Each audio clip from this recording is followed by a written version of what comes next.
Alright, so I hope everybody's ready. I hope everybody's excited, it's just like I am, because we're gonna have a big night tonight. We're gonna have a great night, a night that a lot of people have been looking forward to for a long time. We're watching Full Gear tonight, and I am super duper ready. It's good to see everybody. I can see True is here, James is here, Kenneth is already in the house. We got Bojets, Jeff here. It's good to see everybody. Hope everybody is doing well. We're going to be in for a banger of a night. We're going to be watching a fantastic pay-per-view with some fantastic matches. We got already the pre-show kicking off right now. We got Eddie Kingston versus Uni. We got Ricky Stark versus Brian Cage. A 10-man tag team match happening on the pre-show. And of course, the main show is absolutely stacked. We got Jade Cargill, Nyla Rose, The Elite coming back. Wardlow, Samoa Joe, and Big Time Hobbs battling it out in a triple threat match. We got Saraya returning,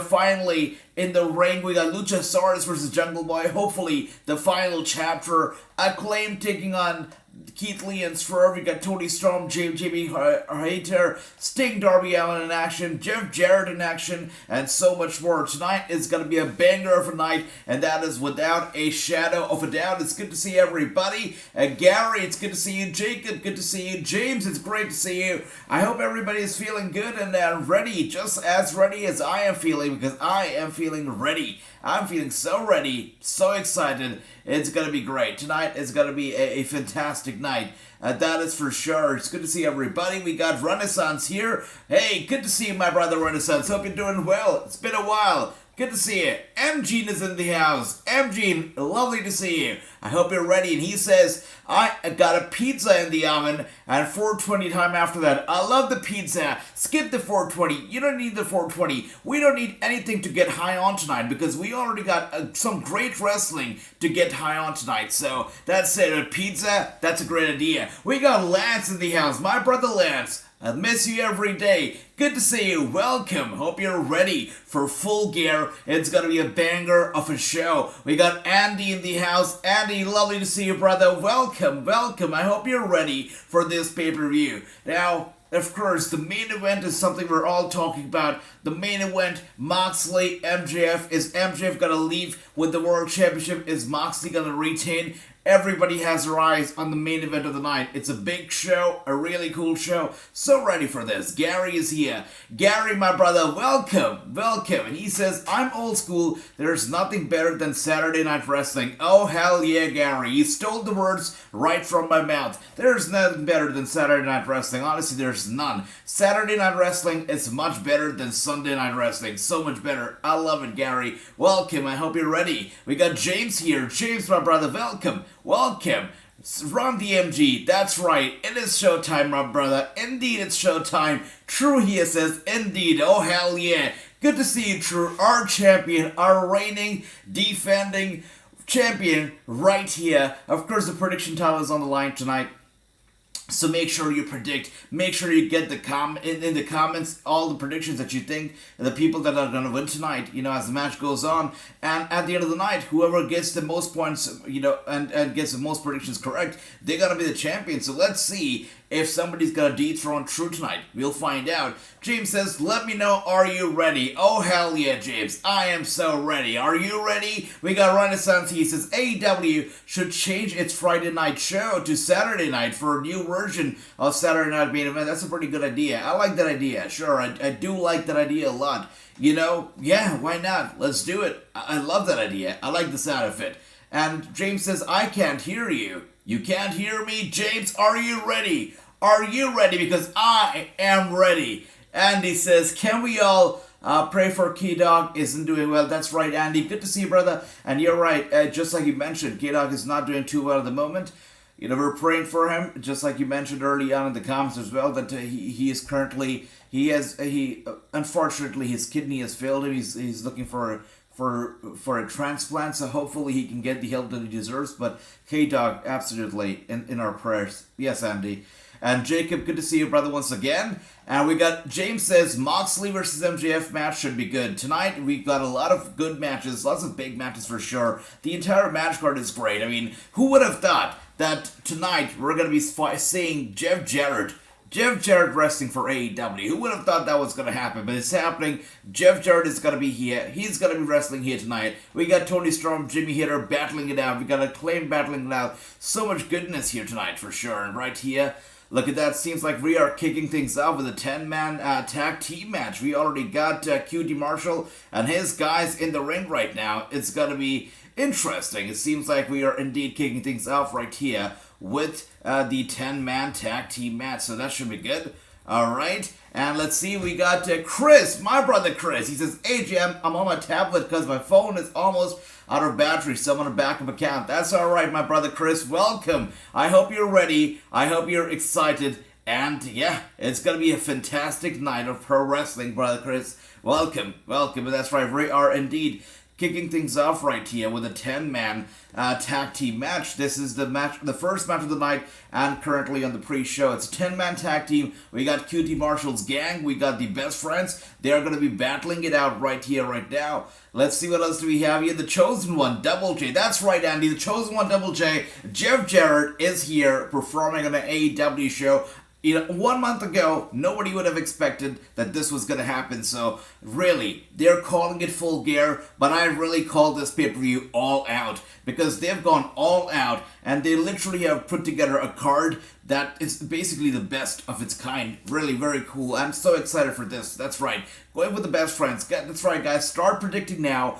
Start getting your predictions in now because, of course, the matches have started as we speak right now. It is the Best Friends. Of course, it is QT Marshall's Factory. Who's going to win? Let us know. We got Brooklyn Joker and his big old eyes in the chat. Good to see you, Brooklyn Joker. The former champion here, of course, is looking to become champion once again. Let's see what's going to be happening. Welcome. And Gary says, "I'm going with Orange Cassidy and the Best Friends as well." That's nice, Gary. That is sweet. Best Friends pre-show for life. That's right, Run DMG. For sure. It's true. Best Friends are always here to give us some free shows. Pre-shows. Free shows. That's what Best Friends do. They always hook you up with free stuff. And that's what Best Friends do in AEW. They hook us up with a free, nice pre-show. That's it. And I got Best Friends winning since Brooklyn Joker as well. I like that. That is sweet. And we got Jacob says, "I did Ray vs. Kane in 2K22. That's good. Sweet, Jacob. Good job."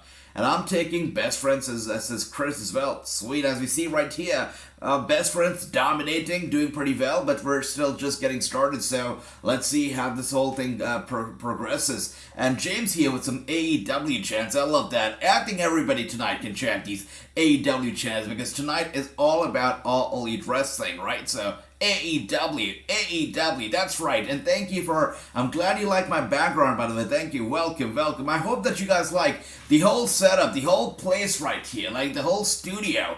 It's lit in here. We got all the monitors, all the videos that you want to see right here. Everything is playing. We're electrified. We're excited. Ready for this night. It's going to be good.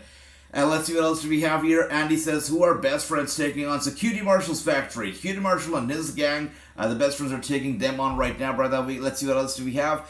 James says Cassidy will win. So Best Friends will win, says James as well. All right. I think it's going to happen as well. I think they have a good chance of winning. And so does MG. So everybody here says it's going to be the Best Friends. I like that. All right. So outfit on point as always. Thank you for that, James. I thought that this, was well suited for Full Gear, the color and whatnot. So thank you, James. I appreciate it, my brother.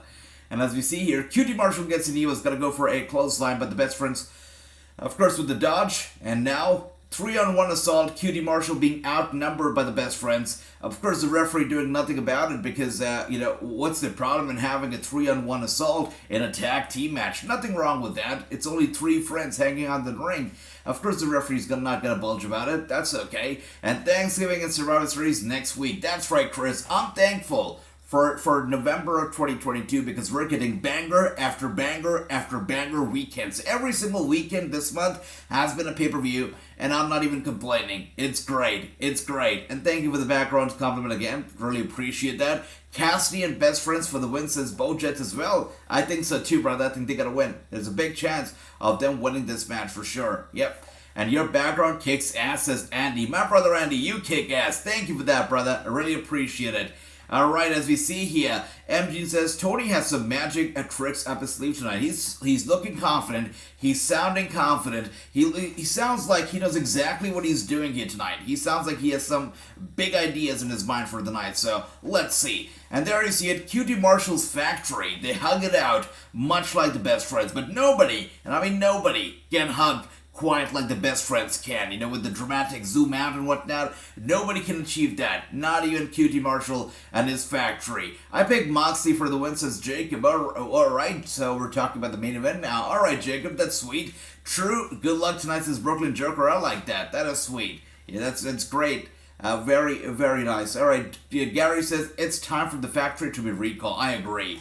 It is high time. It should happen. Correct. And Ron Demon says, studio is fire. My brother, thank you for that, brother. Thank you. And welcome. Hello. Good to see you, Mr. Singh. Jacob says, do you think Rock return next week? I don't know. Is Rock supposed to return next week? Are they going to Hollywood next week? I don't know. I don't know why it should return next week. I think it's too early right now. Yep. And James says, what was Raw like last week? Raw was average last week. Just average. But this week, AEW has certainly been the winner. Dynamite was an incredible show. I can't believe that after Dynamite, we've already watched Impact, we already watched SmackDown. Time flew by. This week flew by. And here we are already watching Full Gear. It's crazy. It is crazy. And let's see what else do we have here. Chris says GCW tomorrow night on Twitch. No GCW on Twitch, brother. But if we're going to do it, we're going to do it on Discord. I'll let you know if you do it. I'll upload it on the community tab if you do GCW on Discord. But yeah, not on Twitch. But if you do it, it's going to be in Discord, brother. Be interesting if Denhausen is the fifth guy. Oh yeah, James. That's right. Let's see. Could be. It could be. Saraya brought one of her brothers with her. That is Zach, says Andy. That's crazy. If Zach comes out here tonight, it's going to be a dream come true for him. I'm pretty sure Saraya is going to be very happy having a brother by his side. It's going to be a win-win situation for the Knight family, so why not? Let's do it. That'd be nice. Denhausen is hiding somewhere. You know it, true. He's hiding somewhere, and when he comes out, he's going to curse someone, so that's going to be interesting. But here we are. Of course, this time, Orange Cassidy with the hands in his pockets. Shit's going down for real when the hands go in the damn pockets. And make sure everybody gets your predictions in right now because we're counting out every score, including this very pre-show. So if you haven't, sent us a prediction yet, if you haven't commented your predictions yet, make sure to do it because, all the predictions, even the pre-show, is being counted because it's a long night. So, we're counting every single match here. And let's see what else we have here. James says, AJ, I know I got a lot of different YouTube channels, but it's just a hobby. What is that about, James? James says, all right, thank you. Thank you, Brother James. Really appreciate it. You're awesome. Thank you. Let's see. And Jacob says, who do you think is the best WWE for AEW? Oh, Jacob, I think the war, it should not... Of course, the war is going to happen, but for me, I'm not going to pick sides because honestly, some weeks I enjoyed WWE, some weeks I enjoyed AEW, so I'm not going to pick sides. I love wrestling, and here we love wrestling, and if something's bad, we call it out. If something's good, we call it out. That's it. But yeah, I love both the promotions just the same right here. And there you go, Orange Cassidy looking to take out QT Marshall. QT Marshall stops him. Oh my gosh, big punch to the side of the head, knocking him out right there at QT Marshall's factory. Finally regaining momentum right now. That's crazy. Look at that. That is insane. Alright, Brooklyn Joker, I'm gonna update, the community tab, and I will leave a link to the Discord server in the community tab so you can join it through there. Yeah, I'll do that.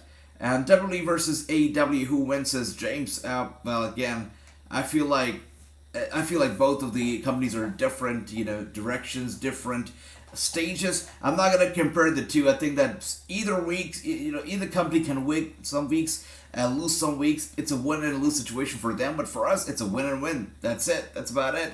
Andy says, I said best friends. Yes, I got it, brother. I got it. All right.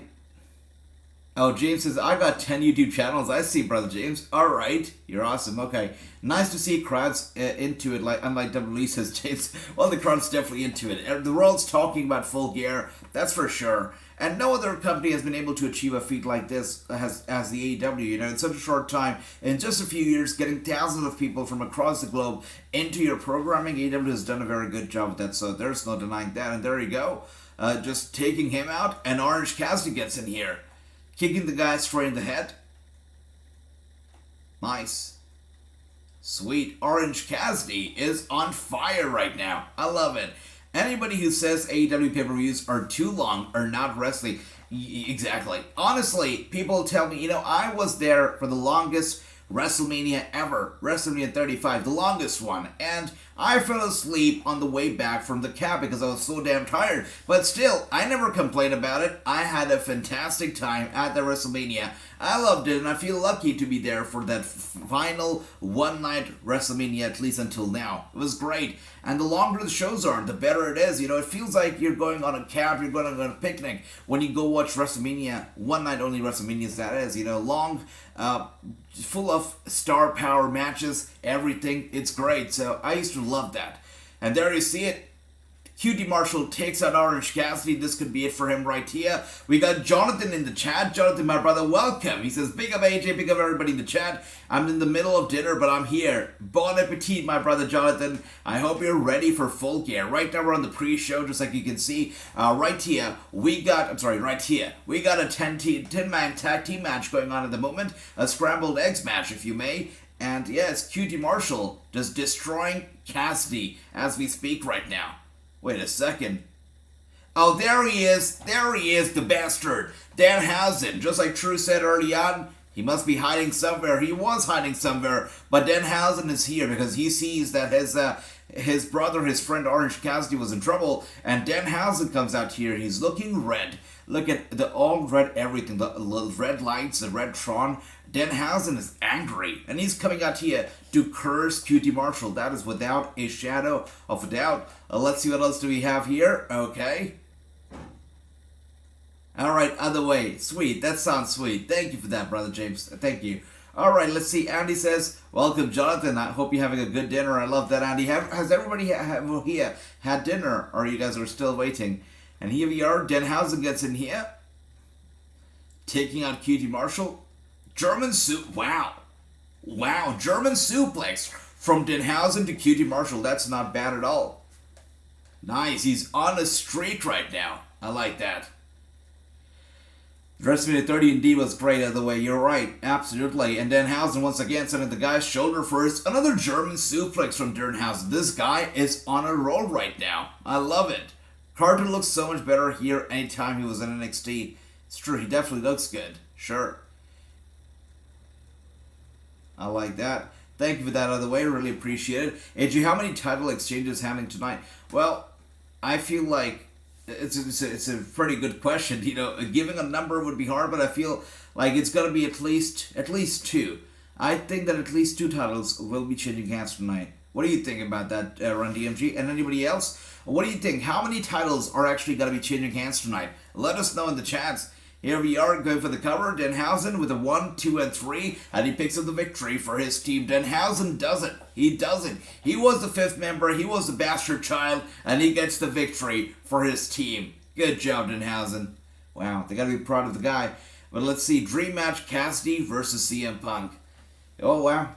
Alright, Brooklyn Joker. Well, I guess that's going to be a dream match until CM Punk, if he chooses to come back. I'm currently catching up with Impact Wrestling, watching last night's brother James. Jonathan, you've got to watch Overdrive from last night. That pay-per-view was solid. Impact Wrestling delivered last night. It was a fantastic pay-per-view. Anybody who did not catch up on last night's Overdrive pay-per-view from Impact Wrestling needs to do it because that was an absolute banger of a show. Without a doubt, and True here with the 2-0, one step ahead because Champion's Advantage. I like that, brother. Everybody else here with the 1-0. Everyone picked the best friend, so everybody gets a +1 with the predictions. I like that. Good job, guys. One world champion, MJF. I think so too, by the way. That's right. I think it's absolutely likely that MJF will walk away with the World Championship. No doubt about that. MJF, it's long overdue. The guy's definitely at the very top right now. It only makes sense that he's going to walk away tonight with the World Championship. It makes a lot of sense. Anyways, on the pre-show, we have 2 more matches yet to come. I believe we have Brian Cage and Ricky Starks battling it out on the pre-show. Also, we got Eddie Kingston and Akiyama battling it out right here on the pre-show. So, still a lot to come right here in the pre-show, but when we get to the main show, it's going to be banger after banger after banger after banger. And that is without a shadow of a doubt right here. And everybody's with the one to know. I like that. Good job. Ron Davis says, could be up to 4 new champions. 4 new champions will be insane. Wait a sec. Wait. You know what, guys? My memory, I often forget things, but sometimes there are things that I never forget. What Renee Young is wearing tonight. She wear the same damn dress. I can't believe I'm talking like a girl right now. But Renee Young wore the same damn dress for SummerSlam of, I can't even recall right now, SummerSlam of 2020, 2019, whatever it was. Her last SummerSlam pay-per-view. Renee Young wore the same dress. I cannot believe I remember this, but I remember this. I don't know how, but yeah, this is a recycled dress. Come on, Renee, you could have bought something new for Full Gear. Anyways, yes, I remember this dress very well. Okay, could be up for new champions. That'd be nice, Ron Davies. That'd be really nice. Let me drink some water. Wow. And Brooklyn Joker says, I see all titles changing hands tonight. Now that is crazy. I definitely see the World Championship and perhaps the tag team titles changing hands tonight, but all the titles would be insane. So let's see. I see 3 to 4 turns tonight, says Jeff. So do you guys think tonight is going to be a very eventful night, very happening night, lots of changes? That sounds great to me. Sure. SummerSlam 2018. Brooklyn Joker knows the year as well. I love you for that. That's awesome. That's awesome. All right. Renee wanted to keep Moxley happy, says Andy. Okay. All right, Andy. No, that dress is nice, but still recycled. So come on. And Kesha Elite. Kesha All Elite. Kesha. Wow. All right. Anyways, here we are. Brian Cage coming out. What do you guys think about the stage that they have tonight for AEW Full Gear? It's a very not so traditional stage. Yeah, it's much different from the regular stage that we get. Not even like the ones that we get for Revolution or something else. This stage is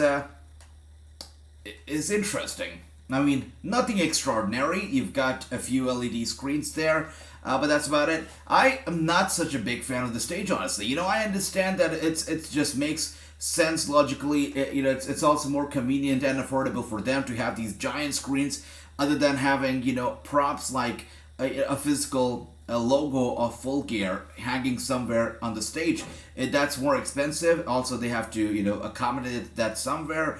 It just is a logistic issue as well. But for me, I feel like those days were better when we had some physical elements to the stage. Nowadays, it's all screens. It's all these giant boards, and I don't dig that a lot. I wish that they had the physical, Full Gear logo hanging somewhere around there. That would have been nice. But anyways, let's forget about that. It's time for Brian Cage and Ricky Starks. Ricky Starks here, looking to prove himself. I think Ricky Starks will win the match. But let me know, guys, who's going to win? What is your prediction here for this match? Is it going to be Starks? Is it going to be Cage? I think there's no need for Johnny Bravo to win. It's going to be Starks. He's going to win for sure. Ricky Starks is Brooklyn Joker. Okay, brother. 4 years ago, who cares is true. I mean, I don't know. Why do I remember this? I feel almost embarrassed. Why do I remember her dress? But I do. So, but that's okay. That's alright. Okay. Starks is true. Okay. I pick Starks as Chris. I like that, brother. Bochets also pick Starks. And so does our other stuff. Everybody here picks Ricky Starks. I like that. That's nice. I'm taking Ricky Starks. It's time for youth movement in AEW. I agree, Gary. Totally agree with that. Sure, let's do it. Youth movement, indeed, brother. Stark says, Andy, hell yeah. AJ, I'm going to WWE Survivor Series War Games, so I won't be watching on YouTube. So you're going to War Games, Brooklyn Joker. That is crazy. That's awesome. I hope you have a fantastic time over there, brother. That's crazy good. Stark says, Jacob as well. There you go. As we see right here, it seems like Johnny Bravo is not in a very good mood right here. Starks did not even finish making his entrance, and this guy Brian Cage attacks him and blindsides him, and now look at him. Ringside, he's just brutalizing Ricky Starks. Crazy. This guy's angry for sure. In 10 years, AEW will be #1 wrestling company in the world. Not even 4 years, and they're doing so well. So you can imagine that that actually could happen. So we'll see. And you know what, James? I call this guy Johnny Bravo. No offense. I like Brian Cage, but to me, he's very cartoonish. I don't know if it's his muscles, his build. He looks very animated to me. I don't know if it's the yellow trunks or the hair, but he looks like a cartoon. No offense, I like the guy. So I think Johnny Bravo is a perfect name because he's definitely gonna pick a lot of girls, and he looks like a guy that he would like to pick up girls. So yeah, Johnny Bravo for me is Brian Cage. I like the guy. That's right. MG says Starks. Okay, brother. Sweet. MG says I used to like Team Taz. I tried to get behind Team Taz at first. I don't see the point now. I don't see the point in Team Taz. I don't see the point in the FTW title. There's a lot of stuff that I don't see the point in anymore. That I used to like early on or tried to get behind early on, but now I just don't see the point, so that's that. There's a rumor going around that Rob Van Dam, RVD, is going to AEW. A few years ago, I read a report that listed the reason why WWE will never have Rob Van Dam on their show. One of the reasons was pretty serious, and that reason was that RVD is blinded by one eye. So for him to be in the ring, it's actually it's not advisable, not safe for himself, not safe for the guys that he wrestles. Considering his finishers, the moves that he pulls in the ring, it's not safe for everybody. That's why they're never gonna have him return to the ring, at least at WWE. So for him to still wrestle and perhaps come back to AEW. I don't know how his eye is right now, but I'm not sure. But wow, it would be nice to have him. But again, I don't know if it was a WWE lying or the report was lying, but I did read that a few years ago. But if he comes back, I know he's still wrestling out there on the independent circuit, so why not? That'd be nice. AJ, do you think WWE can rebuild Austin? They are. They're definitely doing it. They did a good job this past Monday, presenting him as this heel bad guy. So I think if they continue down the same path, they could very well do that, brother. Sure. And he could look as more of a threat than Brian Cage himself. He could look like not Johnny Bravo. So why not? And here we are now. Brian Cage is shouting at Ricky Starks. Ricky Starks now, with the last gasp of strength that he had left, instead of chopping Cage, he chooses to slap him in the face, and that takes guts, right? Like, you know exactly what will happen when you slap the guy in the face, when you don't even have any energy left in yourself. You know that you're calling for suicide, and that's exactly what he did. He slapped in the face, and he's paying the consequences for it, because he doesn't have the strength, doesn't have the energy to dodge any of the moves right here that is being pulled out by Brian Cage. So Ricky Starks right now left at the mercy of Cage. But one thing's for sure, he's not going to give up, he's not going to surrender, and he still has his self-esteem intact, which is great. AEW will be better off getting rid of the old bucks, says Andy. Honestly, we're all here tonight celebrating the return of the Elite. But just like Andy said, I can appreciate Kenny Omega, but I've never been a fan of the Young Bucks. I never have. So let's see what happens tonight. Let's see if they're able to dethrone the Death Triangle tonight for the Trios title. Lots of questions will be answered shortly. AEW Bay says Kenneth. Welcome, Kenneth. Hope you're doing well. Hope you're ready for the show tonight. RVD was great, says MG. Without a doubt, brother. What a charismatic guy. What a fantastic guy. It's a shame the way that his last run in the WWE ended. It was just average. I mean, I remember the hype about it. I remember how excited I was when I came to know that he was coming back. I was also kind of bummed out at the way Stephanie McMahon announced his return. Like, that was kind of flat. But his overall run was even flatter. So, yeah, I was not flattered by... That's a lot of flat in the sentence. But I was not flattered by RVD's run. Hopefully, if he joins AEW, it's going to be better than that. Did you hear about Adam Cole? What about Adam Cole? Other stuff? Let me know. Clay, welcome. It's good to see you. Welcome, brother. Hope you're doing well. Right? All right. Andy says, Crazy Steve, who wrestles in Impact, is partial blind. He does as well. All right. Wow. I had no idea that Crazy Steve was partially blind, brother. Wow. He really does well. And there you go. Brian Cage with the backbreaker once again to Ricky Starks going for the cover. And Starks kicks out one more time. As Jonathan says, AJ, are you doing a watch-along for the opening match of the World Cup? Think it'll be 20... Yes, Jonathan. I'm doing it because, you guys have suggested it before. I feel like it might be fun, it might be cool, so let's try it out. Let's see how this goes down, but I think it's worth a shot. Let's try doing the watch-along for the opening ceremony, and if it goes well, we might actually do the some of the matches moving forward as well. So let's do it. We're going to be doing it, sure, tonight. And thank you once again for suggesting this, guys. Really appreciate you all. And there you go, one more time. Ricky Starks with the last gasp. Somehow, someway, just gathers the energy and DDTs the heck out of Brian Cage. Cage still kicks out. Ricky Starks will have to put in a lot more work if he wants to win this match. A lot more work indeed. He really gets some table turning right now, but he'll have to do a lot more than this if he wants to pick up the victory. So let's see how this goes. AJ, are you getting any interviews for Survivor Series? I'm not sure. I haven't contacted the WWE just yet myself. But since you just reminded me of that, I will reach out. Let's see if they're actually doing any interviews for Survivor Series. Thank you for that, Chris. Thanks for reminding me. I'll reach out for sure. Can't wait to see Sasha tonight, says James. I like that. By the way, we're going to be doing... So I'm going to be starting a whole new, show, which is going to be surrounding independent wrestling, right? Like the Wrassingh show right now, it's all about the bigger stars. We have big stars coming on the Wrassingh show now. So I'm going to be starting a new show, which will be only for independent wrestling. So we're going to be having smaller indie stars, showing up, talking about their journey, everything. It's going to be live on Instagram every single Saturday, and it will also be uploaded on YouTube, in the following few days. So we're going to be doing that. It's going to be live on IG, followed by also being published on YouTube. So it's going to be a show only about independent wrestling. I hope you guys will enjoy it. And then we see now, it is Brian Cage, who's still down. Ricky Stark really getting some work done right now. I have a feeling that House of Black will be involved in the Trios title match. And that's what you said early on, true as well. And, I've been thinking about it, and I have a feeling that it could happen as well. Sure, it makes sense. They're really going all out for Full Gear. And really, what would make people happier than having the House of Black come back? People would be happy. They'd go crazy. So, yeah, I'm all in for it. I hope that they come back, and Andy also hopes that they come back. And yes, that's right. Thank you for that, my brother Jonathan. Thank you. I'll look forward to it as well. Football or soccer tonight should be good. AJ, any predictions on debuts? Wow, debuts. I don't know, Ron DFG. I feel like their hands are all full right now, so I really don't know. But let's see. We'll find out. AJ, did you hear about Adam Cole? Adam Cole. I have not. MG, what is it about Adam Cole? Please let me know. If you can post the link, I can share it on my socials. Wait, are you talking about soccer, Jonathan? The Soccer World Cup? You're so nice. Alright, definitely, I'll post the link. I'll get it up as soon as the watch-along is over, after some time, and yeah, it'll be up here on the stream. Thank you for that, Jonathan. Appreciate you. Thank you. And here we are now. It is Ricky Starks who gets Brian Cage up and takes him down, flat face down to the mat, going for the cover on Brian Cage. It's a 1, it's a 2, and Ricky Starks seals the deal. He gets the job done. He gets the victory. Ricky Starks defeats Brian Cage clean. 1, 2, 3, just like that. Good job, Ricky Stark.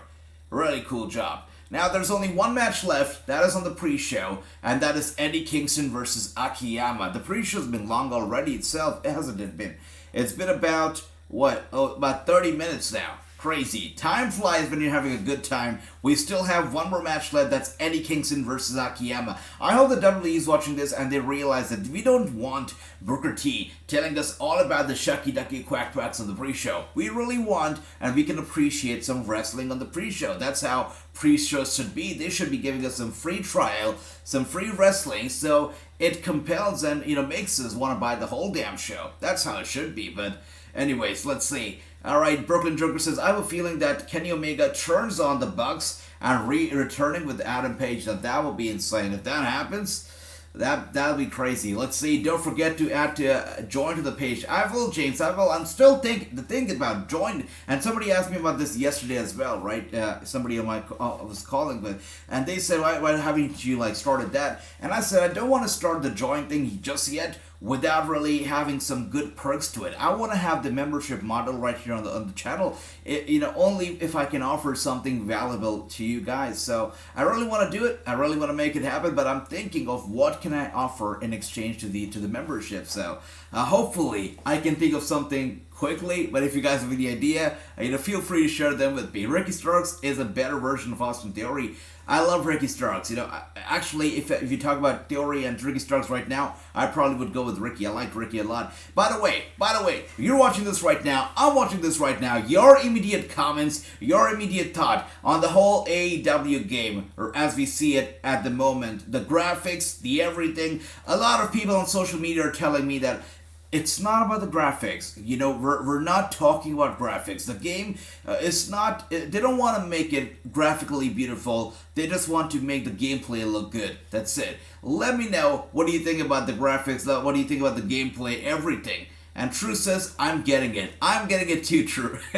Honestly, I'm sick and tired of the WWE game because I don't enjoy it. I am a big sucker for graphics. I'm a big advocate for graphics. I say that I have, spent $500, $600, whatever the money is, dollars on a PS5. So I want games with good graphics, simple as that. But we're not really getting games with good graphics these days, so that's a problem. So I can definitely talk about how upset I am with the graphics, but still, the gameplay looks sick. The gameplay looks good. And that's why I'm getting it. And that's why I'm excited about it. Because 2K22, even though it looks awesome, looks beautiful, I hate the game for its gameplay. It's a work. Honestly, when I'm playing 2K22, I'm not having fun. It's stressful. So, I look forward to this game. I think hopefully it's going to be a fun game. So I'm getting it. Even though I'm not happy with the graphics, I'm getting it. Let's see. Glad this channel is helping you. Jonathan says, Andy, with what is that about?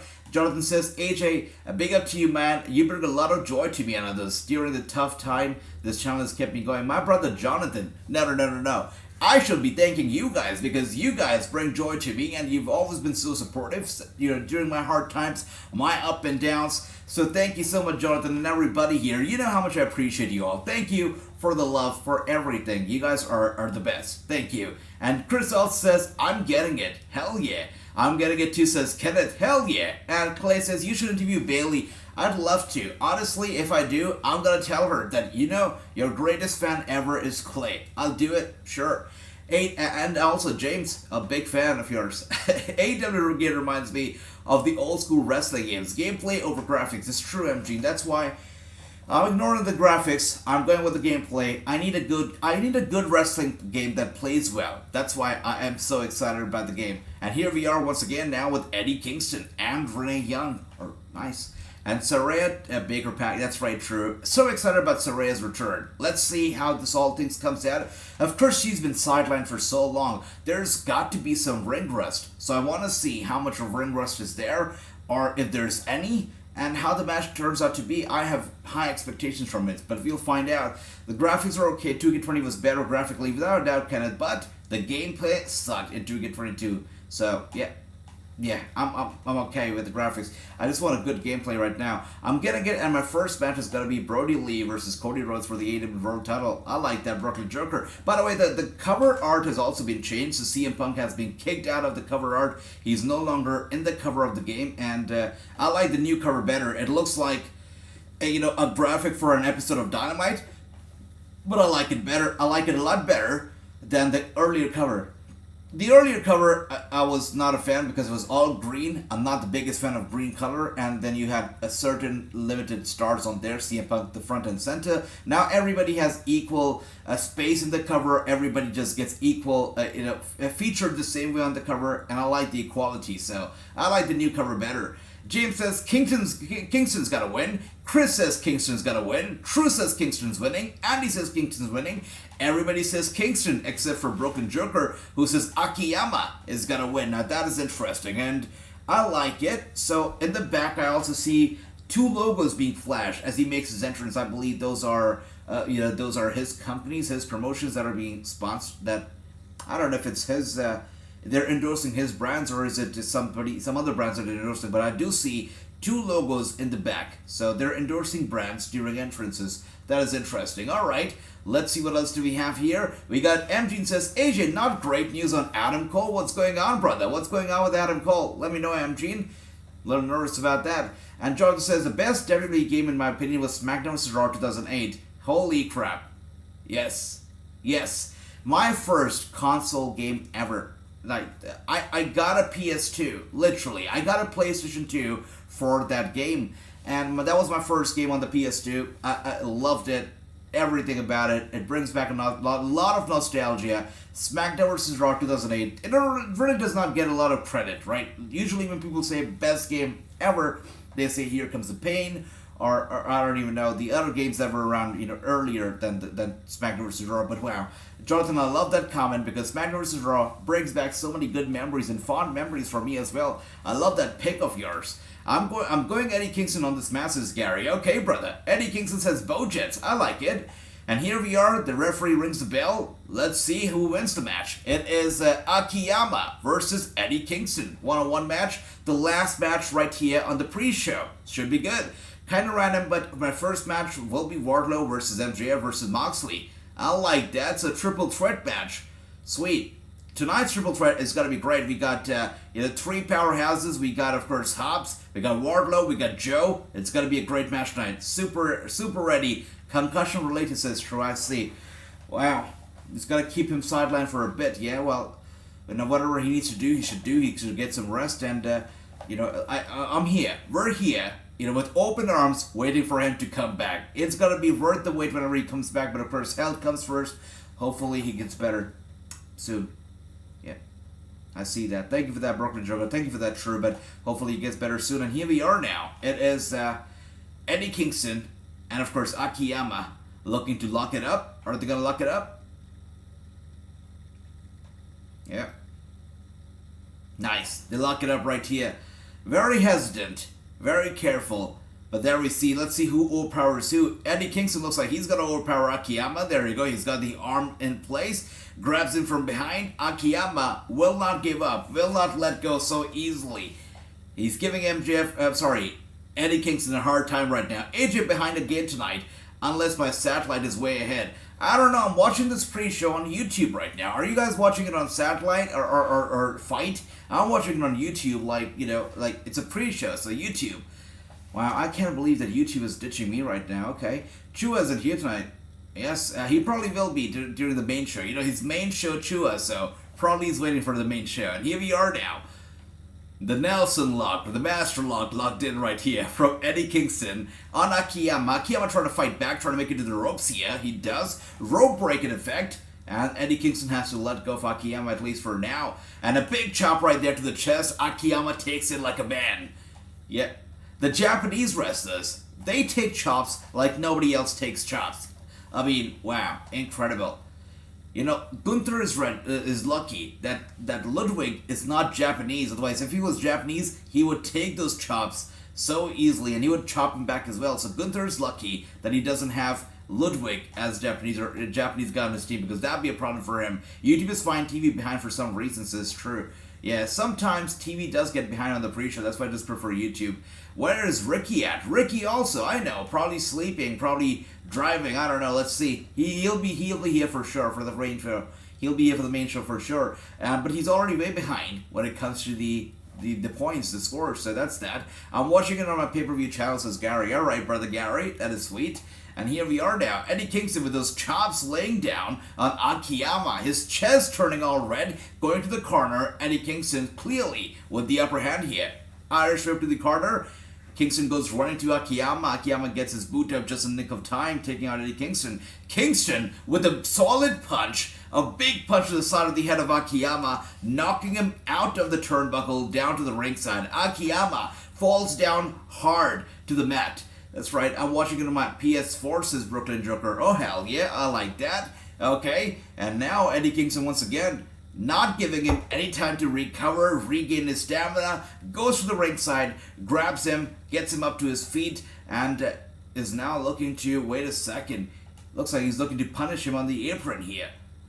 He's looking for a backbreaker on the apron, but Akiyama will not go down. Kicks to the back right there on Eddie Kingston, followed by a big DDT. Eddie Kingston's head bounces off the apron of the ring, of the edge of the ring. And now Akiyama once again looking for a leg drop on the back of, oh dear lord, knee drop right there on the back of the head of Eddie Kingston, as his head was literally hanging from the ring. Kingston is in big trouble. For some reason, guys, every time I see black and yellow in the wrestling ring, I think of Logan Paul. Every time I see black and yellow, I don't know if it's the Logan Paul virus or what it is, but I just cannot stand red and yellow, black and yellow in the ring anymore, because that reminds me instantly of Logan Paul. So Eddie Kingston, his guy standing ringside, really screaming Logan Paul right now for me. And Tanaka was hard-hitting ECW legend. That's right, Tanaka is one of the very best for ECW. Indeed, brother. We got King Tones here. Welcome, brother. Welcome. We got CR Beercroft here. Welcome, brother. Good to see you. That's right. And here we are. We've already done with 2 matches, and this is the 3rd match of the night. The pre-show. I can't believe we're still watching the pre-show. This doesn't feel like the pre-show to me. This feels like an actual show. The main show. Banger after banger indeed. My throat is almost gone. My voice is almost gone. I haven't even started off with the main show just yet. It's just the pre-show. Look at that. And Kingston, welcome again. Hope you're doing well. Hope you're ready for the main show. It's going to be banger for sure. And here we are. Knee to the head right there from Akiyama to Eddie Kingston. He goes down hard. Best setup ever, says King Tones. Thank you for that. I hope you're enjoying it. We're here in our studio. I like it too. You know, we got all the screens here, everything playing. I hope you're enjoying the studio because, yeah, I love being here as well, brother. And as we see here, Eddie Kingston just knocks Akiyama once again off the turnbuckle. He goes to the apron, and Eddie Kingston is not forgiven tonight. Absolutely not. There's 10 matches. So many good matches for sure, Brooklyn Joker. It's going to be a great night tonight. So ready for it. And Eddie Kingston looking to superplex Akiyama. Akiyama not giving up, not so easily. Okay. You might give up. There you go. Superplex off the top turnbuckle. Eddie Kingston goes down hard. Akiyama goes down hard. He's down flat. This could be over right now. Best setup ever, says King Tones again. Thank you for that, brother. I'm glad you're enjoying this. That's right. Unforgiven. What a pay-per-view Unforgiven used to be, right, MG? Such a good time. That used to be a great pay-per-view. And black and yellow reminds me of the triple threat. Shane Douglas, Chris Candido, and Bam Bam Bigelow. I like that. Yes. Yeah, that's right. Black and yellow. The 2 colors together, actually, there's so many things that you can be reminded of, right? Bees, you can be reminded of, I guess, New York City taxis, cabs, so many things that black and yellow remind you of, right? It's crazy. AJ, what time did this start? This started about an hour ago, almost an hour ago, and yeah, we're done with the pre-show. Literally, it's just a few minutes more, and we're done with the pre-show. We're gonna get to the main show now. Slap, slap, slap. That's right, James. That is correct. And now elbow strikes from Akiyama to the back of the head of Kingston. Kingston a little dazed, a little dizzy. Then suplex. German suplex hard right there to Akiyama. Akiyama also dizzy now, but not going down so easily. Suplexes Eddie Kingston instead. Eddie Kingston looking for a... Oh dear. He just tosses him across the ring. Akiyama, Eddie Kingston, no selling each other's moves here. They're not selling their moves. They're not staying down. They're getting right up. They're bouncing back up, and they're trying to hit each other with the best that they've got. Until both of them just flatten out and lay down on the mat. Both of them exhausted, tired, but they fight until they can. That's for sure. Black and Yellow is a song. That's right, Black and Yellow, Black and Yellow, Black. I know the song, but I'm a terrible singer, so I'm not going to sing, but I know that song. It's a good song. But it's also super catchy, so if I think of that song all night long, Brooklyn Joker, I'm going to blame you for that. Alright, AJ, I thought it started at 8 p.m. Eastern. That's right, that's when the main show starts, but the pre-show, 1 hour early, my brother. That's right. Is this match part of the show? No, it's the pre-show. It's still the pre-show. It looks like it's part of the main show, but this is still the pre-show. That's right. It's starting officially in a few minutes, King Tones. That's right. Yep, it's the free stuff right now. It's great. This free stuff doesn't look like free stuff. That's the thing. It looks like a main show, but yeah, it's just a pre-show. Eddie Kingston right there with an elbow strike to the back of the head of Akiyama one more time, taking him down. DDT. He goes down hard. That's right. True. Thanks for that. The main show is starting in just a few minutes. The fans will tell us everything we need to know about this pay-per-view tonight. You know it, Gary. Absolutely. The fans are already, they look electrified. They definitely look into the show. And, you know, when you talk about a WWE pre-show, a lot of times, you know, the pre-show starts, or the pre-show is almost over and the fans are still entering the building. But as you see right now, it's all jam-packed. Everybody's seated ringside or even up in the rafters. The stadium is packed. They're all here. They got here early. They got here to watch the pre-show. And that's how important the AEW pre-show is, right? Everybody wants to be there for every bit of wrestling. And that's great. So this match doesn't count. We're counting every single match in the official predictions, Brother Kingtones. Every single match. That's right. And, yeah, as you see here, going for the cover. And Akiyama, so close, but so far. With that being said, the match continues. I know, Kingtones. It's a long night tonight, but it's going to be great. It's going to be fantastic. We got some great matches. Of course, we're going to be going over the entire match card once this match goes over. We're going to be talking about all the matches, but here we are in the final few minutes of this match here. Akiyama is looking to put this to an end, looking to get Eddie Kingston up. Eddie Kingston, though, with the reversal, and he slams Akiyama down flat to the mat. Going for the cover. It's a 1, a 2. Close call, but he gets his shoulder up, which means the match continues.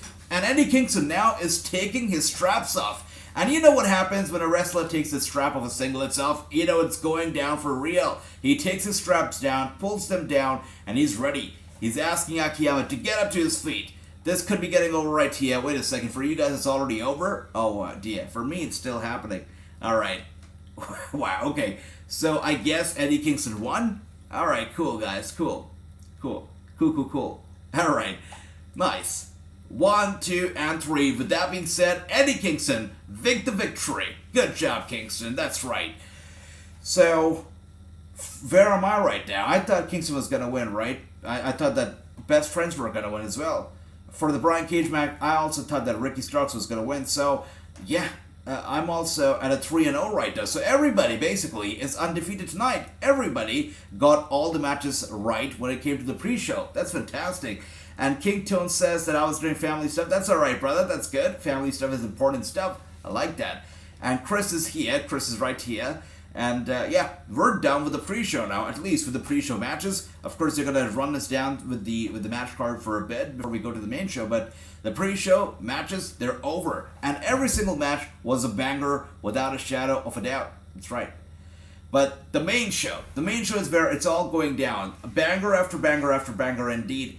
Let's see. Not everybody, AJ. Really, not everybody. All right, thanks for that, True. Thank you. And look at that. Eddie Kingston with a show of respect to Akiyama bowing down. Before Akiyama, the fans standing up to their feet. They know what's up. They don't have to show respect. The fans stand up and give them a standing ovation. Now that is great. Both of them just taking a bow before each other.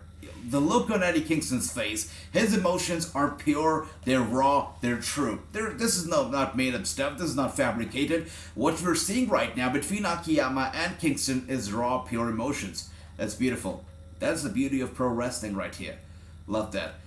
Akiyama went with, alright, Brooklyn Jerker, sweet, nice. AJ, I wish I knew it started at 4 Eastern, so I so confused. I know, King Jones, that's right, I get that. It started at 7 Eastern, that's right.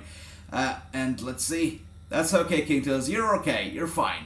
And 3-0 for Bo Jets, I love that, brother. 2-1 for Brooklyn Jerker, that's okay.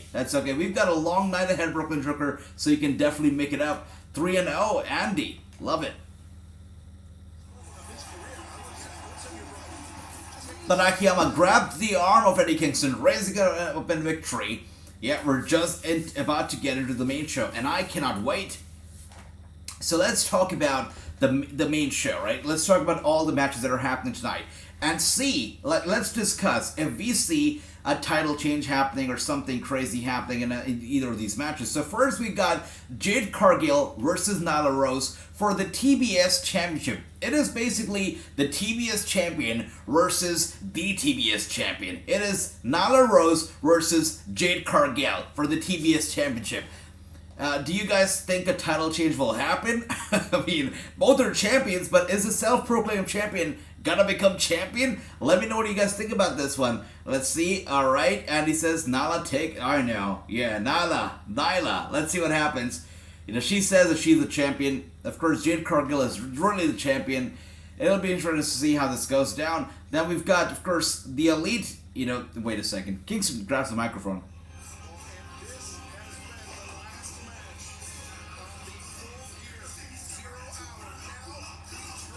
What the hell? Okay.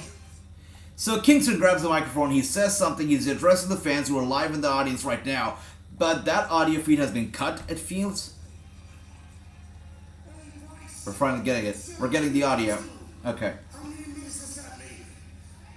2 minutes. Oh, because you gotta hype up. God, it's all he gets down. That's it. He only needs 30 seconds. Gladius, wait, please. No, it's not about me. It's not about no. Don't thank me. Thank all of you for coming tonight. Nice. I want to be looking at Doc Samson later. That is sweet.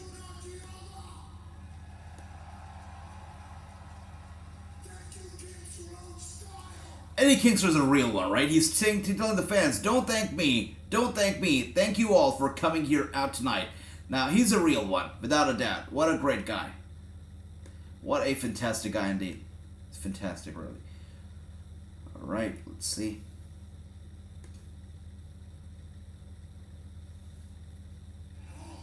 It's 7:53 and 40 seconds. I want a goddamn pay-per-view.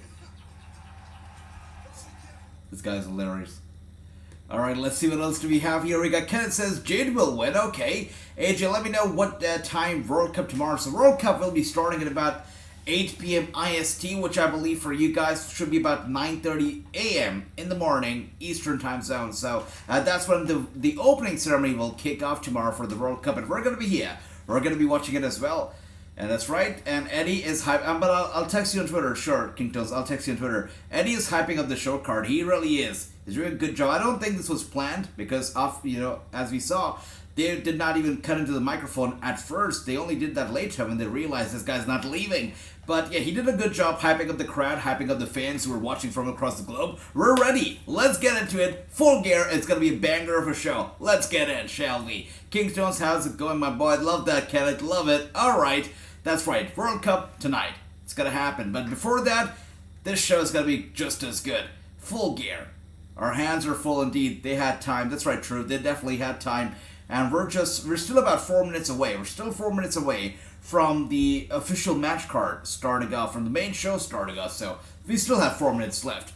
And Eddie's the real deal, says he really is. You know, I interviewed Manny Rankowski. That interview is going to be coming out next week on Saturday. So you're going to check that out. But in that interview, Manny Rankowski talks about a seminar that she attended of Eddie Kingston, where Eddie Kingston basically told everybody that you gotta be real, you gotta keep it real, you have to be yourself in the world of wrestling. That's what he told the rookies. And Maddie took that advice, and now she is known as Miss Reality because she took that advice from Eddie Kingston. So Eddie Kingston keeps it real all the time. He's a real one indeed. USA versus Wales is Monday, 2 p.m. Eastern. It's gonna be great.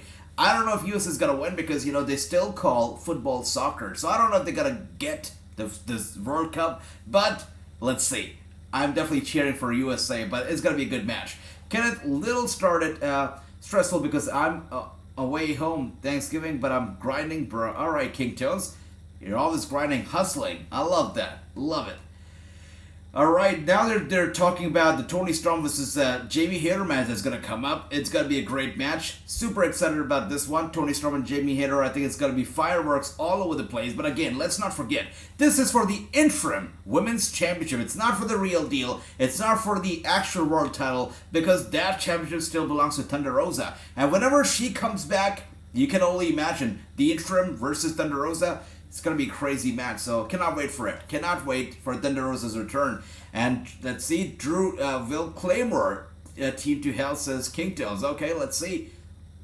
I see, alright. You think that Drew McIntyre will Claymore the USA. Alright, that's interesting, Kingdoms. Alright. Sarah will always be the anti-diva. And tonight she's going to be here with her brother, so let's see how much of an anti-diva or anti-Britt Baker is her brother going to be. How involved is he going to get with the whole thing?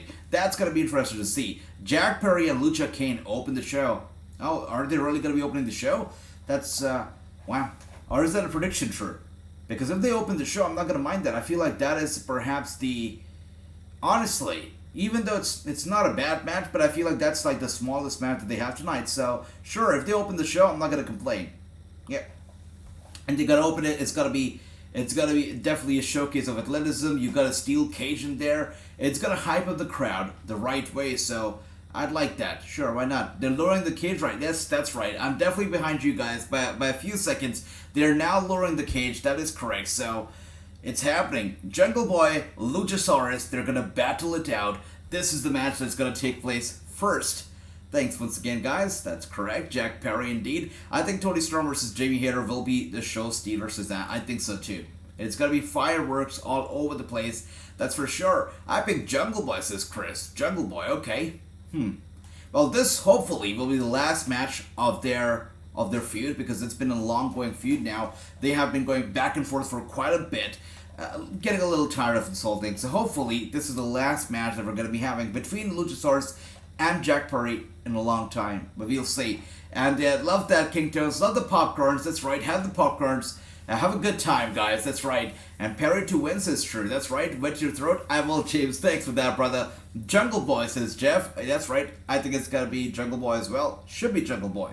So, let's see. But I'll definitely have some water. I was watching a watch-along, the other day, just, learning from people what they do. And I saw one of the guys was actually sitting there and having chicken wings, having food, while watching the show, not really talking. I'm like, are you really doing a watch-along if you're not talking and just eating? Or is that an eat-along? But, yeah, I guess everybody has their own thing, I guess. But that's right. Here's JR, says True. Wow, JR's already there for you? I am way behind, I'll tell you that right now. That's crazy. Okay, guys. Getting a little bit jealous. I'm actually getting all the updates from you guys and not my screen, so that's that. Nice. And Kington says, where is Perry Saturn? He had cross-eye scared me when I was younger. That's right, brother. Oh, I used to be scared too. I used to be scared of Kane and his eyes when I was younger. Yep. Respect for JR, says Gary. Without a doubt, he's a fighter. He's a fighter in real life. He's been through hell and back. So much that he's seen over the years. And I feel like, really, AEW has done such a good job. People don't talk about it. But without AEW, I don't know where JR would be right now. Because, of course, he has got the money. He doesn't need the job. He's doing the job just out of passion. He's doing the job just out of the love that he has for pro wrestling. That's it. And, I feel like AEW came about just in the nick of time for JR, because the guy had lost his wife. He was going through some health issues. Only because of AEW has he been able to enjoy his life and do what he loves to do while battling all of his struggles out. And, with the support of the fans and the company, it's been great. And he's been fighting well. So AEW definitely has been a savior for JR and vice versa. It's been great. Let's see. Good old JR indeed, brother. That's right. AJ, you seen No Evil? I did. Oh, yes, I've seen that show. That movie. Definitely have, brother. Brooklyn Joker says Jungle Boy for the win. So everybody here, or most of us, think it's going to be Jungle Boy that's going to win the match. I like that. Is Stone Cold really Stone Cold's best buddy? Well, I think so. I think so. Yeah. And heard the snake is off oxygen. Wait a second. Really? Wow. Well, let's see. Wishing the best for everybody, but we'll find out. AJ, I'm listening to the watch along while watching the USC versus UCLA, says Andy. All right, brother, that is sweet. Okay, I hope you're enjoying that show, that match. And I think if it weren't for AEW, JR no longer be with us, says Gary. Well, hoping the best for everybody, and of course for JR, hoping the best for his health. But for sure, AEW has helped him a great deal. Keeping positive, doing what he loves to do while battling his struggles and battling everything else. AEW has definitely, been a savior for JR. No doubt about that. It came in just in the right time. When WWE fired him, JR definitely took a hit. It wasn't feeling good. AEW came in just in the right time, without a doubt. No doubt about that. And that's right. Jungle Power for the win, says Andy, and so does King Tones. That's right. Okay. And he was here. We are Excalibur. Looks more than excited. He looks more than ready. And so does JR, and so does, of course, Taz. Let's get in, guys. The first match of the night, it's going to be Jungle Boy versus Luchasaurus. Jack Perry and Luchasaurus, hopefully in the last match of their whole feud tonight, in a steel cage match. So let me know, what do you think is going to be happening? Who is going to be going over tonight? How is this whole feud gonna end? Let us know in the comments. Let the prediction run wild right here. I have to take the Jungle Boy, and this one says Gary. I think so too. I think Jungle Boy will win, should win. That will be the perfect closure to this whole feud, right? Luchasaurus has been going back and forth. Good guy, bad guy once again, of course. Jungle Boy must win. He should win. He's the ultimate underdog. Should pick up the victory. Should happen tonight. Also, would be the right way to kick off the show tonight, right? Pick up the pay-per-view tonight on a positive note, because Luchasaurus winning would be very anticlimactic. Jungle Boy winning would just make sense. So let's do it. With that being said, here we are, Christian Cage now making his entrance. This guy, I've started to hate him after this whole feud between Jungle Boy and Luchasaurus, but I guess he's doing his job well because he's made me hate him, and I've loved Christian Cage all my life, but wow, this whole feud has really turned me against Christian Cage. I have to take Jungle Boy, and this one says Gary again. That's right, brother, absolutely agree with you, and here we are now, fires and everything. Luchasaurus is here to make an impact. Doesn't JR have a podcast? Yep, he does. He's got a podcast. He's got JR's barbecue sauce. JR is a busy man. He keeps busy for sure. I picked Jungle Boy, says Chris. Alright, brother Chris. Okay, everybody here, I believe, picks Jungle Boy, right? Everybody picks Jungle Boy. Anybody here who's going with Luchasaurus? Anyone? Let me know. It's gotta be somebody, right? Who says, no, it's gonna be Luchasaurus. The dinosaur is gonna win. Somebody? Let me know who is it. And Christian is really good heel, without a doubt, Andy. He really is one of the very best out there. Then it worked, AJ. You're supposed to hate Christian. That's right, true. Absolutely, it worked. It worked. No, I despise him. I really do. Finally, out of Jungle Gear, says James. Wow. Wow, that is sweet. That is sweet.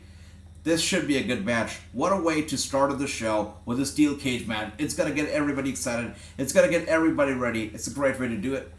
How incredible would it be, honestly, if Luchasaurus gets unmasked tonight? If the mask comes flying off, Jungle Boy rips it apart, and we see the real scary face of Luchasaurus. Luchasaurus getting unmasked would be insane. I don't think it's going to happen tonight, but just imagine if it happens. That'd be insane. And here we are now, Jungle Boy. Nice. Look at the pyro work for the guy as he comes out. Of course, the fans singing along to the tune of the Jungle Boy. Everybody behind him, as we can see right here. Jungle Boy feeling confident, looking good as he heads to the ring. Everybody making some noise for the Jungle Boy. Hell yeah, let's go. All right. He already looks like he's super duper over. He's gonna win, no doubt about it. It's Jungle Boy's night. Tonight, it's his night.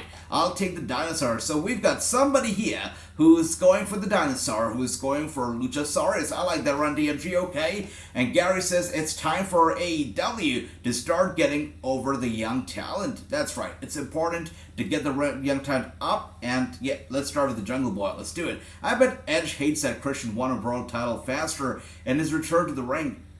You're probably right, True. You probably are right about that. Yep. And as we see here, Jungle Boy, Luchasaurus in the ring. This is going to be a banger of a match for sure. Let's go, guys. What do you think is going to be the second match? Which match, which act should follow this one? I wonder. Let's see. My prediction is that the next match will probably be at Play versus Servant of Glory. But let's see. Time for this one-on-one match. A Jungle Boy, Luchasaurus, Steel Cage. See how this goes down. Everybody here, everybody except for one person, it predicts that Jungle Boy is gonna win. Only one person, that is Run DMG, went with Luchasaurus. Let's see if the underdog is gonna surprise everybody and is gonna pull an upset, or if Jungle Boy is gonna win the match. And Jungle Boy here gets out there from the corner. Luchasaurus grabs him from the neck. Jungle Boy definitely showing off his athleticism right now. Luchasaurus, already a fast guy, but Jungle Boy tonight a bit too fast for the dinosaur. Really taking advantage of his speed right here. Going fly down Luchasaurus, drop kick, getting him down straight to the corner. Luchasaurus here, not doing too well. Jungle Boy, already with that speed advantage, the height advantage, the everything. He's flying high right now. Blood already, James, that's crazy. Crazy indeed. Wow. They turned it up 100 notches already. They are not holding anything back, that's for sure. Insanity. And Luchasaurus grabs Jungle Boy, gets him up there, sends him straight to the steel, and with that being said, there's blood in the match. Good thing it's not a first blood match, otherwise it will be over already. Of course, the Steel is not too forgiving, and neither is Luchasaurus. So no surprises here. There's already blood in here. Okay, let's see, guys. Let's see how this goes down. It seems like Luchasaurus already wants to leave. Does he? Oh no, he's happy. He's happy. Some trash talking going on right now from Luchasaurus. He thinks that he's already got the match. He already has it under his control and his command. Luchasaurus, scary guy. Scary dinosaur for sure. Jungle Boy is down. He still hasn't gotten up yet. He's still down on the mat right now. Doesn't look too good at the moment. Luchasaurus grabs him from his hair and now just grinding the head. Oh dear. It's a little too much for me too. Wow. He grabs his bloody hair, bloody forehead, and just grinding it against the steel of the cage. Luchasaurus, just as unforgiving as the steel cage is, right? Poor Jungle Boy. I can only predict that by the end of the night, his face is going to be a crimson mask. That's for sure. And Christian Cage loving it. He's loving it. He gets real close, up and close to his face. He's loving the side that he's seeing right now. Luchasaurus is absolutely killing Jungle Boy right now. And Christian Cage is having the time of his life as he watches on from the ringside. The referee taking a look at Jungle Boy, making sure he's okay. And the match continues. Jungle Boy trying to make it up to his feet here. This has been quite a match from the very beginning here, from the very get-go. Of course, the pace is slowed down. That's because Jungle Boy is slowed down. So, right now, the match is in Luchasaurus' command. Big shot right there. Big punch to the head. Grabs Jungle Boy once again. Sends him to the corner. And let's see what else do we have here. We got Chris says, AJ, can you interview Matthew Tremont or Ricky Romero? Rocky. Well, those are some good names. Definitely, I'll write them down, Chris, and reach out. Let's see if we can make it happen. There we go. With that being said, Luchasaurus taking out Jungle Boy, going for the cover. It's a 1, it's a 2, and Jungle Boy kicks out a 2 right here. He's not gonna give up so easily, right? I mean, we've been going back and forth between these two guys, Luchasaurus and Jungle Boy. They've been battling it out for so long. They're not gonna give up so easily. If you look at Jungle Boy, just like I said, his face is literally a crimson mask. He's wearing a crimson mask, very, a big crimson mask right there. By the way, we have just been joined by Gracie Hill. Gracie Hill, welcome to the channel. Welcome. It's lovely to see you, but I hope you're enjoying this banger of a show right here. I mean, I cannot believe it. We're literally just done with the pre-show, and my throat is almost gone. You know, my voice is almost gone. It's been an incredible night already, and the night is just getting started. I'm gonna be honest with you right now.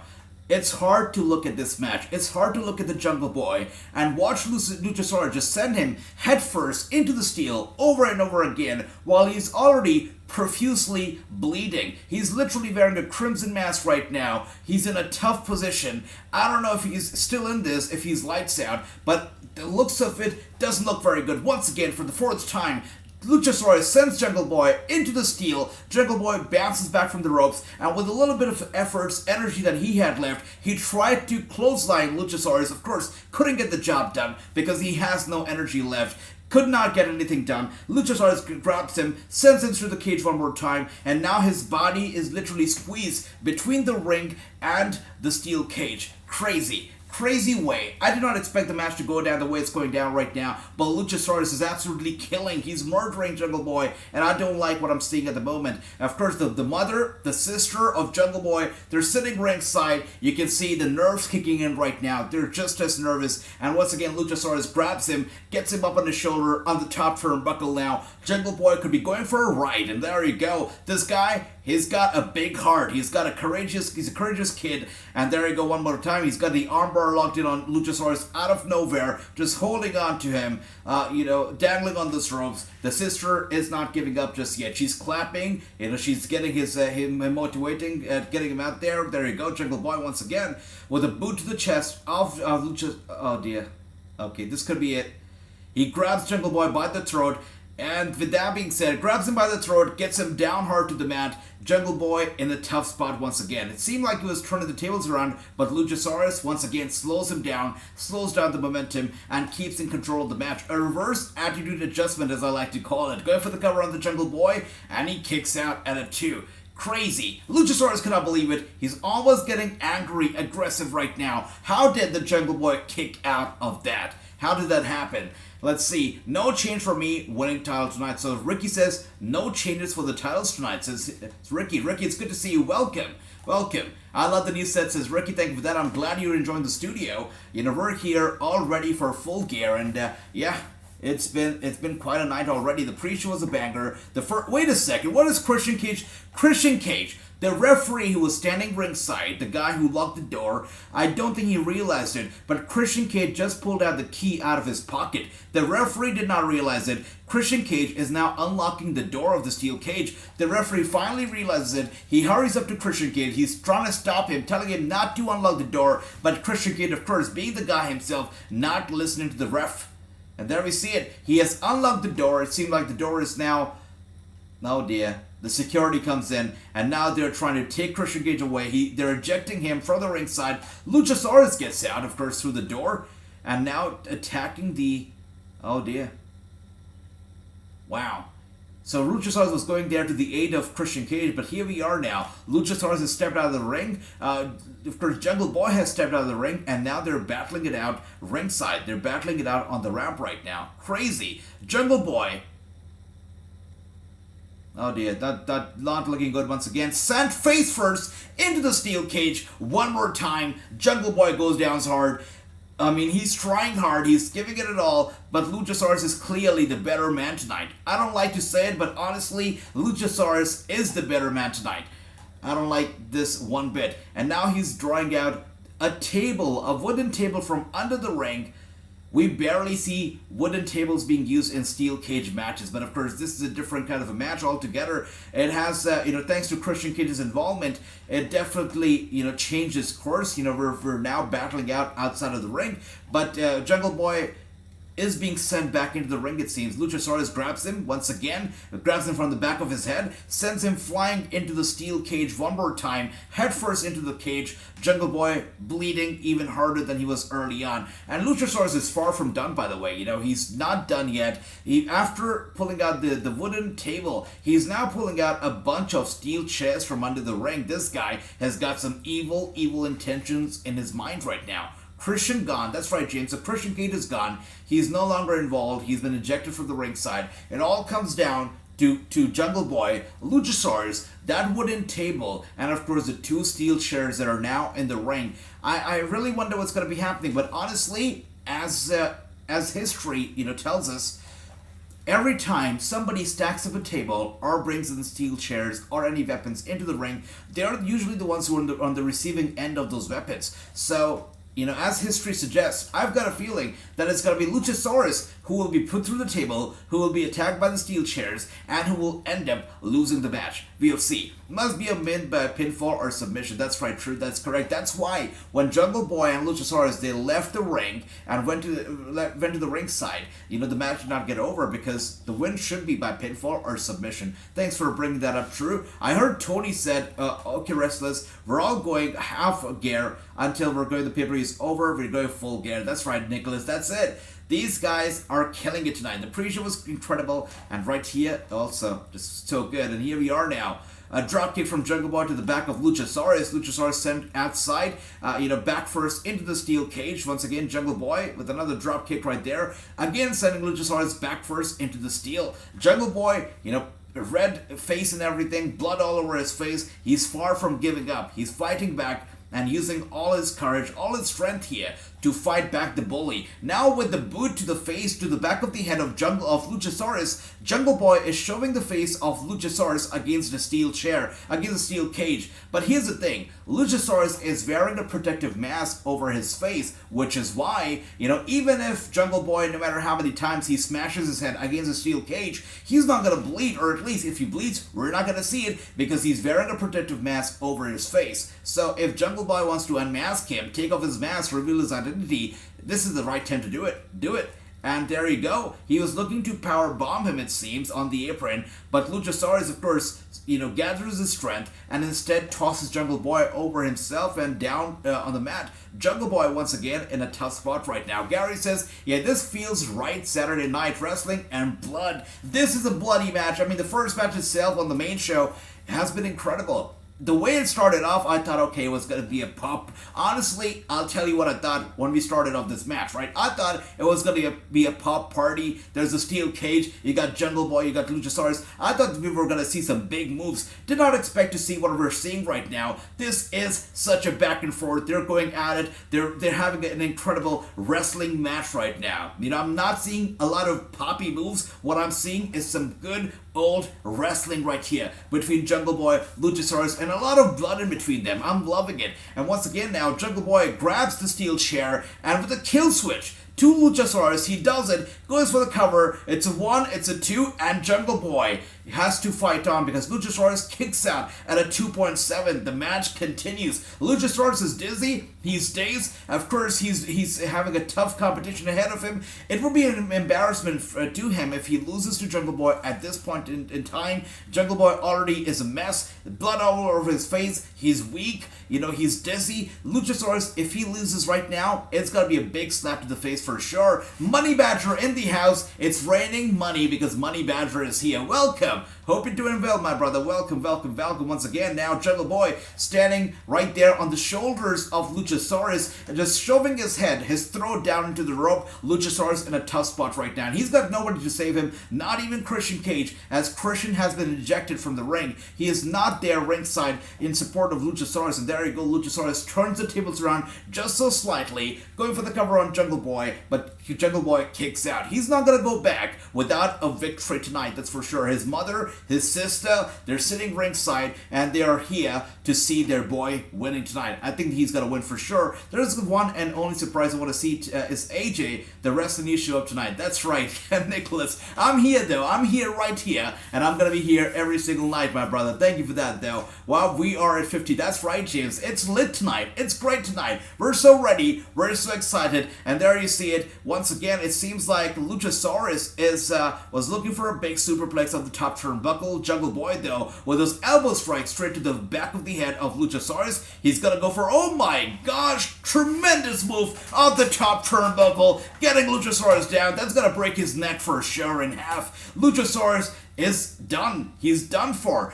If Jungle Boy is able to cover him right now, this match could be over. Ding, ding, ding, right here, right now. Luchasaurus, though, oh my gosh, you gotta be kidding me. He just pulled off an Undertaker right here in front of her. Oh my gosh, you've gotta be kidding me, guys. Okay, alright, it's going down for real. This reminds me of SummerSlam of 2015. If you remember, Undertaker versus Brock Lesnar. Taker got up real quick. Brock Lesnar got up real quick. They both were staring down at each other, laughing it out, and brawling right there. That same thing happened right here. Luchasaurus got up the Undertaker way. You know, it's followed by Jungle Boy. Both of them staring down at each other and now battling it out. Wow, what a throwback right here. Loved it. Loved that moment right there. And once again, it is Luchasaurus who has got the match in control. Tremendous uppercut to Jungle Boy. He goes down one more time. Crazy match indeed. Incredible. And love that, King Tones. Thank you for that. He's an inspiration to me. There you see it. I see. Money Banner says Jungle Boy is an inspiration to him. That's awesome, brother. That's great. No, he definitely is an inspiration. You know, he's not the biggest guy out there. Definitely an underdog. And right here, he's giving it to his bully. He's showing his bully that he's not going to get bullied, and he's going to fight this bully back for every other person who ever gets bullied or ever has been bullied in the past. So definitely an inspiration. And he's now looking to... Is he looking for a pile driver? Is he doing it? Oh dear Lord, Jungle Boy with a pile driver to Luchasaurus, and his sister is excited, happier than anybody else. Oh my gosh, you've got to be kidding me. So close, but so far. That was a 1, a 2. I thought that was a 3, but a 2.9, and Luchasaurus kicks out, and there's silence all across the place. Look at the fans, everybody is sitting down. Nobody can imagine that was going to be happening. We all thought that it was over, that Luchasaurus was done for, but he kicks out just in the nick of time. The match continues. Jungle Boy almost had it. I mean, what a big victory would it be for him, right? After going through hell and back, getting back up and winning this whole thing clean, what a big victory would that be for Jungle Boy. And now he's stacking at the table, and just like I said, guys, as history suggests, every single person who brings out the weapons usually goes through the weapons themselves. So Luchasaurus brought out the table. I feel like he's going to be going through the table himself. It's going to happen. And there you go. I don't think that was meant meant to happen, but the table has just been tossed around and it's been tossed down. So somebody's got to set it up once again, because the table has to break, and it's not going to break itself. Somebody's got to break the table. And there you see it, tombstone pile driver from Luchasaurus. And he gets Jungle Boy down right there, going for the cover. It's a 1, it's a 2. Don't tell me that. Oh dear. And Jungle Boy with the kick out. The match continues. What a fantastic, fantastic match it's been. Wow, I cannot believe it. Literally. What a match. 23, by the way, 23 minutes long, guys. We're not even kidding around here. 23 minutes long. This match has been going on for over 20 minutes. Doesn't feel like it, really. It feels like 7 minutes, honestly. That's it. That's the max that I would give it. 23 minutes. It's crazy. Time flies when you're having a good time, and this match is a clear evidence of that. What a fantastic match. And thank you for that, Chua. It's good to see you. Money Badger, King Tones, True, everybody, thank you. And if you guys haven't already, make sure you hit the like, the subscribe, and join our family. Join the conversation, guys. And there we see it. Luchasaurus sending Jungle Boy back first into the turnbuckle, into the corner. Jungle Boy will not let go of Luchasaurus. He's climbed on his back. He'll not let go until Luchasaurus is sent to sleep. And there you see it. Jungle Boy makes him go to sleep, just like that, with a sleeper hold submission hold locked in on Luchasaurus. He's gone on to sleep, and Jungle Boy is looking for a tremendous move. So once again, a steel chair shot straight to the head of Luchasaurus as he was trying to get up right there. Luchasaurus flat one more time on the table. Jungle Boy is going for a high-risk maneuver of the top turnbuckle, is looking to put Luchasaurus to the table. I think it's going to happen. Just like I said, oh my gosh, he's climbing up the steel damn cage. He's climbing up the steel cage.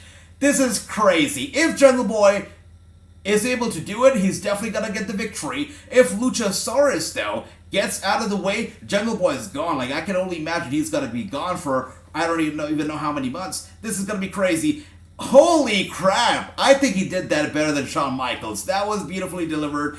And his sister already has tears in her eyes. What a tremendous move out there. Holy crap. It's over. It's over. With that being said, we have a clear winner right here. Jungle Boy with the victory. What a win here for the Jungle Boy. That is crazy.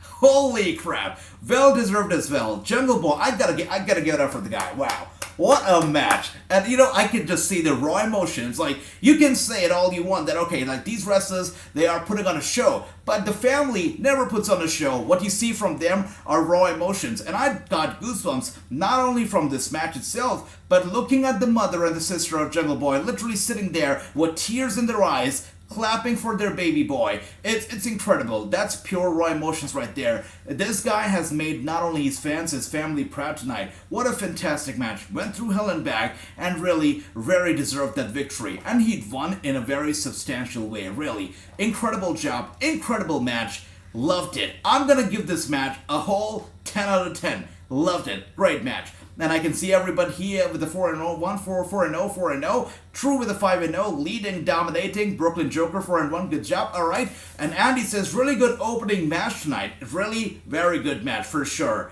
Amazing show.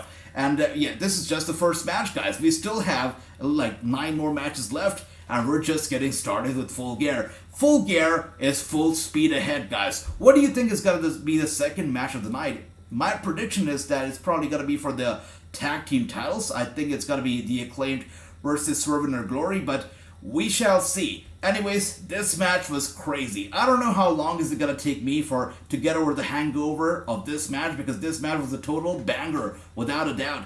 But let's see what the second match is going to be here. I think it's going to be Acclaimed versus Swerve in Their Glory, but we shall see. And you can see Excalibur and Taz. Everybody looks so excited, hyped about this match. Crazy.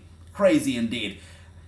Wow, I was not really looking forward to this match, honestly. I thought this match was probably possibly going to be the weakest match of the night, but what a banger this was, really. And this moment right here, when both of them got up, like much like The Undertaker, you know, getting up all of a sudden, looking down into each other's eyes, really was a throwback to December 7th, 2015. What a moment that we had between Lesnar and Taker. They basically, you know, pulled that out once again. History repeated itself, and it was beautiful. What a fantastic match again. Every single spot here in this match was crazy, and the blood, it just added to the whole damn thing. I hope that, Jungle Boy feels better. I know he must be in a lot of pain right now, and especially after the blood and whatnot, but what a fantastic match. Crazy match indeed. Loved it.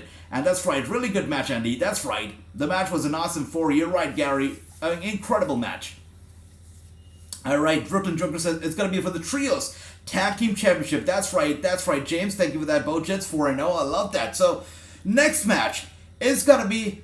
Wow, these guys, they do not want the fans to stop talking about AEW. That's it. They want the fans to talk about AEW all night long. And that's why after such a banger of a steel cage match, the next match is literally going to see the return of the Elite. Because next match, it's going to be the Death Triangle versus the Elite for the AEW World Trios Championship. And everybody's ready for the Elite, are they not? Like, they disappeared after the press conference. They were suspended, and now they're being brought back after the whole investigation got over. So let's see how this goes down. The Elite, of course, they're talking about the Elite and how they helped with the start of the promotion. They've been here since the very beginning, the first day, the first press conference, and they're now making the return after the entire controversy, and they're coming back to reclaim what they think is theirs, the Trios Tag Team titles. Let's see. The Elite for the win says Brooklyn Joker. Now, this is interesting. Everybody expects the Elite to win. But that Triangle have definitely been holding the territory very well without the Elite as well. In their absence, they have been fantastic Trios Tag Team Champions, without a doubt. So I would love to see, the Death Triangle winning. Like that's definitely something that people don't see coming. That's why I would love to see it happening. I'd love to see Death Triangle pulling off a number right here on the Elite and picking up the victory. Let's do it. But let me know, guys, what your prediction is. Brooklyn Joker says Elite's gonna win. Chris says it's gonna be the Elite. Elite's gonna win. James says Death Triangle. I like that. Andy says Death Triangle. I like that. Okay. It's too predictable to go with the Elite, says True. I like that. Everybody here is thinking outside of the box. Let's go. Let's go. Kington says, wish WWE has it at WWE one more with all these factions. I know, brother. And here we are. That's quite an entrance from the Death Triangle. Look at them. Nice. What a fantastic trio this really is. Pac, of course, Penta, the Rey Fenix, they're fantastic as a team. They're so good. I love these guys. And honestly, I never want them to disband. I never want them to drop the titles. These guys are fantastic as a trio. Incredible. Love that. Love that. Thank you for that, King Tones. And that's right, guys. If you're new here, make sure you hit the subscribe, the like, and join our family. I can see Julio has just hit the subscribe button. Julio, welcome to the family. Welcome to the community. Hope you're having a great night so far. It's been a banger of a show already, and it's only going to get better as the night goes on. Screw the baby Elite, says James. Okay. Bojet says Elite is going to win. Okay. Triangle says True. I see. All right. Kington says, I want to go with the Elite. All right, Kington, let's see. All right. Okay, so we're split. I thought that everybody here was going to say Elite, but many of us actually think it's going to be the Triangle, which is quite interesting. Let's see how this goes down, but I'm super intrigued to see how the Elite make their entrance and what kind of a reaction are they going to get when they come out. How big are the fans going to pop when the Elite comes out tonight? Let's see. Let's see. By the way, Penta's match tonight is pretty interesting. He's channeling his inner Joker. That is sweet. All right. Really very diverse here. Usually we see tag teams or trios come out and they're wearing matching colors and whatnot. But here, all three people with their own identity. I like that. But okay, it's almost time, guys. Let's go. Let's get it.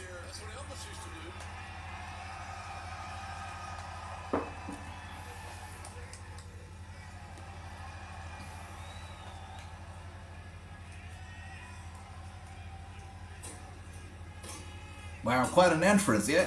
I still feel like the House of Black will appear. The truth says, we are the gears of creation that turn outside of a machine. The gears that could make this clock tick. We are the fathers of time and of the future. We are the sons of the past. Okay.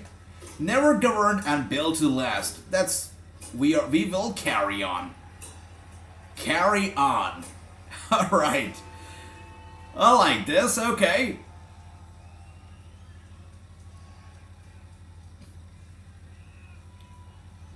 Let's go. Wow, look at the pop. The fans are loud for the Elite. They are loud. Look at this. And here they are, Kenny Omega The Young Bucks, the Elite, they are back, and they're back to reclaim what, they say belongs to them. That's the AEW World Trios Tag Team titles. Let's see how this goes, but guys, I'll be lying if I say that I don't have goosebumps right now. I'm not the biggest fan of the Young Bucks, but honestly, looking at these guys come back after all that happened, the crazy press conference, all the controversy following it, all the rumors from the dirt sheets, it's great to finally have them return. Kenny Omega is back where he belongs. He is back in AEW, and All Elite Wrestling is not gonna be All Elite Wrestling without the Elite, right? You cannot take the Elite out of AEW, then it's just AEW, then it's just All, right? We need the Elite in AEW, and they're here. It's great. It's great to have them here. Triangle, let's get it. I like that Rory here says Triangle's gonna get it. He says, Triangle, let's get a legit winning faction. We'll build a team that eventually takes the titles. I like that, Rory. I really like that. No, I love it. I love the fact that many of us here are rooting for the Dead Triangle, the absolute underdogs in this match. Most of the people say it's gonna be the Elite, but I love the fact that many of us here say, no, let's get a Dead Triangle. Let's build him up to this unstoppable beast of a team. Let's do it. I'd love that. And Kington says, your setup should stay like this forever. It's impeccable. I love it. Thank you. You guys like the studio tonight. Thank you for that. I really appreciate it. Thank you for that, guys. And True says, I still feel like the House of Black will appear. If they do, it's gonna be crazy. Crazy indeed. And here we see it. The Young Bucks, Kenny Omega, they're smiling big. They're looking happy. The fans seem happy. That was quite a pop for these guys. Yeah. The Jackson brothers are never gonna stop talking about the return. Good pop here for these guys, for sure. I see they brought back that leash. That's right. Don Callis is back. Don is here, back with these guys. And honestly, I feel like Don is great with Kenny Omega. He's so annoying. Very annoying guy. But he's like the Paul Heyman to Brock Lesnar. He's like the Paul Heyman to Kenny Omega. He just suits right there. He looks good. And Kington says, Rory, we are here. Thank you for that, Kington. Really appreciate that. And Chris says, the Elite won't lose in the return. Yeah, it just seems like they will not. Seems very predictable that the Elite's gonna win, so. But, we're gonna think outside the box, and we're gonna try and go for the Dead Triangle. Let's see. My prediction here for this match is a Dead Triangle, and Kenny Omega right now face to face with Pac. Seems like these two are gonna start this match, or are they? Let's see. Okay. Come on, Kenny. Let's start the match. Oh, hell yeah, he is doing it. I like this. Alright, I love it. Kenny Omega is indeed starting the match right here with Pac. Let's do it. 30 match tonight. It's a busy night, Brooklyn Joker, and I'm loving it. Old Bucks are so dumb they shouldn't have their job, says Andy. Andy hates it. Andy hates it. Okay, that's fine. Alright.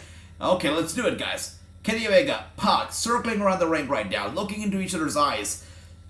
Electrifying. The fans are on their feet. I expected, honestly, them to return, this match to happen later on in the card, but we know Tony Khan, he likes to give us bangers early on. He likes to start off his shows with the bangers. He likes to do it. He likes to get the people talking very early on in the match, in the show, I'm sorry, and that's why we literally had the Elite coming back in just the second match of the night. It's crazy. And here we are, Kenny Omega now grabs the arm of Pac. Pac with a very unique defense and offense, taking down Kenny Omega.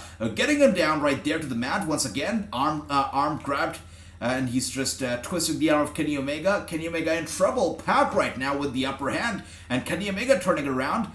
Nice defense from Omega. Pac sends him to the corner. Of course, rope break, and he has to let go of Omega before the 5 count. Nice. All right. Sweet pace of the match so far. I'm loving the pace. I'm loving the intensity. Loving how much the fans are into the whole damn thing. Kenny Omega sends him to the corner. Pac gets his boot up right in the nick of time. Kenny Omega blindsided. There you go. Pac taking him out, going for the... Oh dear. Incredible intensity here. I'm loving it. And a kick to the gut of Kenny Omega. Once again sent to the ropes. Irish whip. And Omega doing what he does best. Look at that, targeting the limb, targeting the leg of Pac right there. And now he's gonna go for it. There you go. With that being said, oh my gosh, Pac with a very unique reversal to Kenny Omega's every single move. The way that they're doing it in the ring, very fluid. They've got answer to every single move of theirs. It's crazy. Pac and Omega have got this incredible chemistry that I did not know existed between these two. Wow, I'm glad that they really are starting off this match. Very cool.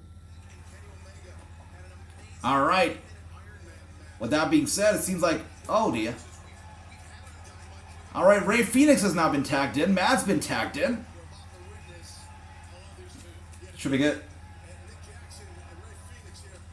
All right, so it's got to be Nick Jackson and Rey Fénix. They're going to battle it out, and they lock it up. Sweet. So we already know Kenny Omega and Pac have great chemistry, but do Rey Fénix and Nick Jackson share the same chemistry? Wow, nice spinning kick right there to Jackson. Jackson with a beautiful dodge, and once again, look at that. He's looking to powerbomb Jackson into the ringside, into the mat. But Jackson once again holds onto the ropes, gets down to the ringside, elbow strike to Jackson. He goes to the barricade. Once again, they're back in the ring, and beautiful drop kick right there to Rey Fénix. He goes down flat to the mat, and here we are, the Elite clearly with the upper hand right now, or at least for the split second. Rey Fénix gets in here once again. Nick was going to go for a German suplex, it seems, and there you go once again. Elbow strike to the back of Rey Fénix, taking him out, or maybe not. Rey Fénix with a beautiful reversal, again with the spinning kick from Nick, and a beautiful spinning kick from Rey, and there you go, Nick startled, and Nick kicks him right there, and elbow strikes to each other, both of them with great offenses to each other. They basically hit each other with the same damn moves over and over again. The tag's been made. All four guys in the ring right now, Nick,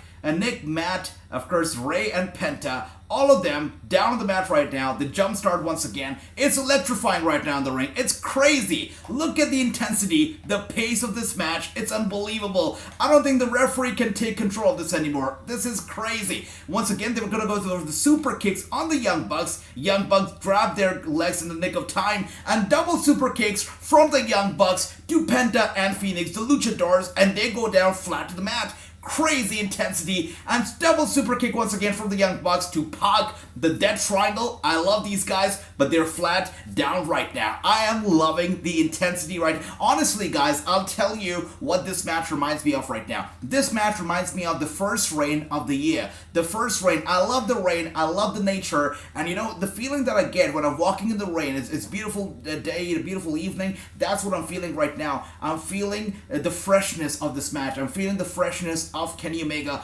of the Elite right here. They look fresh, they look happy, and I'm feeling it right now. This match is crazy. The intensity, the momentum, the pace, it's unbelievably good. And so fluid, so fluid. Every single move has been delivered with perfection. No botches, no slip-ups, none of that stuff. Hurricane Rana right there from Kenny Omega to Penta and over there, and a kick from Rey Fénix to Kenny Omega gets him down. The Jackson brothers once again taking out Rey Fénix just like that.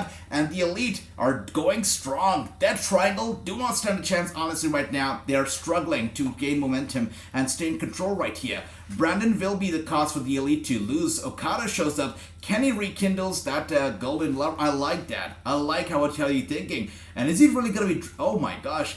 Did he just take a drink from a fan?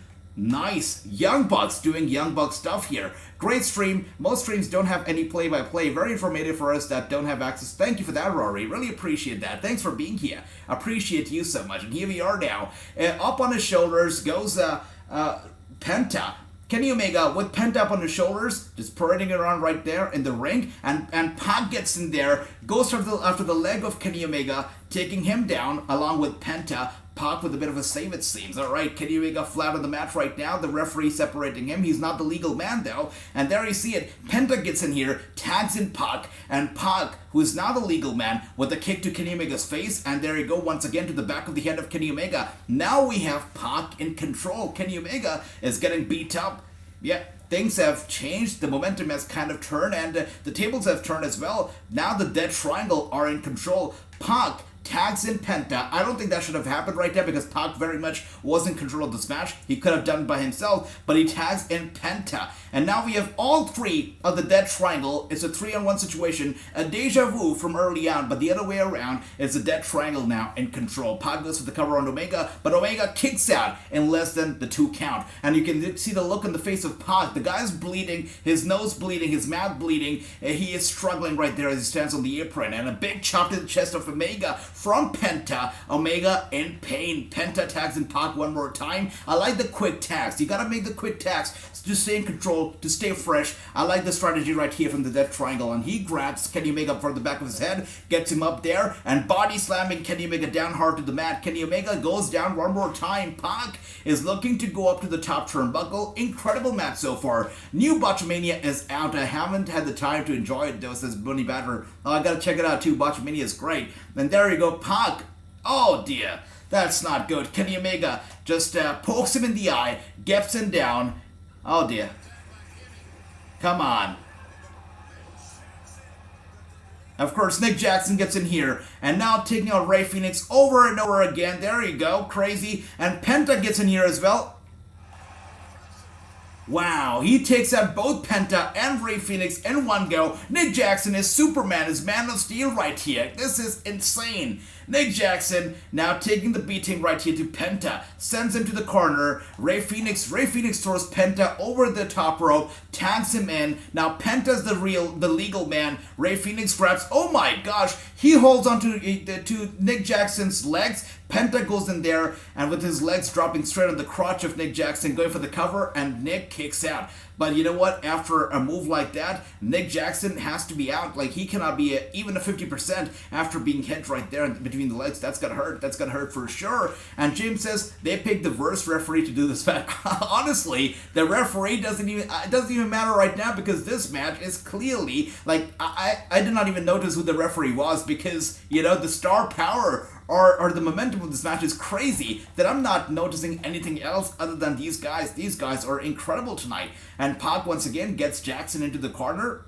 Okay. I mean, what a match, really, truly incredible. And Pac with a boot to the face of Kenny Omega, getting him off the apron. Yeah. Hey guys, you know what? We started off this whole match. I said that I've got Death Triangle. They're gonna win. But after looking at the performance from the Elite, I think there's no question, no doubt in my mind that the Elite, they're gonna win tonight. I'm gonna be a little bit heartbroken because I love the Death Triangle, but I've got a big feeling that the Elite are winning tonight. It's been incredible tonight. This is the best match that we've seen from the Death Triangle, without a doubt, and they couldn't have done it without opponents like the Elite. Elite are here proving why they call themselves the Elite. It's an incredible match, without a doubt, and here we are now. Nick tags in Matt. Matt comes in here with full momentum. Penta gets in here, and Matt hot tag. You know, it was a hot tag, and with the clothesline to Penta. Penta's dizzy. He stays. Matt with a big knee to the face right there to Penta, to Pac, I'm sorry, over and over again. Bulldog gets him down straight to the mat. Matt once again grabs Penta, and with a chop to the chest, taking on both Rey Fénix and Penta in one go. They're making the Luchadors look like nothing in here. The Jackson brothers absolutely killing, murdering the Luchadors tonight. And here we are. Kenny Omega wants a tag, and then Matt tags in Omega. It is Pac and Omega going at it. Pac gets up real quick as soon as Omega comes in. A spinning kick right there to the gut of Kenny Omega. The midsection is going to be hurting right now. Kenny Omega, though, with a big boot to the chest of Pac. Pac goes hard down to the mat one more time. Penta comes in here for the save. Kenny Omega taking out Penta, taking out Pac. This could be over right now. Kenny Omega as fluid as always. This has got to be it. This got to be it for sure. Kenny Omega has those murderous eyes right now. Look at that. Look at him. He looks like he's going to be going down, diving down on Pac. Pac rolls out to the outside. It's got to be it. This has got to be it. And Kenny, building up the momentum, and goes flying down to the outside, taking out both Penta and Pac in one go. Where is Rey Fénix? Oh dear. Rey Fénix looks like he's out of it. He was not even there for the spot, for the dive here. And with that being said, anyways, Pac is in a tough spot. The Jackson brothers are going to go for the dive. Rey Fénix now gets in there, stopping Matt from going for the dive. There you go. Rey Fénix taking out Jackson. Or maybe not. Of course, the Young Bucks taking out Rey Fénix instead. Big DDT right there on the apron. And Rey Fénix goes down hard. He's not getting up after that. You know, his head bouncing off the edge of the ring. He's not getting up for the rest of the night. That's it. It's over for him. Penta is going to go for a high-risk maneuver of the top turnbuckle to the ringside. But Jackson gets in here, stopping Penta in his attempt. And there you see it. Looks like he's going to go ringside, but that's going to be courtesy of the Young Bucks. And that's correct. Hurricanrana right there. Holy crap. Hurricanrana right there from Jackson to Penta. And Penta goes down like a ball to all of these guys, to all the clubs right there standing ringside. And everybody is down now. Every single man in this match is down on the ringside. Everyone's down flat on the mat. Only one person standing now at this very moment. And that one person is Kenny Omega. Without a doubt, he's gonna win. He's definitely gonna win. Even the cameraman is down, guys. That is crazy. Insane. Anyways, let's see what else do we have here. This match is just going to make the Elite look strong, not go over, says True. Interesting. Let's see. Well, definitely, it is doing that. It's making them look very, very strong. I honestly want that Triangle to win, but my heart says Death Triangle. My mind says it's gonna be the Elite. And Kenny going for the cover on Pac. Pac still kicks out. Wow, this guy is not giving up. Not giving up for sure. Really cool. And Rory, thanks for the subscribe. Thanks for the like. Really appreciate that. Jason, you're awesome. Thank you, everybody. Thank you for the support. Really appreciate all of you. King Tones, I love it, brother. Okay, Clay. I know. Crazy. And Kenny Omega looks like he's going to be finally putting this to an end here. And Pac gets out of the way. German suplex from Pac to Omega. Omega goes down. Seems like he's out of this one. Wow. This has got to be over. And Pac with a spinning kick right there to the leg of Omega. Kick to the nose. Omega taking a hit after a hit. And Pac once again. Wow. The Young Bucks. It's got to be over. This has got to be over now. Triple tombstone. Wait a second. They were looking for the tombstone pile drivers. Holy crap. So the Elite were gonna tombstone the Death Triangle, but instead the Death Triangle turned it around and the tombstone all three members of the Elite at the same damn time. That was crazy. Crazy spot right there. And now Death Triangle have clearly got the upper hand. Looks like Rey Fenix is going to be going, that's right, he goes diving down hard from the shoulders of Penta from the top turnbuckle. Rey Fenix goes down hard on Kenny Omega. Kenny Omega is down right now. Pac also is going to go for his move of the top turnbuckle on Kenny Omega. This has got to be over. That Triangle, they're going to win the match. I think it's evident right now. It's over. It's over. Pac is going for the cover. Oh dear. No, submission hold locked in from Pac. That's got to be it. Kenny Omega is far from giving up though. He's trying to reach the ropes. He's trying to get the foot on the rope. I think he will be able to do it. That's right. Holy crap. And the Jackson brothers, once again, they get in there. They break the submission hold. But it seemed like the match was going to be over just there. Crazy. The match continues once again. Rey Fenix and Penta, flying down on the Young Bucks. Diving down to the outside, which means the Young Bucks are taken out. Penta's taken out. Rey Fenix taken out. I don't think they're getting back in the ring, and it's only got to get down to to Pac and Kenny Omega. That's it. Only down to two people right here. It's got to be it now. It's got to be over. And here we are. Rey Fenix gets back in the ring, helping Pac taking out Kenny Omega. That's right. Rey Fenix is the legal man now, officially the legal man, going down on Kenny Omega. Hey, if Rey Fenix stays the legal man, I can expect Kenny Omega to get over, because I don't expect Rey Fenix or Penta to pin Kenny Omega. I don't see it happening. Wait a second. So, Pac just throws in a hammer to Rey Fenix, the referee who's clearly distracted, just like James said early on. The worst referee that they could have. The referee is distracted. He's not seeing what's happening. Rey Fenix says, I'm not going to do the wrong thing. He throws the hammer back to Pac. With that being said, Kenny Omega takes the advantage of the distraction and takes out Rey Fenix. Is it going to be over? It could be. Planting him down hard. 1, 2. Oh dear. And Rey still kicks out. Crazy. Holy crap. And Jackson sends Pac straight back first into the barricade. What a fantastic match indeed. What do you guys think? Did Rey Fenix do the right thing? Should he have taken that hammer and hit Kenny Omega straight in the head with the hammer and got the victory? Or did he do the wrong thing by throwing the hammer back? What do you think happened? What should have he done? Let me know, guys. Love that King Toad's 4 more likes to go. Love it. I hope Britt Baker and Saraya is next. It could be Money Badger. They literally are giving us bangers after bangers, so it could be. It could be next. But I still feel it's going to be the tag team match that's going to be up next. But here we are now. Let's see. We got Penta.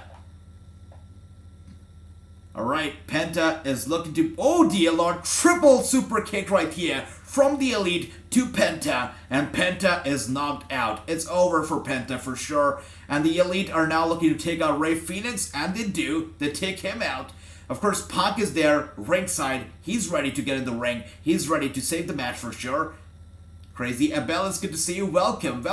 Chris says this match is great. Without a doubt, brother, it's fantastic. Pac could be a heel for sure. Pac is amazing. He could fill in every single shoe. And here he is now with the hammer.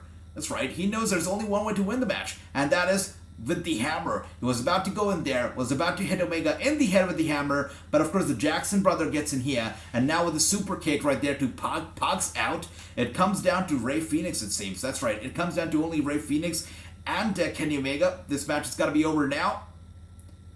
It should be over, and I feel like the way it's going, it's got to be the Elite. The Elite's got to win without a doubt, since it's only Rey Fénix and Kenny Omega right now. Rey Fénix is not defeating Omega, that is for sure. Kenny Omega with a knee strike straight to the head. Rey's gonna lose. It's over. It's got to be over. And Pac gives him the hammer. He gives him the hammer. He realizes Rey Fénix is gonna lose the match, so he hands the hammer to Fénix. Fénix, though, looks like, holy crap, holy moly. Oh my gosh, I cannot believe it. The Death Triangle, they've defeated the Elite. The match is over. Crazy. You're right, James. The worst referee indeed. You said it for a reason. Holy crap. The Death Triangle are still champions. Wow. Did not see it happening, but it did happen, and I'm so happy that it happened. The Death Triangle have defeated the Elite without making them look weak. This was absolutely a banger of a match. What a back and forth. What a fluid match this was from the very get-go to the very end. I mean, there was not a dull moment in this match. Not a weak spot in this match. What a crazy, crazy back and forth from the very get-go indeed. Incredible. And at the end of the day, we still have our champions, the Death Triangle, who hold on their territory real tight. What happened was that Rey Fénix was handed over the hammer, and when Kenny Omega got him up there on the top of his shoulders for the one-winged angel, Rey Fénix, when the referee wasn't looking, he hit Omega straight in the head with the hammer and got the victory. So not in the cleanest way possible, but the Death Triangle are still the champions. It happened, guys. Crazy. When we were going for the Death Triangle to pick the victory, I thought to myself that it's crazy that we're predicting the Death Triangle is going to win. It's not going to happen, but it certainly happened, and I love it. Incredible. And 5-0 for Andy. Incredible. Abel, once again, I know. Great match, though. Great match indeed, Abel. That's right. Money Badger, brother. That Triangle, they won. They're the champions. Still the champions. 5-1, Chris. That's sweet. Sweet, brother. Andy's happy. Look at Andy. He says, that was crazy match. That Triangle retained. I know Andy's smiling right now. He's so happy. That's right, true. Great damn match indeed. I mean, wow. I know. I'll tell you what. The Soccer World Cup, FIFA World Cup, they've got some big shoes to fill in because Full Gear is an absolute banger of a show. So, FIFA World Cup better bring in the UFOs or better bring in I don't even know who, because they've got some tremendously big shoes to fill in, and that is without a doubt. Crazy match. Crazy, crazy, crazy. And coming up next, it's going to be the women's match. The first women's match of the night, I believe. It's going to be for the TBS Championship. So we already have a self-proclaimed TBS champion in Nyla Rose, and she's going to take on the TBS champion, Jade Cargill. Should be a good match. It's coming up next, and I can see True says Jade's gonna win. James says it's gonna be Jade for the W. Okay, and Abel says how many matches left, so we've got 1, 2, 3, 4, 5, 6, 7. We got 8 more matches still to go, including this one. We got 8 more matches. And wait a second. Oh, look at this entrance. Crazy. Look at that entrance. Okay. The Guerrero entering like a Guerrero. Holy crap. Latino heat indeed. Wow. That is an entrance. Holy crap. That is an what does Vicky Guerrero's shirt say? Does it say I'm your poppy? Because if it says that, I'd love it. Okay. What an entrance indeed. Nyla Rose here, the self-proclaimed TBS champion, entering. Wow, this is great. This is genius, honestly. You know, Eddie Guerrero lived by the mantra of lie, cheat, and steal. And Nyla Rose definitely stole that championship. She's lying to the world about being the TBS champion. And yeah, she is here to cheat her way into the victory. So lie, cheat, steal indeed, and she's being accompanied to the ring by Vicky Guerrero. It only makes sense, guys. Nyla Rose is channeling her Eddie Guerrero from the inside. That's what she's doing. She is channeling her Eddie Guerrero. That's what she's doing here. She is here to lie, cheat, and steal, and she's gonna be victorious. That's it. That was a very symbolic entrance. I loved it. Wow. Go Jade, kick Nyla. Oh wow, James says go. Beat Nyla up, alright. And Money Batter, that's what I'm saying. FIFA World Cup, they'll have to bring in the UFOs or anything, to be able to fill in the shoes that AEW is going to be leaving behind after tonight. What an incredible show it's been. I mean, FIFA World Cup is going to be is having a big act to follow indeed. What is Jade Cargill dressed as tonight? Is she cosplaying again as a superhero? What is she, Wonder Woman tonight? What is she dressed as? I see orange gear. I see, I believe, yellow hair, if I'm not wrong. Okay. Jade Cargill looking good. Of course, it's funny. It's ironic that the TBS champion is walking out here without the championship, but Nyla Rose, who's not the champion, is making her entrance with the title. It is funny. And I can see True here with the big old eyes for Jade. Jade is looking good. But what is she dressed? She's cosplaying as something, isn't she? Oh, Thundercats. Thundercats! Oh dear. I love the Thundercats. Okay. Holy crap.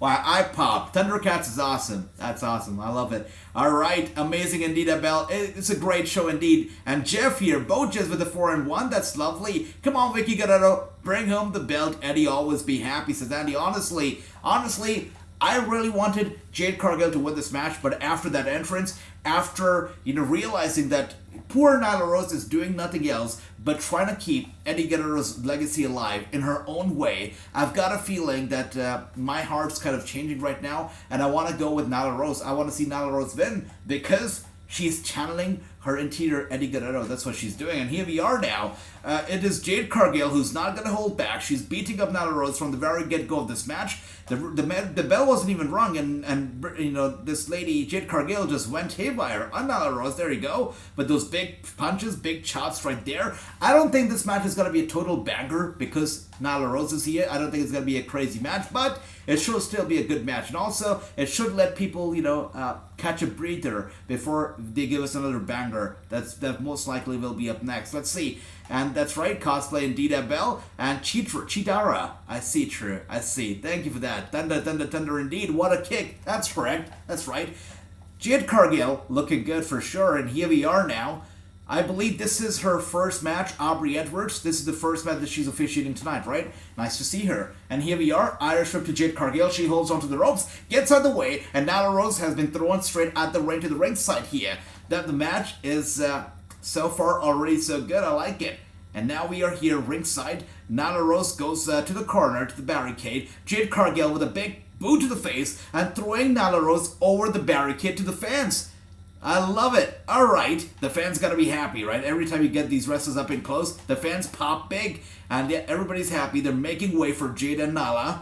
And Nyla now with a punch to the midsection of Jade Cargill. Jade Cargill taking it back. Yeah. Did not see that coming. Let me drink some water. Wow. What a night, guys. Really. I mean, if you think about it, it's only the third match of the main show, but I have to say that the pre-show matches were also no less than the main show matches. So overall, this is the sixth match of the night, and the night is literally just getting started. What a banger of a night indeed, and here we are now. Nyla Rose tossing in Jade Cargill back into the ring. They're taking it back into the ring here. Let's see how this goes down, and Jade cut the cheeks out, sister. Alright, brother. No, she's looking good. She looks good for sure. Nice outfit. And Jade to win says, Ricky, my queen, Jade will win. Alright, Ricky, you're queen. I see you. And now a body slam from Nyla Rose to Jade Cargill, getting her down straight to the mat. Jade Cargill kind of hurt. Hopefully she'll be able to regain momentum and win the match. But let's see. Again, just like I said, Nyla Rose is here to cheat, to lie, cheat, and steal. So you never know. She might pick up the victory as well. Alright, Bojet says, Jade, okay. And Ricky says, AJ, I didn't watch buy-in. Please don't tell me who won the match on buy-in. Alright, Ricky, I'm not going to tell you who won. Don't worry. I'm not going to spoil it for you. But it was a good show. Buy-in was great. Jade has a huge wedge. Oh, yeah. She looks definitely. And here we are now. Nyla Rose, like a wrecking ball, goes straight into the corner where Jade Cargill was lying down. And Jade Cargill definitely, once again, hurt even more. Just crawling away from Nyla Rose, trying to get her back to her feet here. Nyla Rose is dominating the match. The self-proclaimed TBS champion is so close to becoming the actual and real TBS champion after tonight. Let's see. And Andy says, Jade is way overrated, just my opinion. Honestly, Andy, I feel like Jade Cargill is one person that even if you don't watch pro wrestling, anybody like, let's say person A, let's name the person X. Person X has never watched pro wrestling in their life, but when they come across Jade Cargill, they see her for the first time, they're gonna be like, whoa, that's a champion, that's a wrestler. She's got the looks, she's got, all the boxes checked. She's getting better and better in the ring, like we see the improvement. I know that she's not the best in the ring so far. I know she cannot really give us bangers so far, but she's getting better, and she's got the looks, so I feel like with the work, yeah, she's only gonna get better. Let's see. I don't care about Nyla Rose, but I want her to win, says Andy. I like that, brother Andy. And honestly, whatever you've been wanting tonight has been happening. So I would not be surprised if Nyla Rose wins once again, since you want for it to happen. Let's see. By the way, AJ, you order Burger King is on the way. I never. Oh, you ordered Burger King for me, Ricky. That's nice. Thank you for that. Okay.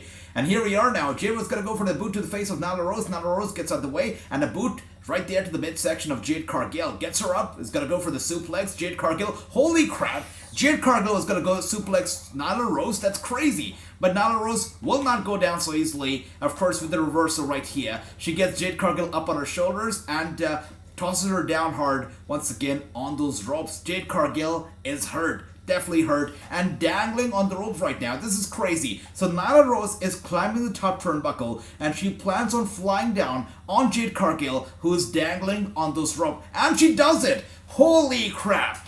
A knee strike straight to the back of Jade Cargill, getting her off the ropes and into the ring right here. I don't care if this is wrestling or if it's, if they're trying to keep it safe or whatnot, but still, that has gotta hurt. I'm pretty sure Jade Cargill's back must be killing her right now. Nyla Rose, a super heavyweight, landing down hard with the knee first straight to the back of Jade as she was dangling on those ropes. That's gonna hurt her a lot, for sure. Jade has that crane kick. That's right, she does. She's barely 2 years in. That's right, indeed. And she's putting in the work. Like, we see the improvement every single time we see her. So, yeah, props to Jade, indeed. Thank you for that, Ricky. Thanks for the Burger King. Okay. And Jade Cargill, way better indeed. That's right. Okay. And here we are now. What a great match indeed. Here we have Aubrey is counting down to the 10 because both the wrestlers, both the stars are incapacitated. They're down on the mat right now. If they're not able to beat the count, the match will be over right here, right now. Let's see. Let's see if one of them can make it up to their feet. Jade Cargill goes to the cover on Nyla Rose. The referee counts to the 2, but Nyla with a kick out. Huge powerbomb. Wow. Okay, James, let's see. I'm a little bit behind you, I guess, but let's see. I'm intrigued. Let's see the powerbomb. Okay, and here we are now. Nyla Rose trying to make it up to her feet here. Jade Cargill still flat down. Okay. All right. My final prediction for this match is Jade Cargill. I think Jade Cargill's going to win. Definitely, I think so. And here we are, uppercut from Jade Cargill to Nyla Rose, and she's going to go for an Irish whip. Nyla Rose, though, will not go down so easily. Jade Cargill with a kick right there to the... oh, dear. Don't tell me it's going to be happening right there. Oh, my gosh. Crazy huge power bomb from Jade to Nyla. And she goes for the cover, and Nyla kicks out. Crazy. Jade Cargill...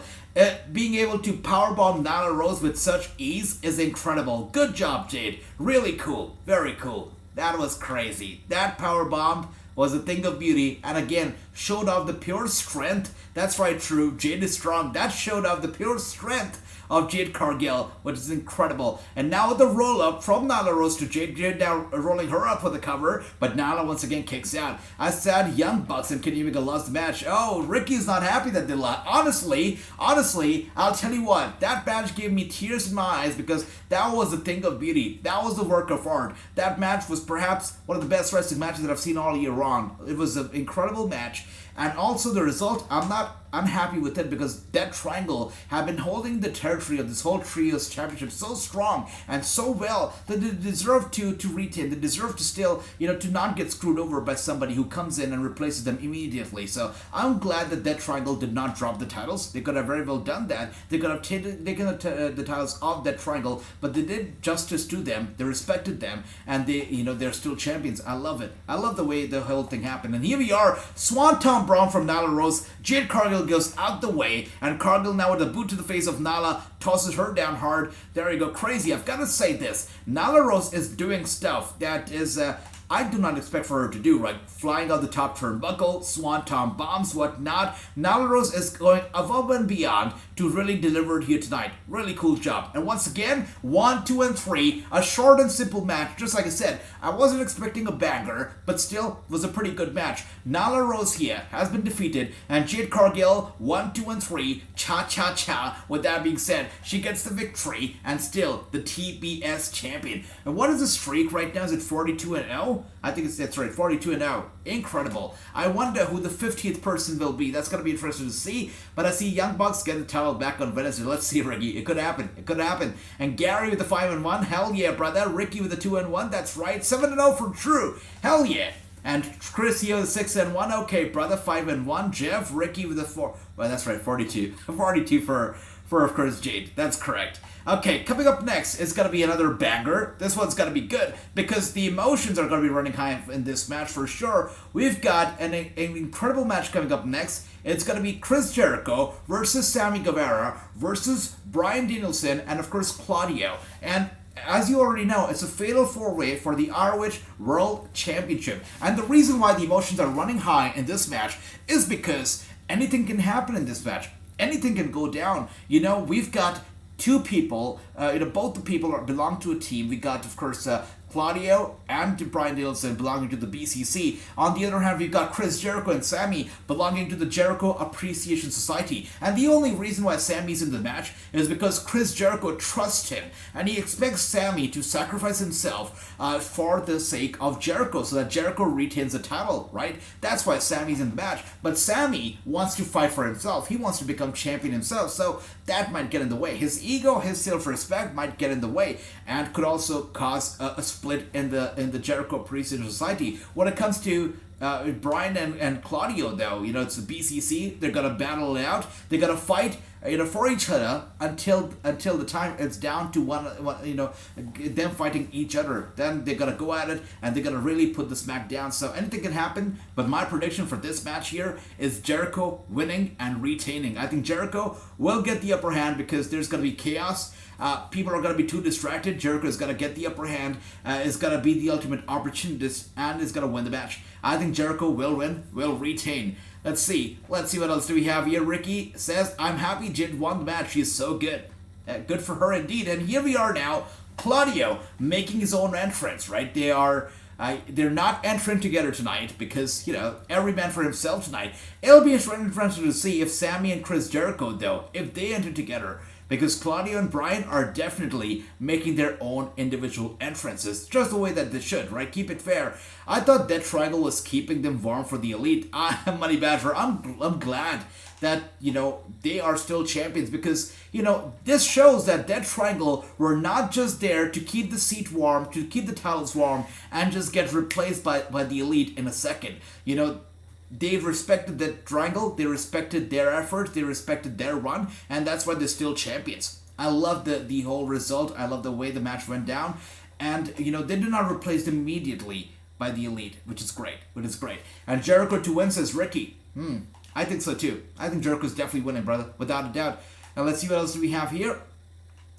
Chris says, I pick Jericho, hell yeah. Andy says Jericho. True says Jericho. Sammy will fight. I think so too. I do believe that Sammy will fight, but it will be Sammy's foolishness that will cost him the match, and Jericho will probably pin Sammy to pick up the victory. I think so. And let's see who's leading. Ricky, it's True. True is leading, dominating, and will most likely win again. Of course, True cannot be defeated. I was Sammy as lost match tonight because Jericho told him to lose a match. So I think Sammy will get pinned. I think so. Sammy gonna take the title from his... Oh wow, Run DMG here with the bold prediction. Run DMG says Sammy is gonna take the title from his daddy. I like that. Daddy Jericho's gonna drop the title to Sammy Guevara. I like it. Okay, let's see. And here we are now with Dragon Ball Sammy coming out. What do you guys think about his entrance, his Tron? Honestly, as a Dragon Ball Z fan myself, I find this insulting to Dragon Ball Z's legacy. This guy should not be here talking about Dragon Ball Z or entering with the Tron like Dragon Ball Z. I see it as an insult. Come on, Sammy. Come on. You cannot take my anime, the one anime that I love so much, and make it about yourself. You can't do that. But anyways, he is doing that right here. And I'm helpless. I can't do nothing about it. But anyways, Sammy Guevara is coming out here, full confidence. You know, he wants the championship, but it's not going to happen. Jericho is going to retain, and that is without a shadow of a doubt. HVC Full Gear background on your TV. There's a lot of screens right here, guys. You know, you can see whatever you guys want. That's correct. Will the Bucks go back to the tag ranks? I think so. I do believe that they'll go back there. Yep. Sammy might get pinned, but he's not laying down. For sure. I think so too. I think he's not laying down. It's got to be his foolishness, though, that will cost him the match, for sure. He will try to get out there. He will try to get physical. He'll get beat up pretty badly by Brian Claudio. Claudio and Brian will battle it out. And, you know, while they're distracted, Jericho will get in there and will pin Sammy. I think that's what's going to be happening. It's grim. Wait a second. Look at that. Wow. The fans love Jericho. Look at them, just singing along to Jericho's theme. Jericho, though, I mean, this guy is a legend, right? He's such a legend. Love it. I love it. Jericho, you can tell, he loves his time in AEW. Honestly, let's be honest, if he was still in the WWE, what would he be doing right now? He would probably wouldn't be getting used, or probably would be a, you know, part-time wrestler, something like that. So I'm glad that he's in AEW, and we can all just drink in the bubbly, and we can just live in the era of Chris Jericho. It's great. It's great. That's right. And let's see what else do we have here. Once again, I agree with True that Sammy might get pinned, but he's not laying down. He's not sacrificing himself for the safety of Jericho. It's not happening. Sammy is so weird, says Ricky. I agree. 100%. He's a weird-ass man, for sure. Dragon Ball AEW. True. Stop. No, don't do that. Dragon Ball Sammy, so funny. Jericho won, win. That's right, Boja's brother Jeff. I agree. Jericho's gonna win. That is without a shadow of a doubt. But here we are, everybody singing along to Judas.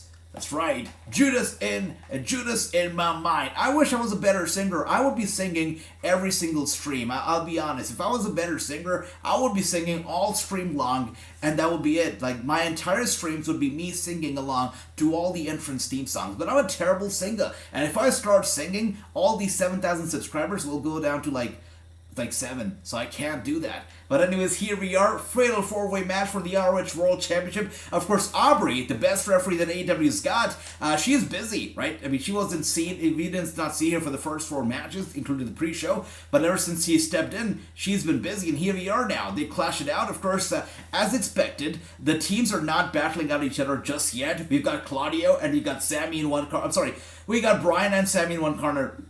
We got Claudio and Jericho right now ringside. So it's Jericho Priest Society versus BCC happening at the moment. And Moneybatter says, some Hispanics don't like Sammy. I don't mind him for his weight. They just want him. Well, I don't like Sammy because of Tay Conti, honestly. I cannot stand these two as a couple. That's why I don't like him. Also his face. I don't like his face.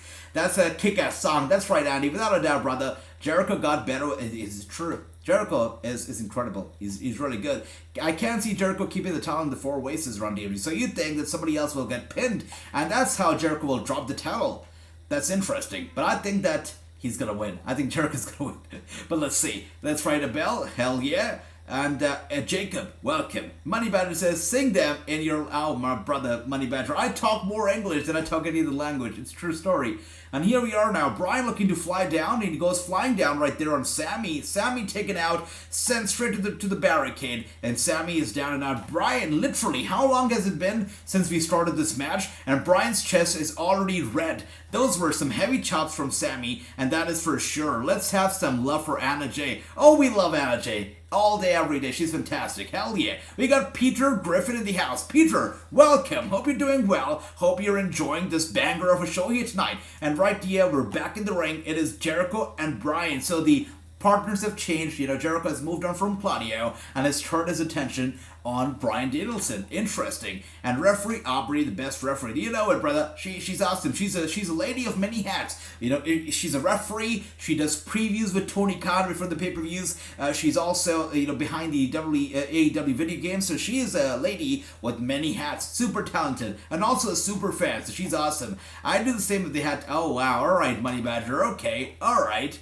And here we are now. It is the BCC taking on Jericho Appreciation Society leader. BCC with the uppercuts right here to Jericho, back and forth, over and over and over again. Poor Jericho. He's dizzy, he's dazed, and this is gonna keep repeating itself unless Sammy steps in. And Sammy is here. Bryan Danielson turning his attention. Oh dear Lord, they're done with Jericho, but now they take Sammy. After uppercutting Jericho over and over again, it is Bryan and Claudio uppercutting Sammy over and over and over again. One thing's for sure, it's the BCC with the upper hand right now, without a shadow of a doubt. This has been a fantastic pay-per-view, and this right here has been a crazy ROH World Championship match right here. There you go, Claudio and Bryan with a great partnership in the respective corners, taking out Sammy and Jericho. Incredible partnership from the BCC indeed. I mean, so far they've been doing so good, and now they shake their hands and looking into each other's eyes. It would be foolish if they start battling out just yet. They should still keep their attention, you know, towards their enemies, towards the Jericho Appreciation Society. Should not turn against each other just yet. It will be a mistake because Jericho and Sammy are not out just yet. They're still in the match. They're still not lights out. It would be a terrible mistake. Oh dear Lord, and they do it. Of course, the baby faces always make the stupid mistake of letting the emotions run wild and really go after each other so early in the match. Should not be doing that. And see it, Bryan and Claudio are battling it out right now. Why would they do it? Why would they drain each other out? This is a stupid mistake. Really is. And here is now Bryan taking out Claudio, getting him down on the mat. Armbar locked in real tight. This is so stupid. They should not be fighting each other so early on in this match. Incredibly stupid decision. And that's right, bye-bye Sammy. Ricky Sammy's gone for now, but he will be back to take the advantage later on for sure. Gary says Bryan Danielson's chest is gonna be like raw meat. You know it. Already it's like raw meat. It's only gonna get worse with time, that's for sure. Sammy has idea with his smoky white. I don't know. I cannot stand either of them, that's for sure. That's right, and here we are now.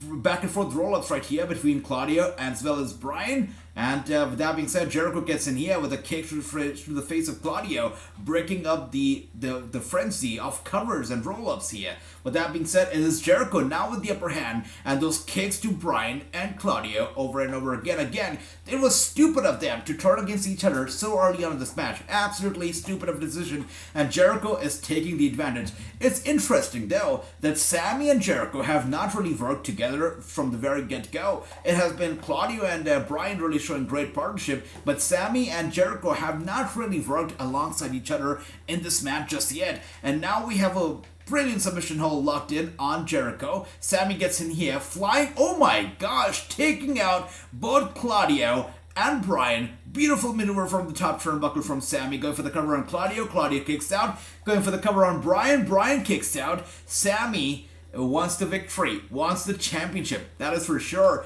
29. I love that, Ricky. Thank you for that. Everybody who's here, thanks for being here. You make sure that you hit the subscribe, the like, and join our community, our family, our chat. Thanks once again for being here. And Jacob, you want to face True? Well, only True can tell you if he wants to face you. That's it. Anyways, moving on here to the actual match. We are here with Sammy and Jericho working together finally alongside each other, taking out Claudio. A taste of their own oh my god, look at Sammy. That's one reason why I don't like Sammy Guevara. So annoying, this guy. Such a show-off.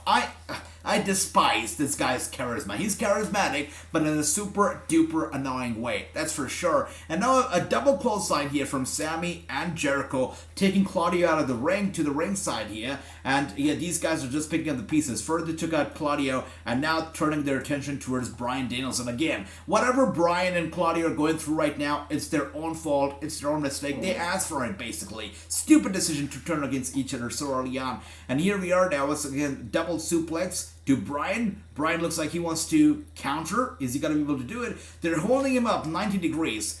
And there you go, tossing him down. Now, if you hold your opponent up 90 degrees like that, all the blood is going to be rushing to their head. They're going to be super dizzy. They're going to be super out. And once you slam him hard to the mat, you know they're going to be lights out for sure. At least for a bit. That's for sure. That's right. And yeah, that's right. True.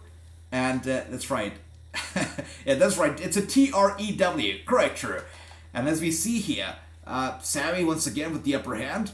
Beautiful job. Sami and Jericho here, showing everybody why Jericho Appreciation Society matters, right? Why the very best. And thank you for that, Ricky. Thanks for, keeping track of the spams. Please make sure. And what does that mean? All right, I've got no idea, Money Badger. Really, I got no clue. And here we are now. Jericho gets Bryan Danielson up on their shoulders. Let's see. Nice. Channeling his inner John Cena. Wow. I like that, Jericho, with a big smile right there. Going for the cover on Bryan. Wow. Did you see Sami almost clinching right there? Almost freaking out as Jericho was covering Bryan, because he did not want Bryan to not kick out. He wanted Bryan to kick out so that Jericho does not win. He wants the championship. He wants to go home to his wife, his beautiful wife, with that championship, with that ROH World title. He doesn't want Jericho to retain. He wants to win himself. So let's see. But of course, so far they're working together. Unlike the baby faces, the heels are better. They know that they have to align with each other until the very end, the very last minute of the match. So they're doing the right thing. All right, let's see what else do we have here.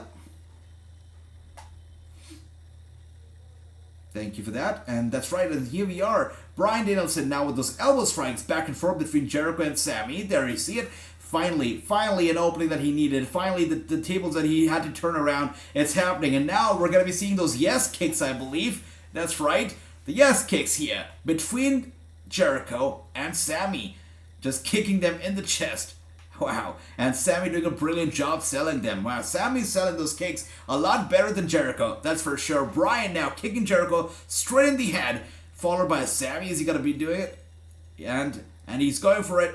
And kicks Sami straight in the head. Both of them going flat down to the mat. Going for the cover. And Sami kicks out at a 2.5.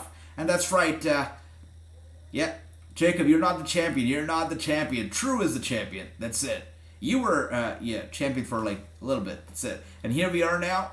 Bryan with the chop and the kick and the chop and the kick over and over and over again. Heels are like these. There's no longer honor or mix. You know it. You know it, brother. And here we are now. Bryan Danielson gets Sammy Guevara up on the top turnbuckle, wasting a lot more time here. Hurricanrana from Sammy with a beautiful counter. I don't know how he did that, but he did it. Incredible job, Sammy. You know what? I hate this guy. And I hate him a lot more because he's not bad in the ring. He's actually pretty good in the ring. So that makes it harder for me to hate him. And that's why I hate him even more. Sammy is so annoying. And going for the cover on Bryan. Bryan once again kicks out Jericho, looking to pick up the pieces, but he'll have to do a lot more than that to really win the match. Thank you. And moderators, as you already know, if you feel like anybody's like spamming or something, you can take charge. So feel free. And here we are now. Claudio is looking to take out Jericho. He gets him up, gets him down just like that. Finally, Claudio is back in the match. I almost forgot Claudio was in it. All right, the guy looks angry. Targeting Jericho. Okay, so Sammy's out of the ring. Bryan's out of the ring. We're now going to get a one-on-one bout between Oh my gosh, Claudio is going to be taking Jericho for a ride. Or is he not? Jericho with those kicks to the chest of Claudio. Claudio stomping down hard on the chest of Jericho. Going for the cover. Jericho with a kick out once again. 2.5. 2.5. And Jericho kicks out. Claudio with a Irish whip. Or Jericho turns it around. Claudio, nice dodge right here. Holy crap. Code breaker. But that was the worst code breaker I've seen in years. Really, the worst code breaker. But a code breaker is a code breaker. With that being said, Sammy gets in here. Jericho was covering Claudio. He could have won the match right here. Sammy gets in there, pulls Jericho by the leg, and the match continues. Jericho is in disbelief. How did Sammy turn against him? How did his own guy turn against him? Jericho cannot believe it. He's looking at him. He's angry.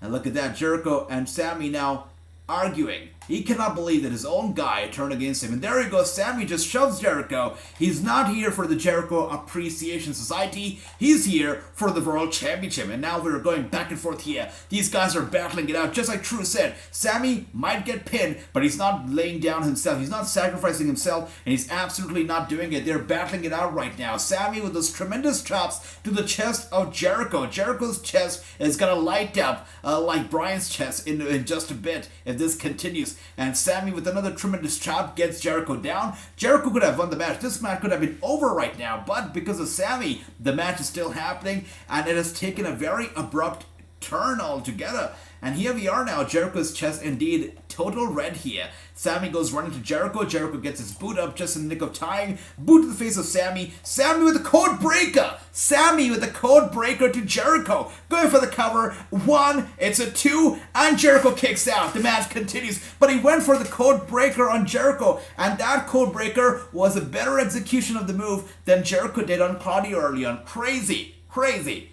Loved it. That's right, it's a Fatal 4-Way Money Badger. That's right, 2 members from the BCC, 2 members from the Jericho Appreciation Society, and as we see here, there's a split that has been caused here between Jericho and Sammy. The Jericho Appreciation Society just got a little bit weak here after this match, and Jericho is going to go for the Walls of Jericho, locked in real time on Sammy. Sammy is experiencing pain like no man has ever experienced ever before. This guy is in pain, screaming out in pain, screaming out in agony. Jericho saying, "Come on, Sammy, come on, quit. And Bryan with the flying goat right here. There you go. And Jericho once again, one step ahead. As Bryan was going to go flying down on Jericho, Jericho grabs his leg and now locks him in the Walls of Jericho himself. Claudio is still left. He's still left here. I don't think Jericho realized that, but Claudio gets in here, and Claudio is going to go. He's going to up. Oh my gosh, boot to the face of Jericho, but he still does not let go of Bryan. The Walls of Jericho still locked in real tight. Claudio wants to give it a boot to the face of Jericho. Jericho will not let go of Bryan just yet, but Claudio forces him to. He gets him up. He's going to go for the suplex, it seems. There you go. Hard-hitting suplex from Claudio. Going for the cover on Jericho. It's a... Oh, dear. He's not going for the cover. He's not going for the cover. He's going for the sharpshooter. Sharpshooter locked in from Claudio on Jericho. This could be it. This could very well be the end of the match. Claudio could be the ROH World Champion right here. This match is great indeed, Chris. It's great. A fantastic match. Bad choice, Sammy. He should help Jericho. I know, Money Badger, but of course, split has happened. And the one thing about this, oh, wait a second. Holy crap. Jericho is a genius. As Claudio had logged him in the sharpshooter, Jericho crawled over onto Bryan Danielson and started to cover him. And, the Aubrey, being the great referee that she is, she started to pin. And good thing that Bryan kicked out at 2, because Claudio did not even realize that Jericho was covering Bryan while he was locked into a sharpshooter. And Sammy gets in here, kicking Claudio in the head, kicking Bryan in the head, and finally relieving Jericho for a bit, of course. But that doesn't change anything. Doesn't mean that Sammy is here working for Jericho again. He's still just as angry. He still wants the world title more than anything else in the world. He's still fighting for himself, not for Jericho, for himself. That's right. Andy says, lol, awesome. Sammy used Jericho's code. Was great. That was a beautiful execution of the move as well. And Ricky with the big ol' eyes for Jericho. Okay. Jericho got stretched. Oh, dear. Oh, wait a second. Let's see. They're hugging it out right now. So Jericho and Sammy hugging it out. Oh, dear Lord. Sammy, it's over for Jericho. Holy crap. He takes Jericho out clean. And now going on top of the turnbuckle, Sammy's going to go for a Harris maneuver right here. If Jericho cannot get up, it's over for him. There you go. Jericho. 1, 2. Oh my gosh. How did he kick out? How did Jericho kick out? I'm in disbelief. Everybody in the ring right now is in disbelief. Sammy's in pure disbelief. I am in disbelief too. How did Jericho kick out of that? Crazy. Oh dear. Honestly, I can see Money Badger, you're asking Andy, who are you rooting for? I don't know who to root for. This match can go either way. I will honestly be disappointed. I can't believe I'm saying this. I'll be disappointed if Bryan wins a championship or Claudio wins the title. I want Sammy to win out, actually. I cannot believe I'm saying this. I don't even like Sammy, but this whole thing is taking such an abrupt turn.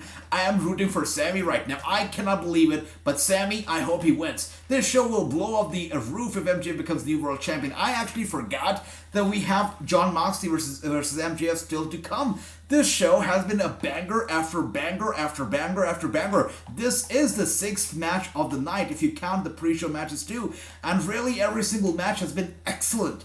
Incredible.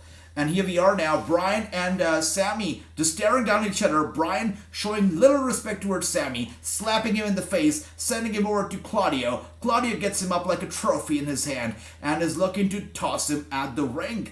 And he does it like nothing. He tosses him at the ring onto Jericho. So Jericho and Sammy are out. Bryan, out of nowhere, takes out Claudio, and going for the cover, Claudio kicks out. Crazy. This could have been it right here. The fans cannot believe it. Everybody's standing up on their feet right now. The ROH World Championship has never felt more important than this. This is crazy. What an electrifying match indeed. Incredibly insane match indeed, guys. And me too, Jericho says, Andy, alright, bitch slap. That was a bitch slap indeed, true. You're right. And here we are now. This will be matching the night consideration. You're right, Gary. This could be the match of the night for sure. And here we are now. Claudio with his elbow strikes to Bryan. And you know what they're doing right now? They're wasting time. They're exhausting each other. Neither of these guys are going to get the pinfall. Neither of these guys are going to win. But they're just wasting each other up. And one of those Jericho appreciation, the jokers, clowns, they're going to get in here. And they're going to get the victory by pinning one of these two guys. Right now, they're doing nothing but doing those Jericho or Sammy a favor. That's it. And now a beautiful uppercut from Claudio. Bryan turns around, goes for the cover on Claudio. Claudio with a kick out. They're just exhausting each other up. That's it. Beautiful clothesline once again from Claudio. Turning Bryan 360 degrees in air before he collapses down hard to the mat. Going for the cover. Claudio and Bryan kicks out. Just like I said, they are just exhausting each other up. They are just wearing each other down right now for either Jericho or for Sammy to pick up the pieces. That's it. Trading elbows. Indeed true. Incredible match, brother. Incredible match. That's right, true, Ricky. I mean, when do we say this? That every single match tonight has been fantastic? Because it's true. Every single match tonight has been fantastic. It's great. It's great. It's a fantastic show. I don't care if you're a WWE fan, AEW fan, ECW fan, any fan.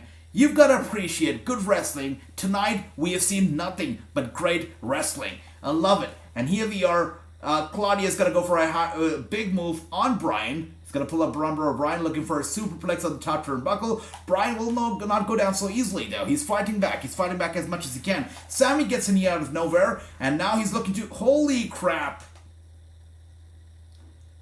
Off the top turnbuckle, big neck breaker right here to Claudio, and Sammy taking on Bryan just like that off the top turnbuckle, going for the cover on Bryan. Bryan with a yes lock locked in from Bryan on Sammy. This could be over. Sammy really has to hold. Oh my gosh, so close to tapping out. He's so close. He's got his hand up. So close to tapping out. Jericho gets in here, breaks the submission hold. Just in the nick of time, the match continues. Otherwise, Sammy could have tapped out very easily right here. And Bryan is now on the apron. Sammy very cleverly rolling out the ring. The match comes down to Jericho and Bryan. Maybe not. Jericho is the only guy in the ring right now. Claudio gets in here, clotheslines Jericho, and both Jericho and Claudio out the ring. The ring is empty right now. They're battling out ringside. Jericho sent to the barricade. The barricade pushed back into the fans. You could almost see the fans getting up because the barricade was pushed back into them. But the fans are loving it. They're loving every bit of it. It's crazy. This match is insane. And Bryan now flying down on Claudio. Claudio grabs him. Is he gonna go for it? What is he trying to do here? Styles Clash? A Styles Clash from Claudio to Bryan. A Styles Clash from the ringside. Crazy. Bryan is out. What was he thinking? Why did he jump on Claudio right there when he was giving it to Jericho? And he got what he deserved, though. He got hit with the Styles Clash ringside. And beautiful sharpshooter right here from Sammy onto the outside on Claudio. Sammy looks like he's going to be... Oh dear. Claudio grabs Sammy. Is Claudio going to win? Is he going to win? Neutralized. That's right, true. Crazy. Going for the cover. And kick out. Anything can happen, honestly. I mean, this could still be anybody's game. I don't think that Bryan's gonna win, but I like Claudio's chances better than I like Bryan's. That's for sure. Jericho's gotten better with age, if that's even. I know, Andy, it's crazy. I don't know. I don't know if he's Dracula, vampire. I don't know what he's doing, but he keeps getting better. Really. And, he's so driven. I mean, anybody his age right now, they would say, oh, wait a second. Oh, Sammy was going to go for the dirty, dirty, dirty pin right here, but Claudio still kicks out. That's good. And Claudio is taking Sammy for a ride. There he goes, 360-degree spin. And Gary, I can see 5-2, which means the match is over. For me, the match continues. So I'm going to keep running it through. Let's see. Claudio right now taking Sammy for a spin right here. 360 degrees, turning him round and round and round and round. And Jericho gets in here. Okay, putting this whole frenzy to an end. Claudio is out. Sammy's out. Sammy rolling out the ring, so it comes down to Claudio and Jericho. Jericho is going for the cover on Claudio. Is it over? Come on. Okay. Alright. Jericho wins the match. He wins the match. Jericho wins. Clean. 1, 2, and 3. It's over. You know what I feel? This was a fantastic show. I've got to say, the show was fantastic, but I'm a little disappointed, just a little disappointed, because literally the weakest move of all the moves that we've seen tonight gets Jericho the victory. I mean, even if he would have pinned Sammy after those swings, that would have been a little more believable, but Claudio's looked fresh, he looked okay, and Jericho hit him with literally the weakest move that we've seen in this match, and he gets the victory. But anyways, that doesn't matter. What matters is that this match was an absolute banger, and really, honestly, a candidate for being one of the best matches of the night, just like Gary said early on. This could be definitely one of the best matches of the night tonight. Incredible match. Good job, Jericho. Good job, Claudio. Sammy, Bryan. Incredible match indeed. What a match. And Hassan, welcome. Good to see you, brother. And True with an 8-0. Unbeatable score. Gary with the 5-2. Love that, brother. Good job. Ricky 3-1. And Andy 7-1. And of course, Chris 7-1. Fantastic, guy. You guys are doing great, but how good is AEW doing? Holy crap. And just when you feel that, okay, they just give us a banger, maybe they're just gonna give us a room to breathe, maybe we can, chill a little bit, maybe we can take a bathroom break, but let's not forget, they're going full gear tonight. There are no bathroom breaks in full gear, because coming up next is Saraya versus Britt Baker. Literally, banger after banger after banger after banger. Coming up next is Saraya returning to the ring after how many years now? Crazy. Literally, no bathroom breaks in this pay-per-view. We're here for the entirety of the show. We're not moving. Not an inch. That's right. And Saraya to wins is true. He kicks out the predictions here with the first prediction that is Saraya. It's going to win. And Andy says Saraya is going to win. Ricky says Saraya is going to win. Honestly, I think this one's very easy to predict. For the Elite, we were still split. Elite Dead Triangle. This one's just, obviously, Saraya's gotta win. She's gotta win. For her to lose this match would just be terrible for her. Would be terrible for her momentum, everything, the whole narrative. It would make zero sense. Especially, considering the speculation about her brother being here, her brother Zach being here ringside in her corner. Saraya has got to win. She will win for sure. But the question is, does this open the door for the Knight family to be here in AEW? Does this open the door for Saraya's brother to be an AEW superstar? That's the bigger question. Do you guys think it's gonna be happening? Would you like for it to happen? Let me know. But I shocked this match is early. I know Ricky. Tony Khan is known for giving us bangers. He literally gave us the Elite in just the second match of the night. The first match of the night, Jungle Boy vs. Luchasaurus, I'm still not over the hangover from the first match. Crazy match. Tonight's show has been incredible. And here she is, Saraya coming out. And she's looking good. There you go. Confident in everything. She's got her family ringside as well. Brother right there. She's got tears in her eyes. She's coming out here for a wrestling match. She's coming back to wrestle. That's correct. Saraya this is her house. This is her night. Let's go, Saraya. Her brother Zach is sitting right there ringside. That is sweet. I love to see this match. Honestly, even though the speculation is that he might get involved, I feel like he will not, and that's because Saraya should get the victory herself tonight. She should get the victory herself. She should prove to the world she doesn't need a man. She doesn't need a brother. She doesn't need anybody to help her achieve victories or achieve greater heights. She can do it all by herself. So Saraya, I feel, should get the victory herself. Her brother should get in there, though, and celebrate the victory with her later on. I see Saraya turning heel tonight. Now, Ricky, if she turns heel in the first match, ever for return, that would be insane. I mean, my mind will blow off if she turns heel. I don't see it happening, but if it happens, wow. Let's see. 7-0 for James. I love that. I love seeing this match, last 3 match for the night. I know, Ricky. This is great. I think Baylor will interfere with Storm versus Hater as well. Oh, wait, Baker. I thought Baylor. I'm like, what is Finn Balor? Baker, for sure. I think so, too. Yeah, I agree with you. She's got to do it. I think she's definitely going to turn heel on poor Jamie Hayter. I think it's going to be happening, true. Yeah, for sure. Because after she loses tonight, she's definitely not going to be happy if her inferior, can I call her inferior? Can I call her assistant? I don't know what to say.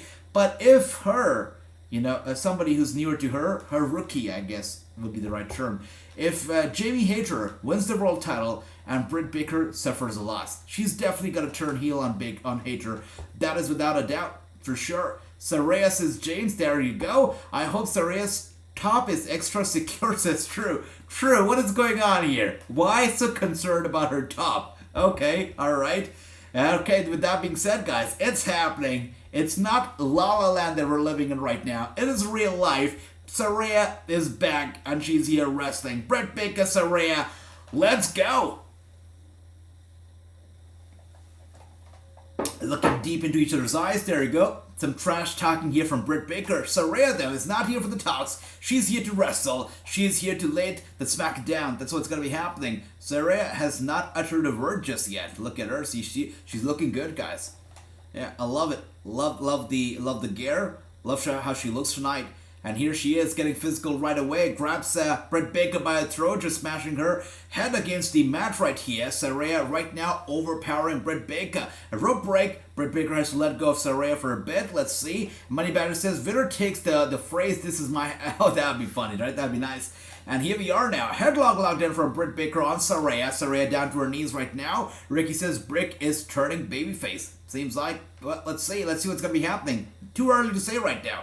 And shoulder tackle from Britt Baker. Saraya goes down hard. Interesting. Both Jets 6-1. That's nice, brother.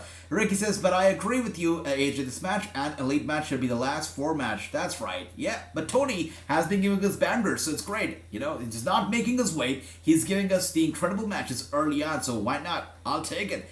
Because Saraya is in hand. I see it, True. Yep.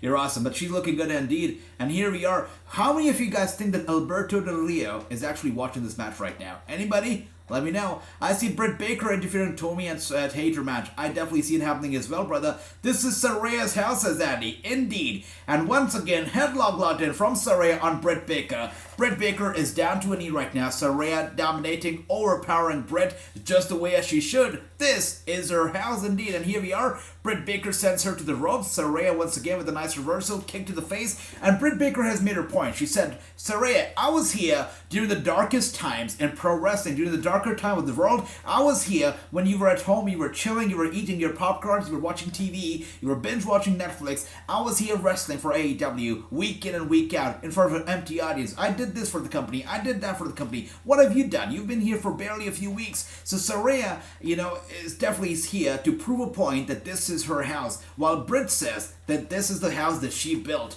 So let's see what's going to be happening here with the DDT to Saraya onto the outside, and she goes down hard, her head bouncing off the ring mat on the ringside now. This is interesting, guys. Very, very interesting. They are not building Saraya. They're not booking her tonight as a superwoman who's come back, and she cannot be beat. She's invincible. She's got this fire under her ass, and she will not go down at no matter what, right? They have built her up tonight in this match as somebody who's human, and she's getting beat up. She's got some ring rust. They're really showing her as not the greatest wrestler so far. She's really having a hard time against Britt Baker, but is trying her best to fight back. And you can see here Zach sitting ringside. Her brother, he's getting nervous. He's trying to cheer her sister on, but Britt Baker, of course, being the incredible heel that she is, doing a good job at that. AJ Lee has watched this match too, absolutely. Yeah, I can imagine Alberto watching it. For sure, brother. He does watch it. Well, he told me Alberto told me when I did the interview with him, he said, AJ, I don't watch any wrestling. I don't watch wrestling. I've got no time for wrestling. I never watch my own matches. I watch no more wrestling at home. That's what he told me. So if that's true, then he's not watching it. But let's see. And Ramit, my brother, good to see you. Welcome. And that's right. Happy Sunday. Hope you're doing well, brother. That's right. AJ Lee, a commentator on wow. That's correct. That's correct. And here we are now with Britt Baker once again overpowering Saraya, going for the cover. Saraya with a kick out. I love how they have built up this whole thing, right? It's emotional. Saraya is kind of an underdog right now. Britt Baker's got the upper hand. She's really torturing her in front of her own brother. You know, this is a perfect narrative here. You know, it makes you want to get behind Saraya even more. It makes you want to cheer on Saraya even more. They've done a good job with this. That's right. Did anybody expect Baker to not go after her neck? Oh wow. Well, definitely not. I did not. I thought she was definitely going to be doing it, brother. Absolutely. Britt Baker, of course, being Britt Baker. She's awesome. And here we are, poor Saraya. The way she's selling Britt Baker's every single move, the way she's just lying down flat, is crazy. How well is she doing it? And Britt Baker now, with the glove, the DMD, the dentist, is getting to work. That's right, the glove is on, the DMD is gonna take a closer look at Saraya, that's for sure. Look at that, okay, she's gonna go for it. Saraya up to her feet here, but will not go down. Look at her with those big punches to the midsection of Britt Baker. Britt Baker now with an elbow try to Saraya. Saraya having a hard time standing up. And once again, Britt Baker, that breaker, going for the cover on Saraya one more time. Going for the cover. It's a 2 and a kick out. Really, this has really not been a back and forth, I've got to say. Saraya has been on the receiving end of the offense. She did try to fight early on, but you know, ever since Britt Baker gained momentum, she has had momentum ever since. So things are not looking too good for Saraya at this moment. Roman says now waiting for Sasha Banks, Nick Aldis, or any big name to join AEW. Now, Nick Aldis cannot join AEW tonight. He cannot be here, and that's because December 31st, he's logged in with NWA until at least December 31st. Same as Sasha Banks, she's still in the contract with the WWE, so unless they buy the contract out, it's highly unlikely that either of those two guys gonna show tonight. It's not happening. Hater for the win, says Jeff. I think so too. I think Hater will win. And here we are now. Saraya finally turning around, going down crossbody hard on Britt Baker, taking her out on the ringside. Again, right in front, inches away from her brother. Brother's got to be feeling proud of Saraya. You know, finally coming back to wrestling. And after so long, after going through hell and back, Saraya is finally back. You know, doing what she loves to do. And here we are now, going for the cover on Britt Baker. Britt Baker kicks out. Let's not forget, guys, Saraya has grown up in front of the fans. You know, when she was introduced to the fans, introduced to the world, she was quite young. You know, quite an immature. You know, did not really have a whole sense of the world. Did not really know how things work backstage, politics and whatnot. She has grown up in front of the fans here. You know, she has gone through hell and back. We've seen her going through hell in the ring. We've seen her going through hell outside of the ring. And you know, now we see her as a pure, perfect lady who's got an experience of this world of professional wrestling, who has experienced craziness outside of pro wrestling, and here she is standing in front of us, a total warrior, right? Who has not only battled physical, the disabilities, who's not only battled, stuff that hindered her mentally, physically. She's battled it all out. She's won all of her battles, and here she is fighting yet another battle, taking on the best that AEW has to offer. That is Britt Baker. But let's see if Saraya can make this her house. Britt Baker right now down on the mat. In that corner, Saraya with the boot to the neck of Britt Baker. Britt Baker in a tough spot. And must I say, guys, this show is great, but really, it's you guys who's making the show this so great for me. So thank you once again for joining me here today. It's a pleasure watching the show with all of you. You guys are awesome. Thank you once again for your time. And I thought you said Saraya threw up in front of the crowd. No, it's not happening, Bunny Badger. No, she's fine. She's fine. That's right, Abel. What a match indeed. Great match. Yeah, grew up. That's correct. That's right. She grew up in front of the fans. That's correct, guys. And here we are now. Saraya taking on Britt Baker one more time, going for the cover. It's a 1, it's a 2, and Britt kicks out. Nice. Sweet. Love it. All right. And great match so far. Every single match has been great, but we're still left with some incredible matches. We still have to see Wardlow versus Samoa Joe versus Hobbs, The Acclaimed versus Swerve in Our Glory, Tony Storm versus Jamie Hayter, Sting and Darby Allin versus Jeff Jarrett and Jay Lethal, and of course Moxley versus MJF. The whole damn pay-per-view is literally just getting started. We still have so many incredible matches still to come. It's unreal. Full Gear is literally full gear. Bro man is here. Good to see you, brother. He says, need more Jade Chitra. Oh, me too, brother. Me too. Jade looked great, rocking the Chitra look tonight. Absolutely. Damn stacked up. You're right, Abel. Without a doubt here. And we have Britt Baker getting Saraya up on her shoulders. Wait a second. And tosses her down hard to the mat, going for the cover on Saraya. And 1 and 2 and kick out from Saraya. She keeps fighting. She keeps fighting. That's right, Chris. This is indeed great. What a fantastic show. What a fantastic pay-per-view indeed, brother. Jade. Yeah, that's right. And here we are now. Wait a second. Whoa. Go for the cover on Saraya, and Saraya kicks out. That's right, Money Better. Thank you for that, true. Jade indeed won the match. That happened. And once again, Saraya is flat down. Just like I said, they're not booking her as an invincible woman, as a superhero who's come back and is beating all the odds tonight. She is definitely showing her more human side where, she's weak. She has her weak points. She has her strong points. She's trying to fight back. Yeah, she is being shown off as an underdog here tonight. Let's see. Asia, can you interview Giselle Shaw?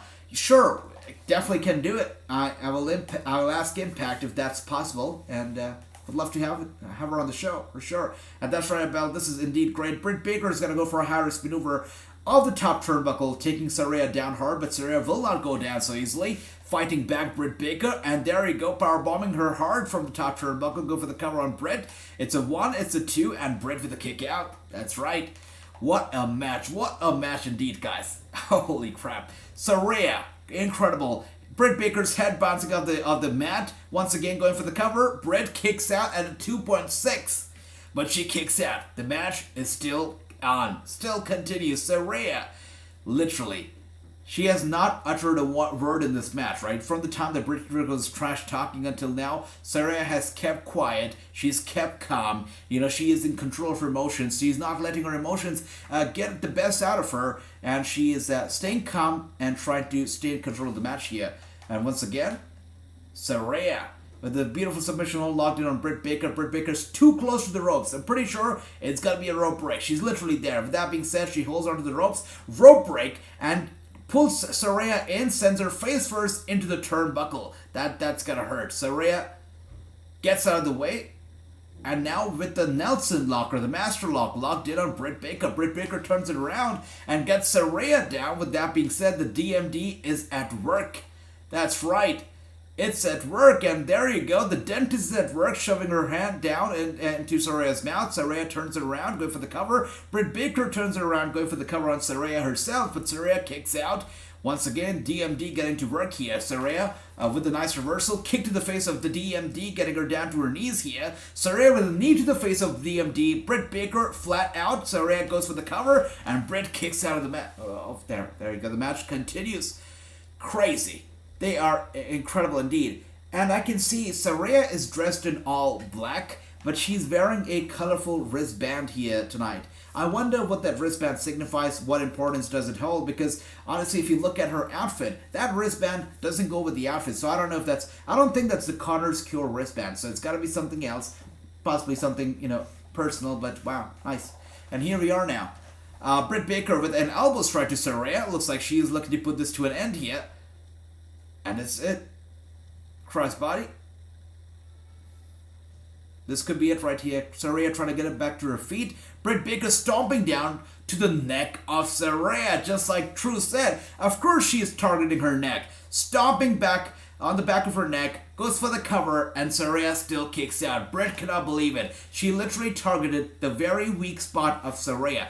The place that took her out of action for so many years. Britt Baker targets that very same spot, but Saraya still kicks out. Britt cannot believe it.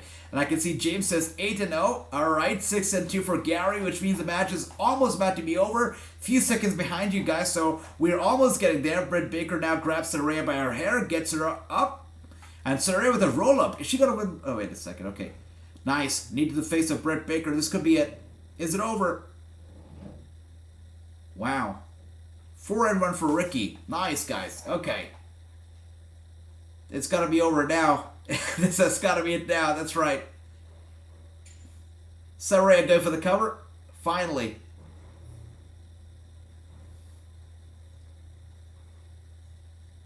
Yeah. It's it. This is it. Definitely it. Saraya with a victory. Defeats Britt Baker. 1, 2, and 3. It's clean. She is victorious. And there you go. This is indeed her house. It's a house that Britt Baker might have built, but Saraya is here to take over. She defeats Britt Baker clean. 1, 2, and 3. And the fans are rejoicing. The brother of Saraya is rejoicing. Congratulations, Saraya. Look at that. The family is so happy. They're cheering her on. She's crying happy tears. Actually, I'm so happy to see Saraya herself. So emotional. This is a great moment right here for the lady. Jay, good to see you. And James with an 8-0. Gary 6-2. Ricky with a 4-1 at the prediction score. Beautiful stuff. And True leading, dominating 9-0. Love it. 8-1 for Andy. Chris 8-1. That's right, Money Badger. Hooray indeed. And here she is hugging it out. Hugging her brother Zach. I believe that must be her extended family right there. Family and friends. This is Saraya's house indeed. I mean, she delivered. She did a good job tonight. This match wasn't the best match of the night, but overall, if you think about, the whole storytelling and, the whole story behind this match, the emotions behind this match, the way Saraya came back, her comeback story is great. And, good job overall. Saraya did well. Really cool. And the emotions on her face, they do not lie, right? They tell the whole story. The girl has been through hell and back. We know it, inside, outside the ring. But tonight she conquers all of that. All of that. And she's victorious. And here we are now, backstage with the one and only, the bastard, MJF. He is here in the locker room. And, of course, there's a mental game going on. MJF preparing for his match. Also, Moxley, somewhere in the back, preparing for his own match against MJF as well. So it's going to be a big main event. Cannot wait for it. But we still have the entire pay-per-view still left. Of course, we're just getting started. Even though it feels like we are done with much of the pay-per-view, we're not. We've got a lot of matches still to come. Of course, the match that's up next is going to be a triple threat. It's going to be Wardlow, Samoa Joe, and Powerhouse Hobbs. It's going to be a triple threat match for the AEW TNT Championship. This match is coming up next. After this match, we've still got The Acclaimed versus Keith Lee and Swerve.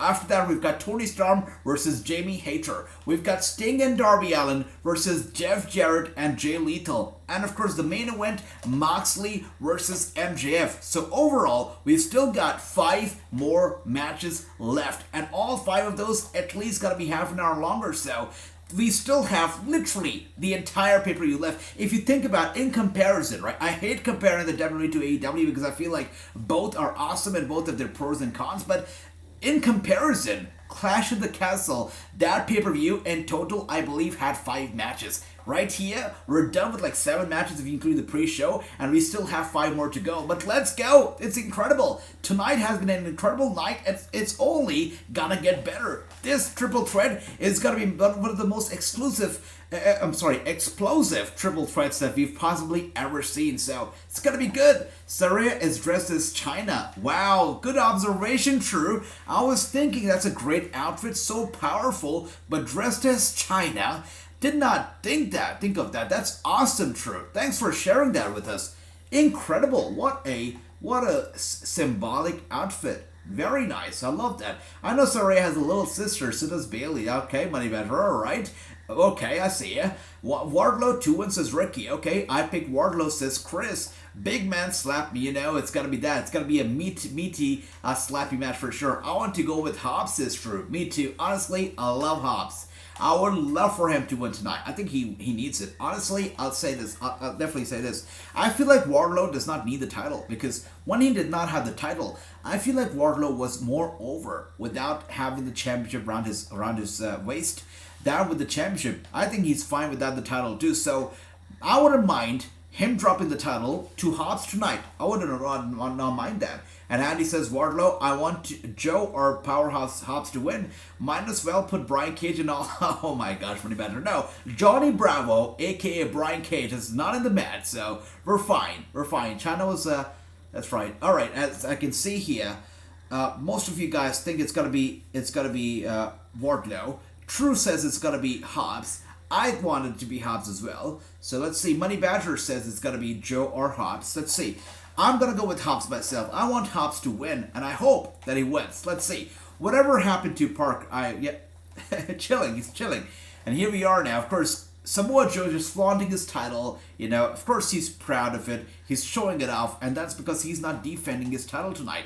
A real man would put his title on the line and make it a unification match, but of course he's not gonna do that because Samoa Joe, somewhat of a coward, I guess.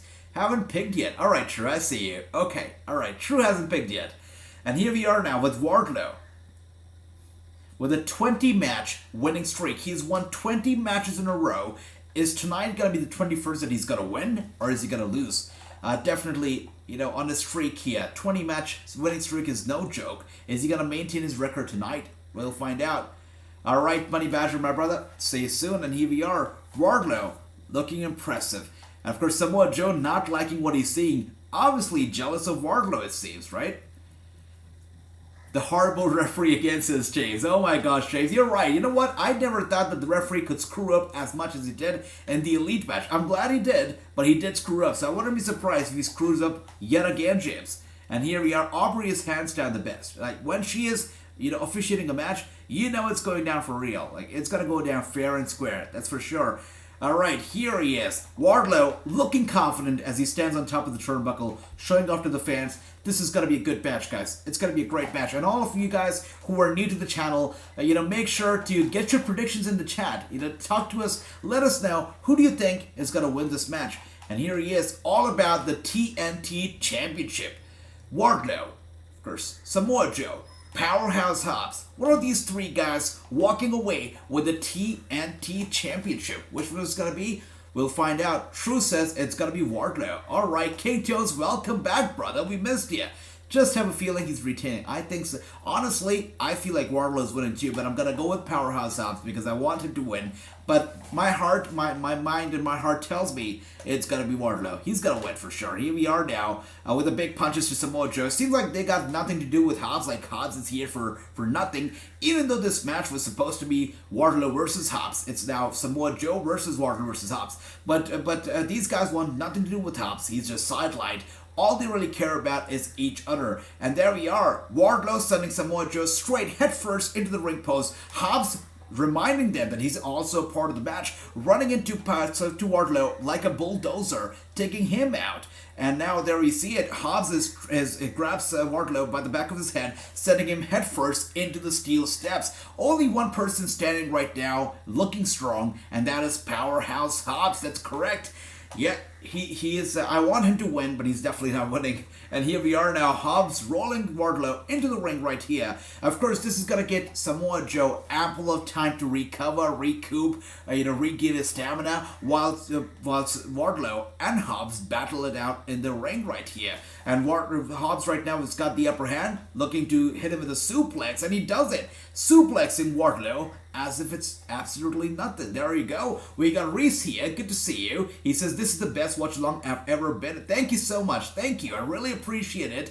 And honestly, so flattered by your comment. Really appreciate you. Thank you so much. And welcome. It's lovely to have you here. And as we see here, Samoa Joe gets in here. Hobbs taking him out just like that, like a bulldozer. Hobbs is standing tall. I also, must I say, I love the bright neon stripes on his ring gear here tonight. Shining bright indeed is Powerhouse Hobbs. Now he grabs Wardlow. He gets him on top of the turnbuckle. Wardlow laid out flat on the top. And once again, a big chop across the chest of Wardlow. Once, twice, Hobbs is having fun right here. Samoa Joe, I don't think he realizes it, but Samoa Joe also getting back to his feet here with another incredible chop to Hobbs. Hobbs here is now on the receiving end of those chops, but there you go.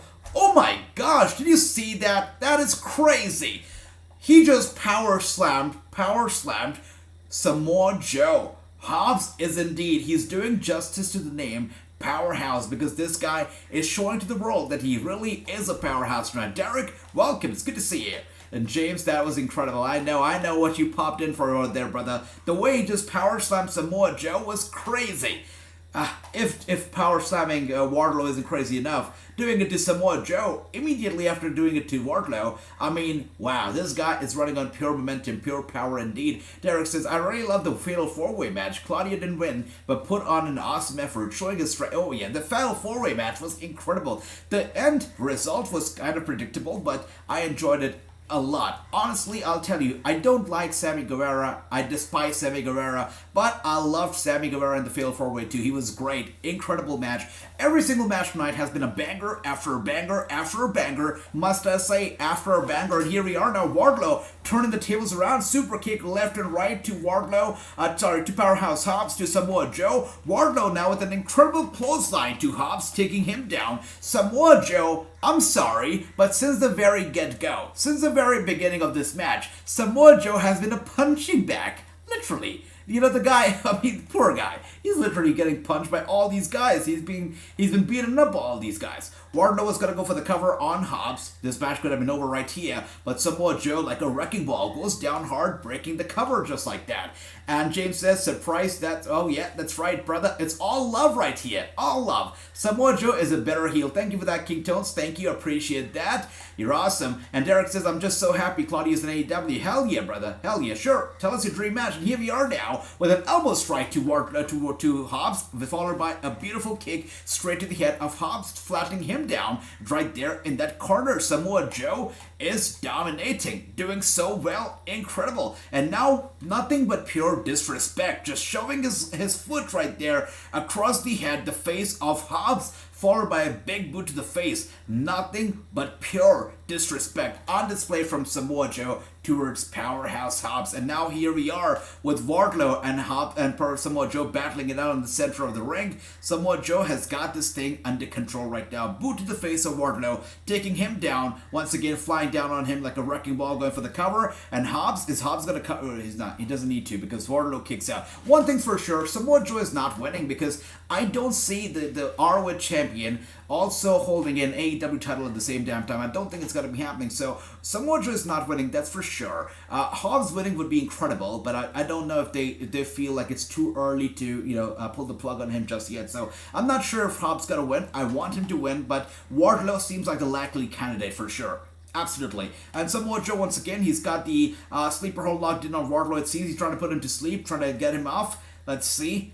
Yeah, Wardlow's still out. He's still out. But Samoa Joe, he is trying to get him to sleep. Look at that. Headlock locked in real tight on Hobbs. With that being said, spear from Wardlow, finally freeing Hobbs from the misery of Samoa Joe. Hobbs is free. Samoa Joe is down, and so is Hobbs right now. Wardlow standing tall. And Derek says, it's Minoru Suzuki. I want to see Suzuki and Claudio exchanging chops. Eddie versus Akiyama was great. The pre-show did not feel like the pre-show tonight. Anybody who missed on the pre-show tonight really missed on big time. You gotta go back, check out those matches. They're incredible. And here we are now. Wardlow taking on Hobbs one more time. Samoa Joe gets up there. I don't think Wardlow realizes, but Samoa Joe is already up. Oh my gosh, Wardlow taking out Joe like nothing. Cover, and Joe kicks out. Really, Joe is a punching bag tonight. I'm sorry, but wow, this guy is here to get kicked in the arse by both these guys, and they're tossing him around. Like, we have three big guys here, and these two have no problem tossing Joe around, which is something you don't usually see, right? And here we are now, Wardlow just knocking him out the park, knocking Hobbs out the ring to the ringside, and following him out to the ringside. Now this gives Joe, once again, a little bit of a time to recover, to recoup, get his stamina up, and crazy, flying out like a pure dinosaur, like a gorilla. He flies out to the outside, taking out both Wardlow and Hobbs, grabbing Hobbs by his strap, and sending him to the barricade, back first into the barricade, and doing the same to Wardlow, I believe. Samoa Joe cannot be stopped, will not be stopped. He's looking to powerbomb Wardlow at ringside, but Wardlow will not go down so easily. There you go. Holy crap, Hobbs running into there. He runs into Samoa Joe and sends him into the barricade, going into the barricade himself. What a crazy match here.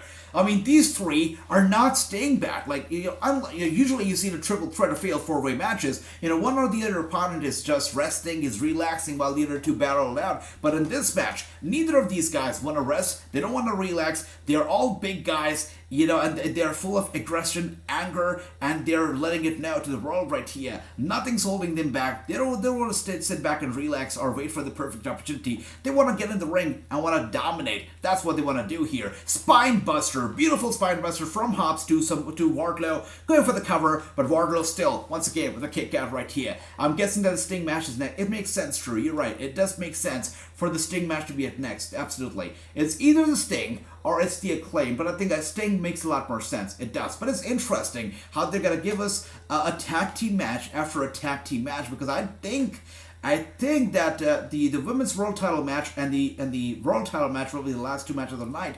So I guess they'll have no option but to give us tag team match after a tag team match, which is interesting. All right, here we are now once again back in the ring. Wardlow gets Hobbs up on his shoulders. Let's not forget Samoa Joe is chilling right now ringside. He's recovering after being put through the barricade. But Hobbs gets Wardlow up. Wardlow, once again, gets Hobbs a powerbomb to Powerhouse Hobbs. Hobbs no-sells it, gets up to his feet real quick, doesn't want to stay down.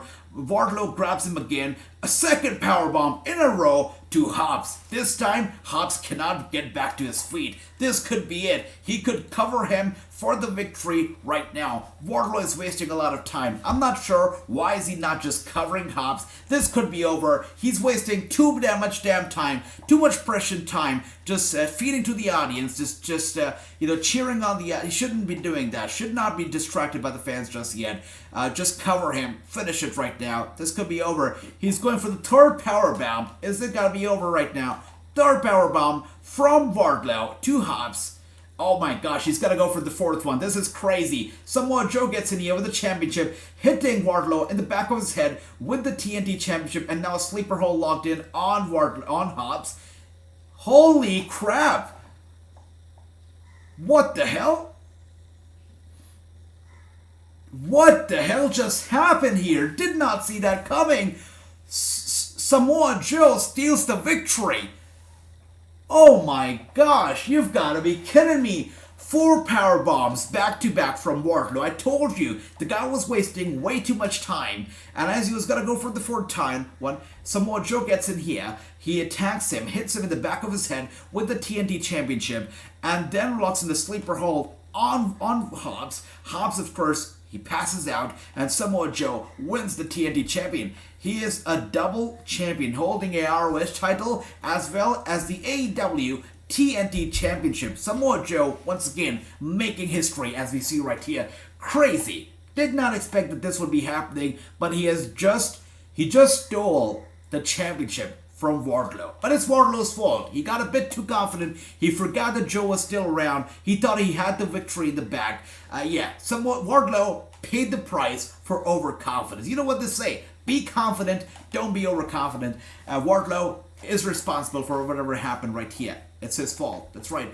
8-1, this referee sucks, says James. Anna, no DQ, right? Joe, 2 belts. That's right, true. That is correct. But what a fantastic night it's been, guys. It's been one hell of a night. Every single match here has been a total banger. With that being said, we're done with yet another incredible match. We're now left with 4 matches only. I mean, good times, they fly very quick. And I don't even know how many hours has it been since we've been watching this. It's been over 3 hours, including the pre-show, since we've been watching the show. It's been incredible. And we still have 4 matches yet to go. But first, we are here with Jericho. Let's listen in to what Jericho is saying.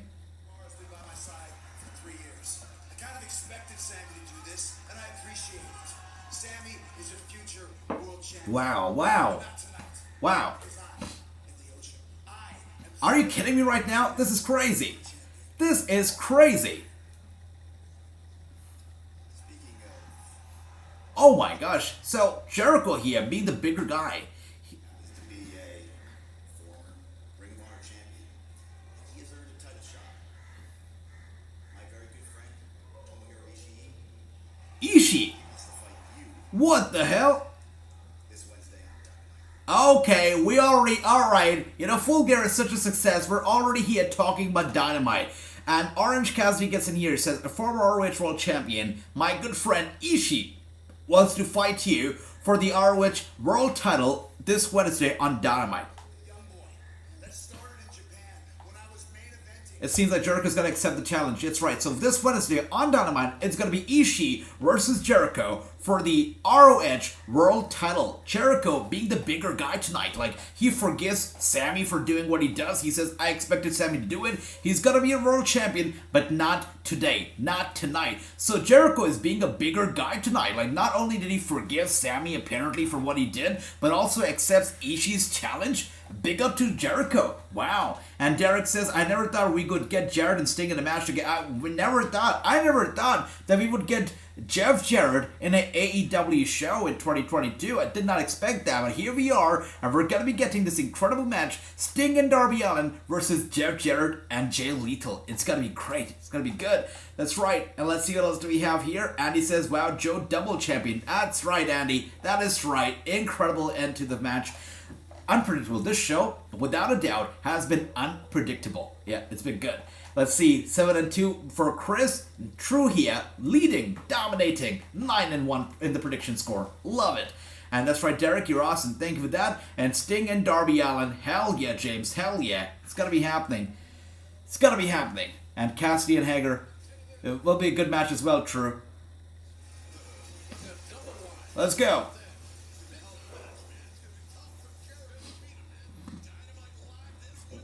So Dynamite, they already talked about Dynamite. It goes on to show how successful this match has been here tonight. This show has been here tonight. And Dynamite is going to be no different. It's going to be a great show on this Wednesday night, without a doubt. But anyways, coming up next, it's going to be Sting and Darby Allin versus Jeff Jarrett and Jay Lethal. This is the match that's coming up next. And Derek says, I just want Minoru Suzuki versus Claudio someday. That's right. Will be nice. I would love that as well.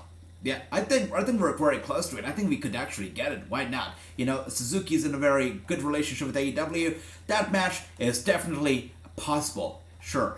Sting and Darby to win says True. James says Sting and Darby to win as well. So, what do you guys think? Who do you think? Which team is winning tonight? Which team is reigning supreme? Is it going to be Sting and Darby Allin? Or is it going to be the debuting Jeff Jarrett and Jay Lethal? Which team is reigning supreme tonight, guys? I'm taking Sting and Darby Allin, says Gary. Sting and Darby to... Wow, I'm surprised, guys. Everybody here thinks then Sting and Darby Allin's gonna win, even though it's the debut match for Jeff Jarrett. This is quite interesting. To me, if I think about it, I think I'm gonna give Jeff Jarrett and Jay Lethal a chance. I'm gonna go with Jeff Jarrett and Jay Lethal. It's his debut match. It's Jay Lethal, Jeff Jarrett. He's gonna win. Yeah, I'm gonna put Jay Lethal, my money on Jay Lethal and Jeff Jarrett. That's right, and they look good. Jay Lethal looks good as he comes out here tonight. Nice, nice. The referee is you know it, Bunny Badger. You know it. The referee is known for that stuff, and here he is with Sanjay Dutt. Did Sanjay Dutt steal my blazer? Literally, that's the same blazer that I wear for Monday Night Raw Watchalongs, right? Sanjay Dutt here, coming out, stealing my drip, it seems, right? And do you like Jarrett's team? I do. Everything about Jarrett, I love it. Jarrett is just an icon, right? He's a bastard. He's definitely a bastard, but still an icon. That's right. Where's Statlander? Question. Here we are now. Jeff Jarrett making his way out. Of course, we all remember, the incredible match. Ric Flair's last match. Jay Lethal, Jeff Jarrett. How can we forget that?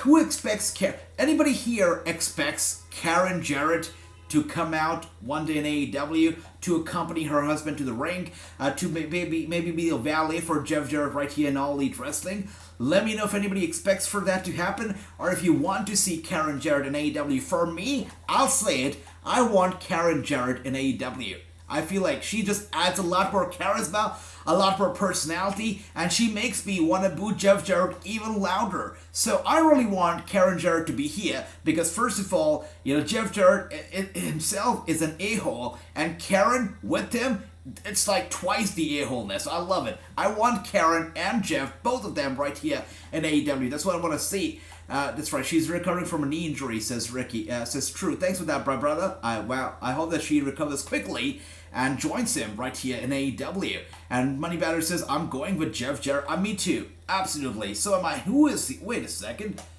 There are a number of masked men here that are accompanying Jeff Jarrett to the ring, and they are all dressed as the Stinger.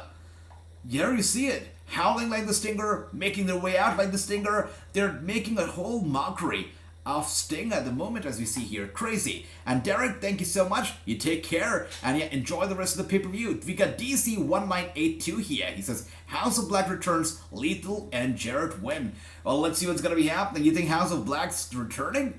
That's interesting. Let's see. This is something that True has been saying all night long, right? True has been saying that he sees House of Black returning. Wait a second. Could these masked men be the House of... Anything can happen, honestly. Who are these masked men? They cannot be just extras, right? They've got to be. So, what are the chances of these being the House of Black guys? It could happen. It could happen for sure. Now that's you really got me in a fix right here. You got me thinking that could happen as well. And who did Joe? Wait a second. Who did Joe pin? Well, Joe got Powerhouse Hobbs in a sleeper hold, and that's how he got the victory. Yeah.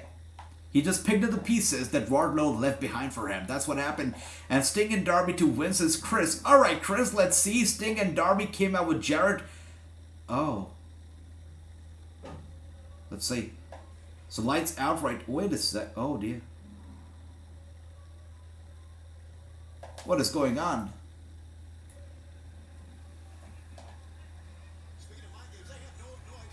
So there's a duffel bag right here on the stage right now.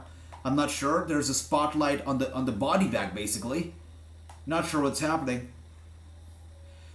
Jay Lethal is confused. He's making his way towards the body bag.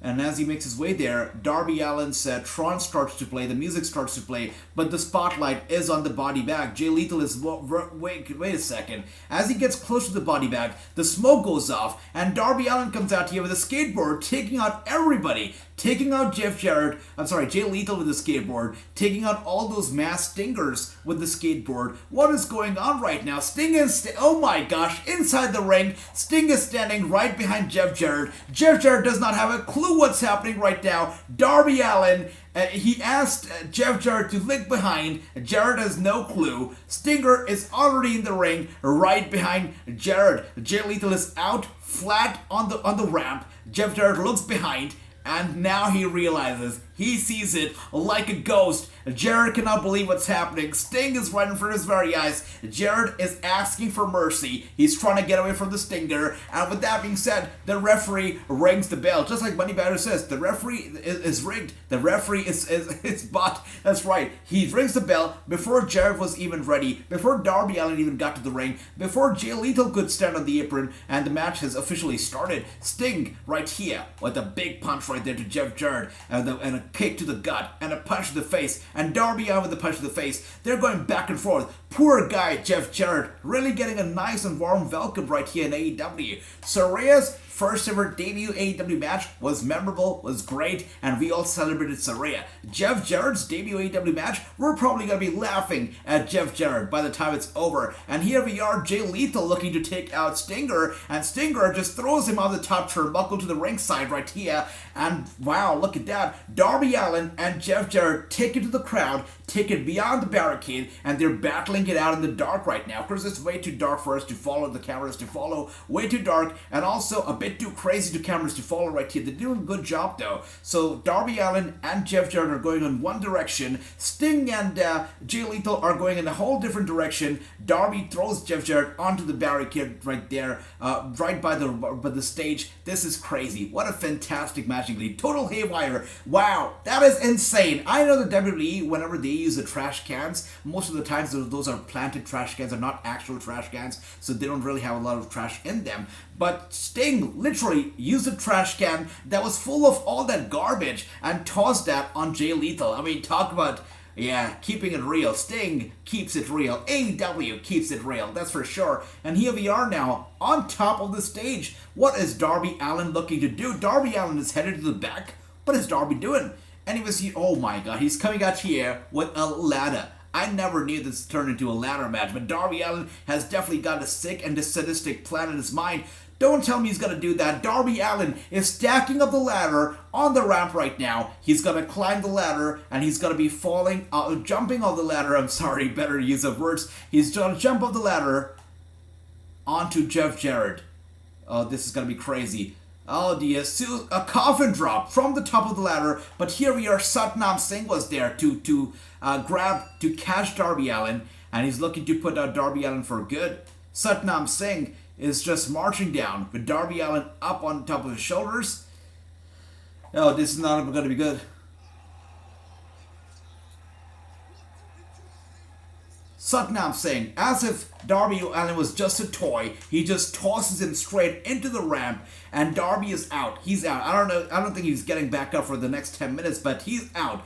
And now Satnam Singh is climbing up the arena. Of course, he's climbing up the steps because Sting and Jay Lethal have gone all the way up the rafters. They've gone up to the cheap seats, and they are battling it out right there at the top seats. So the fans who bought the cheap seats are also in for a treat right now. Satnam Singh is making his way up there to get to Sting, and Stinger himself says, you know what, wait there, I'm gonna make my way to the ring now. And it is Sting and Jay Lethal now, they are getting back in here. Sting with a big punch to Jay Lethal, getting him down to the barricade. They're getting back in the ring slowly and steadily. That's nice. Nasty bump by Lethal, that's right. I hope Lethal's okay, True. I really hope he's okay. And hey, AJ, can you do the rock eyebrow? I can, Money Badger. Definitely, I can. You know what? Yeah.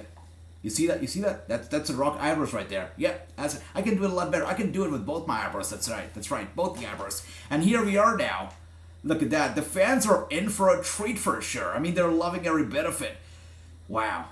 This is crazy. This is pure chaos. And there's really no better term than chaos as we speak right now. Sting is having a great time. I mean, why have a traditional tag team match when you can go all out and all crazy for your tag team match? And that's what these guys are doing right now. Jay Lethal sending Darby Allin straight headfirst into the steel steps again. If Satnam Singh had already not taken him out, Jeff Jarrett is definitely taking the guy out. Now with a steel chair shot to the back of Darby Allin, the guy is in pain, definitely. A lot of pain right now. Singh caught him. That's right, true. That's right. It should have been the Giant instead of Jeff, but oh well, in my opinion. So Satnam Singh, here's the thing about him. He himself is not very confident in his wrestling abilities. He recently did an interview with an Indian media outlet, right, in Hindi. So that's why the interview is not very popular. But he did the interview in Hindi, where he said that he wishes that he was wrestling 10 years ago, or at least 5-6 years ago, so he could be better. Right now he says that he's not the best, he's not a great wrestler. He admitted that himself. He did say he's putting in the work. His goal, his aim is to be a world champion of AEW one day. Of course, that's something it's gonna be far from his reach right now. He knows that he's not good, and he's trying to be good. So that's why we don't really see him actively wrestling himself. We see him in the side roles, and I think we're going to be seeing him in these supportive roles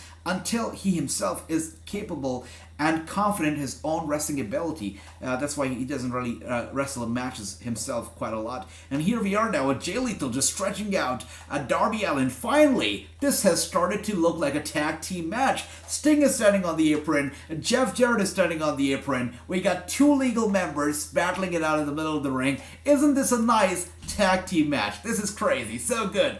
And Singh isn't ready to wrestle yet. That's right, true. Absolutely, my brother. Tonight's show is trending in the perfection area. I'm not surprised. I mean, this show is going to be trending worldwide. Elon Musk is going to be surprised at how, Elon Musk could not do it. He could not break Twitter, but this show and AEW might break Twitter single-handedly. Yeah. I mean, this is great. And here we are now, Darby Allin and Jay Lethal. An incredible job. Darby now trying to make it to Sting, crawling over to Sting right here. Jay Lethal crawling over to Jeff Jarrett, I'm sorry. That's right. And Darby, very close. He does it. The hot tag has been made to Sting. Sting is in here, and so is Jeff Jarrett. Two legal men in the ring right now. Wait a second. There you go. Sting taking out Jay, taking out Jeff. It's a 2-on-1 situation, or should I say a 1-on-2 situation, because Sting is definitely dominating both the men at the same damn time. Nasty head bump. Wait a second. Let's see what head bump are we talking about here. Wow, turning Jay Lethal around 360 degrees. That is nice. And Sting once again taking out Jeff Jarrett. Wow. I see it. That's right. Elon Musk is trying to break Twitter. That's right. But AEW is definitely gonna break Twitter tonight. And there you see it. Nice. Submission hold locked in real time from Sting. And of course, Sanjay Dutt gets in here. The audacity of Sanjay Dutt to get in here and punch Stinger in the face. You've got to be kidding me. But I don't think that Sting realizes it. Satnam Singh grabs Sting by the throat. It looks like he's going to choke slam him. That's right. Satnam Singh with a choke slam to the Stinger. Crazy. You know what? What is outrageous? It is the purple pants that Satnam Singh is wearing. That's just weird. Purple pants. Outrageous. Anyways, Jeff Jarrett go for the cover on Sting, and Sting kicks out. Even a chokeslam from Satnam Singh couldn't do it. Sting, still not staying down, kicks out. What a match. What a crazy match indeed. I mean, they went everywhere. They went to the stage, and they got the ladder. He had a coffin drop off the top of the ramp down to the bottom of the stage. Satnam Singh got in there. He put Darby Allin out on there on the ramp. They went up to the cheap seats. They came down to the barricade. Now in the ring. What has this match not had? Crazy, crazy match. Steel steps, steel chairs, barricades, everything that you could use. Trash cans, ladders. What a match. Big purple, exactly true. So outrageous. Big purple pants. Gotta be kidding me right here. And there you see it. Jay Lethal with a big kick to Darby. Darby out of the coffin drop. Jay Lethal grabs it from behind. Was gonna go for a German suplex. And there you go. Neck breaker to Darby going for the cover. Jay Lethal 1 and 2. And Darby out with a kick out at a 2.1. What a match. Crazy match indeed, guys. Wow. Holy crap. We're still not done though. We still got 3 more matches yet to go. The Acclaimed versus Swerve in Our Glory. Tony Storm versus Jamie Hayter. And of course Moxley and MJF. 3 more bangers still to come. And here we are, speaking of bangers, we got Jeff Jarrett here with his guitar.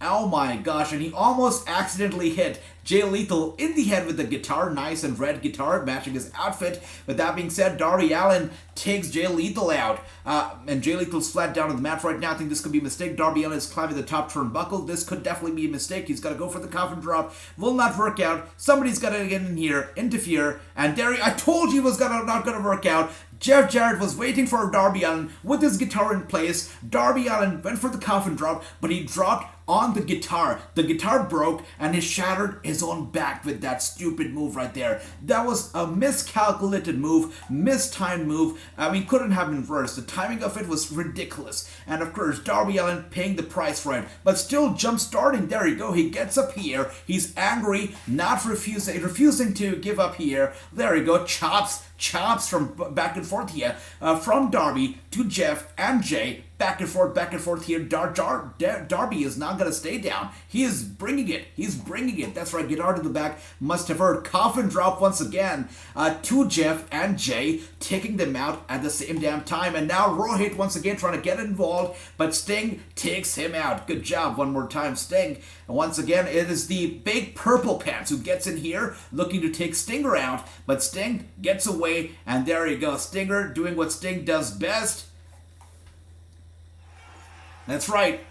He's gonna do it.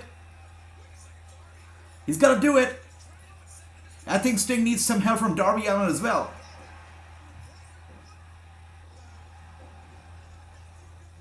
Wow, Stinger does it. He takes out the big Satnam Singh with some help from Darby Allin. That was the coffin drop, and of course Stinger's own finisher move combined, taking out Satnam Singh. This guy has not even started wrestling, but when he starts wrestling, I can only imagine what a threat he will be to the entire locker room. With that being said, guys, wow, Jay Lethal's down, Sting's down. I can see for some of you guys the match is already over. 9-1, 7-3, I see that, okay. But for me, the match is still continuing. Coffin drop one more time from Darby Allin to Jay Lethal, going for the cover. It's a 1, it's a 2, and it's a 3.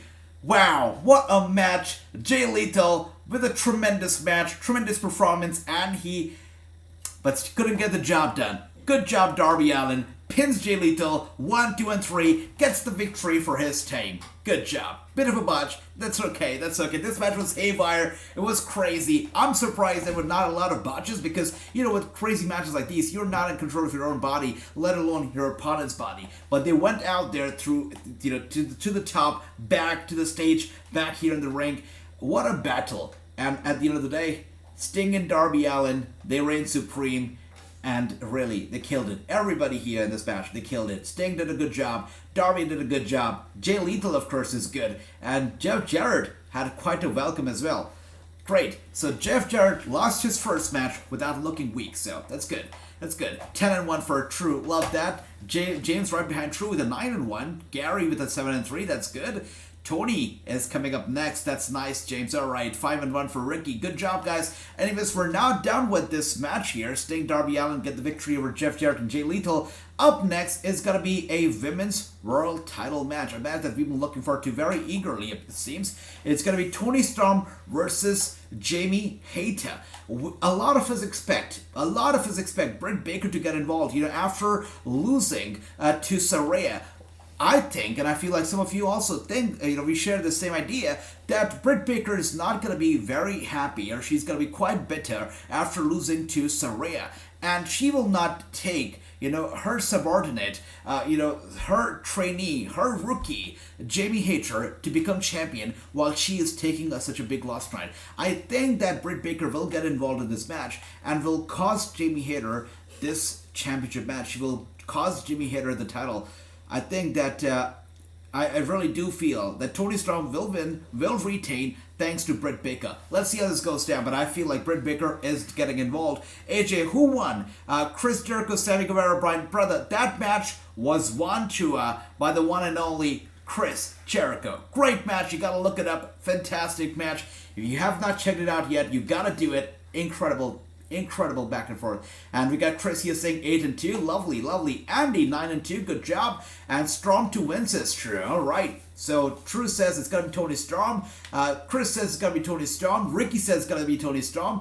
Kingtone says Baker like to bake. Oh yeah, you know it. Baker's gotta bake. That's it. And she's gonna bake up some new feud here with Jamie Hayter. That's for sure. So everybody here, James also says it's gonna be Toni Storm. So everybody here thinks that Toni Storm is gonna retain.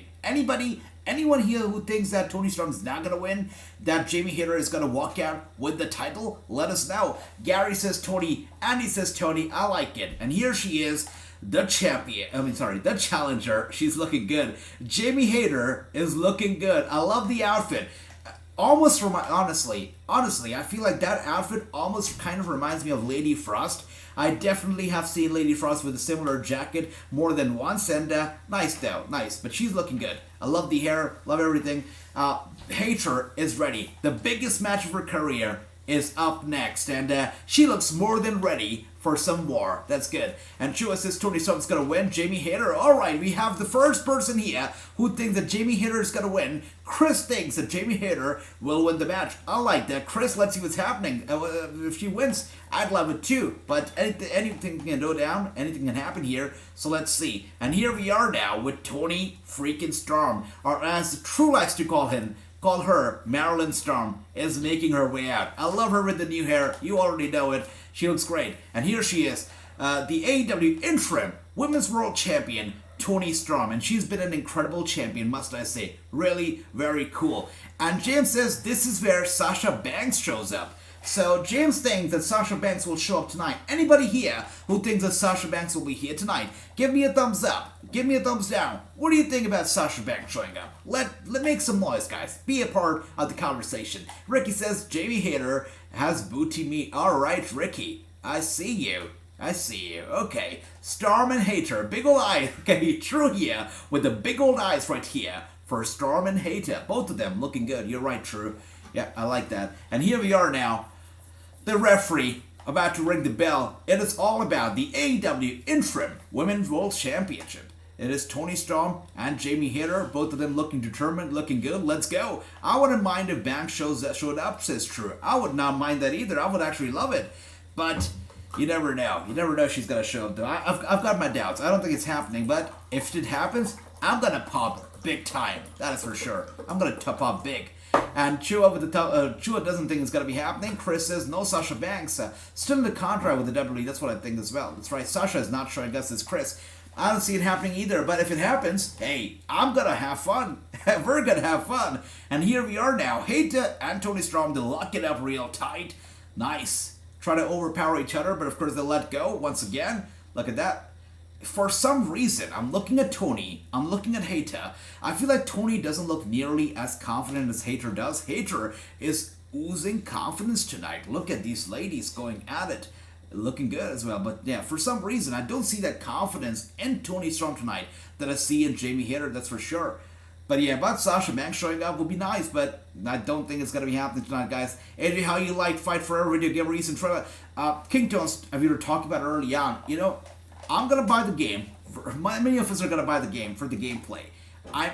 But I will complain about the graphics. I wish that the graphics were better, but that's not going to stop me from buying the game because I'll definitely get it because I hate 2K20's mechanics, whatever you want to call it. I do not enjoy 2K22's gameplay. I do not. So I'm looking for, you know, the wrestling games that were fun, and I think AEW Fight Forever is going to be a fun game to play, so I'm going to buy the game for sure. Yeah. But the graphics are not good. That's right. What do you think about the game yourself, King Tones? Let me know. Sasha Banks, too many already, even though she's a boss. That's right, Money Badger. A lot of bosses right here. And here we are now. Toni Storm with a headlock on Jamie Hayter. Jamie Hayter now down to a knee right now. Toni Storm trying to stay in control. Jamie Hayter trying to get up. Let's see. Sends Toni Storm to the ropes. And there you see it. Shoulder tackle getting Jamie Hayter down. Jamie Hayter gets up to her feet here. Storm looking to... Oh, wow. Big punch to the side of the head of Hayter. Once again, she was going to go for the clothesline. Hayter gets away. Nice reversal. And yeah, nice. And there's no reason for her to show up at War Games. I mean, I don't think it's going to be happening. Absolutely. I don't see Sasha Banks showing up in the WWE, honestly. I don't think it's happening. Yeah. I think she's done with the WWE, honestly. Asia, doesn't WWE 2K22 needs to be 23 1 year ahead? 23 will come out. It will come out next year. Around WrestleMania. Same time as this year. It's going to come out next year as well. But I don't see any major upgrades happening to the game, so not super excited. With that being said, Jamie Hayter has been knocked out of the park to the ringside, to the barricade. Jamie Hayter goes down hard right here. With that being said, face first into the apron. Toni Storm is really putting in the aggression in there. She's angry and she's making it known. She's sending Jamie Hayter through to hell and back right now. Crazy. Once again, elbow strike to Jamie Hayter. She goes down hard. And you know what? This is how wrestling fans should be. Respectful. Do you see how up and close these ladies are to the fans right now? You know, right there by the barricade. And the fans did draw their hands back. That's how it should be. It's simple logic. You know, you just gotta be respectful. But some fans don't get it. We recently saw it with Scarlett Bordeaux. People don't get it. But I like the crowd here tonight. It's good. That's right, Age of World Cup. That's right, World Cup's going to be happening, but just like I said, FIFA World Cup has got some big shoes to fill in, especially after this pay-per-view. What a banger of a pay-per-view. I know, brother. We miss Adam Cole as well. And here we are, Jamie Hayter sending Toni Storm to the barricade. Back first into the barricade she goes, and Hayter rolls into the ring. Does she not? Oh, there you go. Restart, making the referee restart the countout.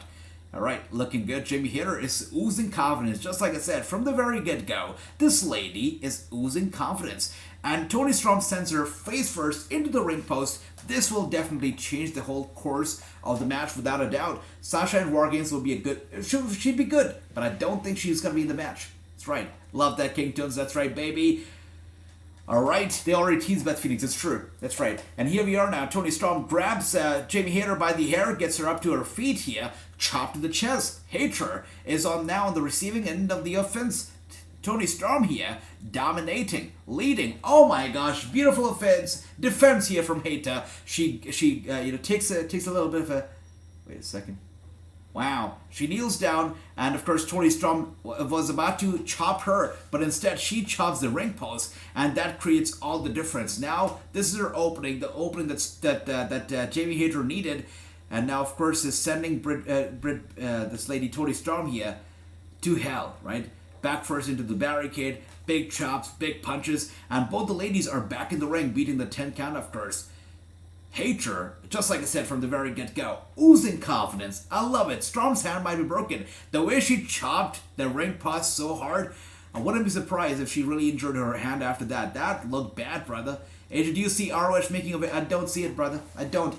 ROH, honestly, you remember how SmackDown vs. Raw, you know, that video game series used to have, like, featuring ECW? I think something like that will happen with AEW. Like, AEW video games will probably feature ROH. and the ROH will not have their individual games. I don't think it's going to be happening because it's a lot of money to make a video game. And if Tony Khan puts in the money to make a ROH game, who are we kidding? He's going to be competing against his own AEW game. So I don't think it's going to be happening. Most that will happen is that ROH games will be featured. ROH wrestlers will be featured in AEW games. That's what I think will happen. That's right. Just like True said, I totally agree. That's what's going to be happening. That is what makes sense business-wise. And here we are now. Even though I would love more wrestling games, more the merrier, I don't think it's going to be happening, guys. And here we are now. Jamie Hayter, once again, up on her feet, in control, chop to the chest. Jamie Hayter sends Toni Storm to the corner, and once again with those chops right there. She is leading, she's dominating right now. Hayter is in control, but this also basically opens the door for Britt Baker to get in here and cost her the match, opening up a whole new door for a whole new feud. It could be happening. ROH will be featured in AEW games. Exactly true. Absolutely. And that's right, Hayter.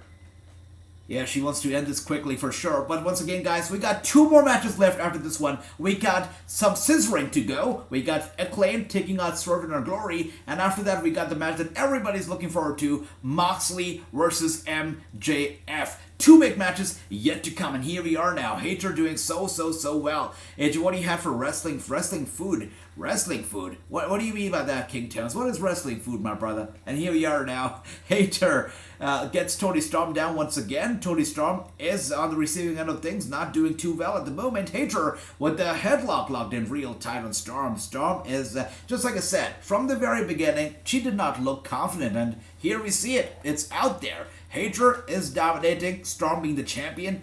Yeah, she's losing grip of the match. She's definitely losing. Thunder Rosa surprises would be nice, right? Of course, still the champion, still the world champion. Thunder Rosa is taking her time. By the way, just like I said, Maddie Rankowski, the lady that her interview will be coming out next Saturday. Maddie Rankowski is the mentee of Thunder Rosa. Thunder Rosa trained her, still continues to train her. And I asked Maddie, you are under her wings, right? You know exactly how Thunder Rosa is. So all those dirt sheets talking about Thunder Rosa, about how she berates her opponents and bullies the newcomers. Is that true? Maddie said absolutely not. Like the time that she spent with Rosa, Rosa has done nothing but favors to the newer people, push them to the moon, give them opportunities in AEW. So yeah, whatever we heard about Rosa on the dirt sheets about her bullying the newcomers and being a locker room bully, apparently all of that was all false. And here we are now. Look at that Hayter. Nice. Storm turning it around 360 degrees, jumping on Hayter right there, climbing on top of her with those big punches straight to the head of Hayter. Hayter definitely dizzy, a little bit dazed, trying to get away from Storm, gets to the corner, and Storm asking Hayter to kiss her arse. There you go, going right there. And now with the ass to the face right there. That's gonna hurt. Should I just like to call it the butt slam right there to Jamie Hayter. Hayter is dizzy. Storm gets up there on the top turnbuckle, goes down, diving down on Hayter, successfully going for the cover. It's a 1, a 2, and a kick out. That's right, a beautiful hip attack. What have you for food lately to wake up, and anything to help be strong for this pay-per-view? Brother, you know me, like I woke up at what, like 5 a.m. or something for this show, right? And the only things that I had were like a cup of green tea, some water, and some almonds, like a couple almonds before we started on the stream. But since then, we've been going on here, and I've been going on pure adrenaline. I've been having a great time with this show, with all of you guys, and that's all the food that I need right here. That is all that keeps me going.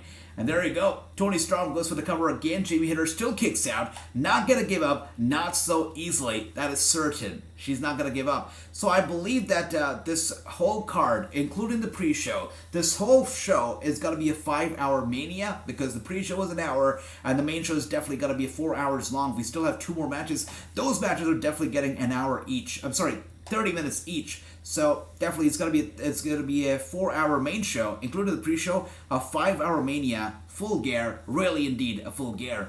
I love that, brother King Jones. Thanks for that. Everybody's here. Thank you for being here, and make sure you hit the subscribe, the like, and thank you. And once again, here we are now. Headbutt from Storm to Hayter. Wow, Storm clap. Crazy. The way that took place, Storm just headbutted Hayter in the chest. Hayter fell back, and Storm herself, being absolutely exhausted, fell on top of Hayter. She literally fell down. And of course, covering her accidentally with that fall, but Hayter kicks out. That happened. Little sluggish eating meat, and I see. Alright, King Jones, okay. Let's see. Chris says, AJ, when can we start doing the NJP? We're gonna do them. Oh, wait a second. Rebel is here. Rebel is tiptoeing to the ring. I've got a feeling that this is, we're starting off here with the whole Britt Baker stuff. Rebel is gonna distract Hater. It's not gonna get the job done. And then, of course, Britt Baker is gonna get in here, and she's gonna steal the victory from Hater. There you go, slap to the face. Oh my gosh, are you kidding me? Toni Storm is showing nothing but disrespect to Hater with those slaps to the face. By the way, Storm is bleeding right now. There's blood. That's right, James. Storm is bleeding at the moment. And an elbow strike from Storm to Hater. These ladies are not leaving anything behind. They're giving us a total banger. And a banger right here. That's right. Love that. Love it. And there is the cookie and tea. I've got some water here. That's all I need right now. And there you go. Holy crap. I don't think the referee saw that. But Rebel just hit Toni Storm in the head with that title. She's already a bloody mess and whatnot. And now with the title shot straight to the head and Hater taking her out. This could be it. 1, 2. Oh my god. I thought it was gonna be it. That is crazy. That is insane. Toni Storm kicks out of that one. You've got to be kidding me. Alright, King Tones, you can't see me, brother. You can't see me. You got it. Oh, wow. I cannot believe it. And with that being said, the referee ejects Rebel from the ringside. Rebel has to head to the back.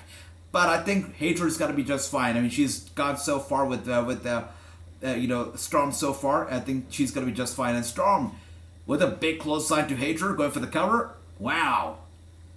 Crazy. Look at Storm. She doesn't need no lipstick right now. Her nose, her chin, her lips are red in blood. Crazy. What a match, guys. What a crazy, crazy match it's been.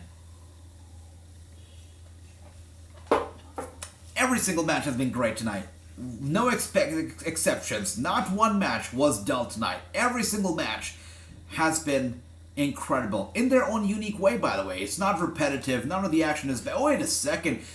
Who's that? Britt Baker. Stop. Holy Lord.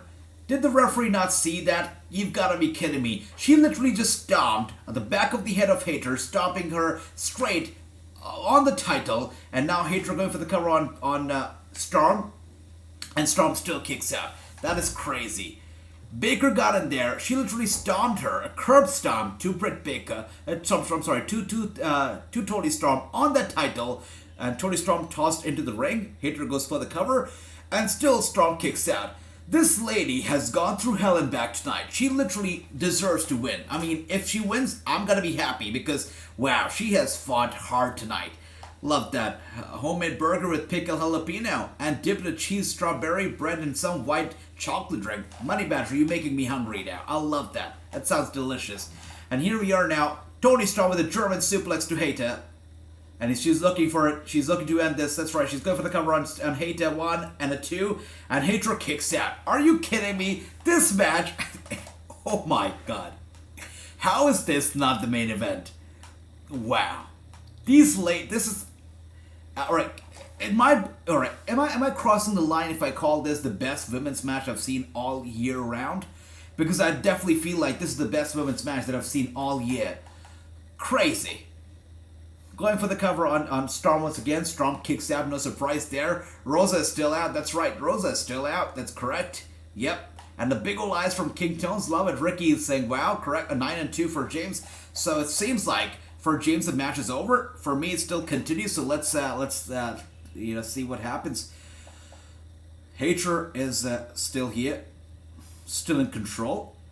Of course, Toni Storm is a bloody mess. She's absolutely broken. Hater goes there with a big clothesline to Toni Storm. Elbow strike, after elbow strike, after elbow strike, 4 elbow strikes, 5 in there. 5 elbow strikes right there, 6, 7, and now 8, 9.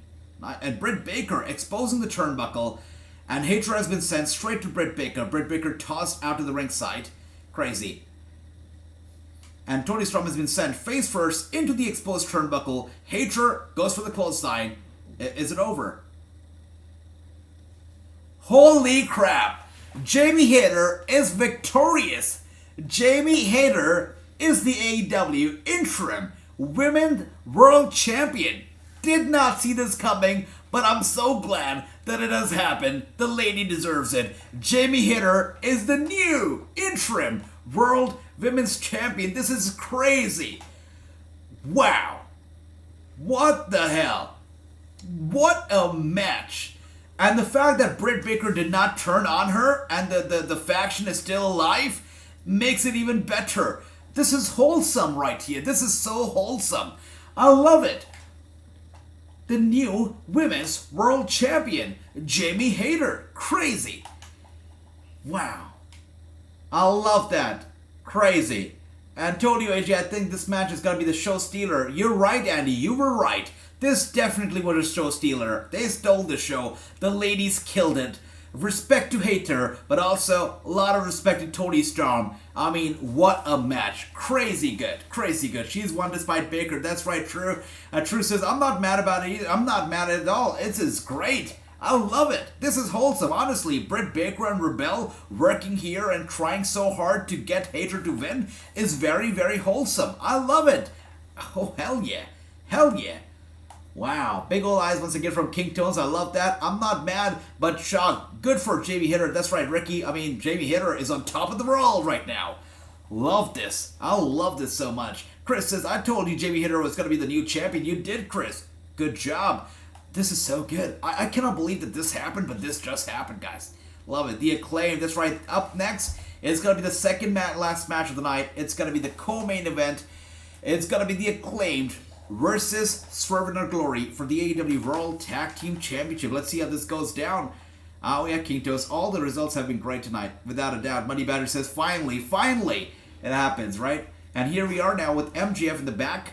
He's taping up his hands, his wrist here. Getting ready for the main event. It is the calm before the storm as we're seeing right now. MJF is calm right now, but he knows the storm is coming. Yeah, what a match. What a match. That's right, it did feel like forever, but wow, I did not want it to end. Honestly, I enjoyed it so much, did not want it to end. What a match. Coming up next, it's going to be Swerve in Our Glory versus the Acclaimed. I know that these two teams are incredibly talented, they're amazing, but honestly, after what this show has been, how do you pull it off? How do you fill in such big shoes? How do you fill in the big shoes that Toni Storm and Jamie Hayter leave behind? I mean, Swerve in Our Glory and the Acclaimed have to do something absolutely crazy to fill in the shoes because, wow, they are in a tough spot right now. Co-main event, the pressure is on. They really have to get the momentum going even higher now as we head into the main event. What an incredible show it's been. And I must say, I mean, any fan, or if any fan out there is biased that they only like the WWE or they only like AEW, I have to say they're missing out. They're doing harm to themselves because honestly, you cannot be biased towards one company and ignore the other because if you're doing that, you're missing out on some great wrestling. Any WWE fan who's biased towards the WWE only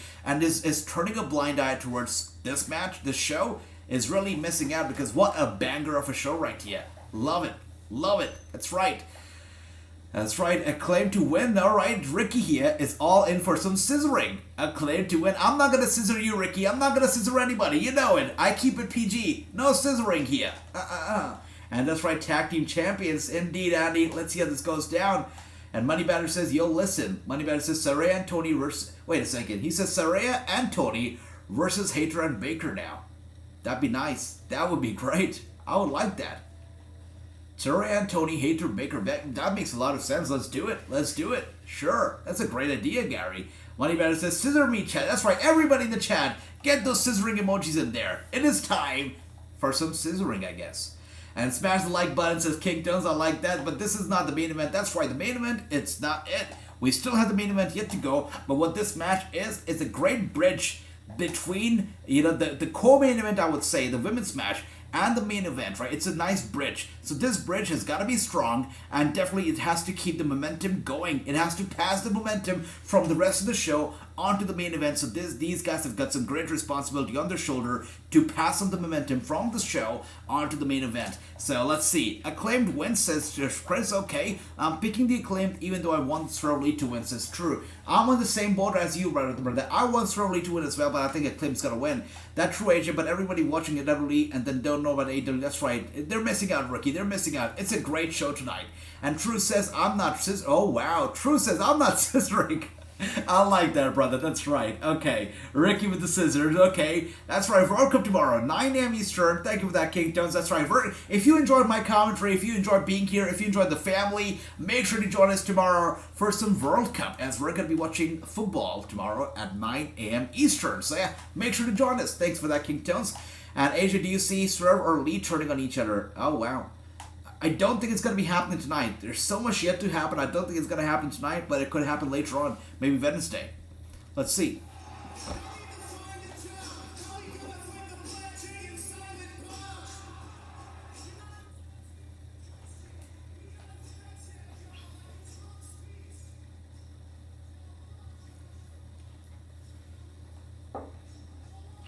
Caster's got more.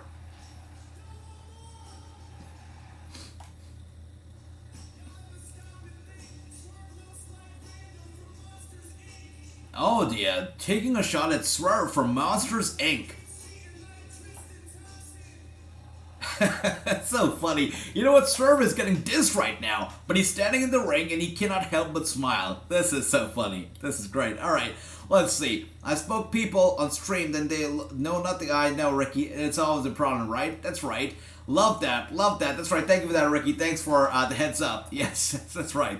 How long is this guy? No. Tonight, it's long. Max Caster says, I've got more. I've got more. They're going full gear for full gear. That's it. Love it.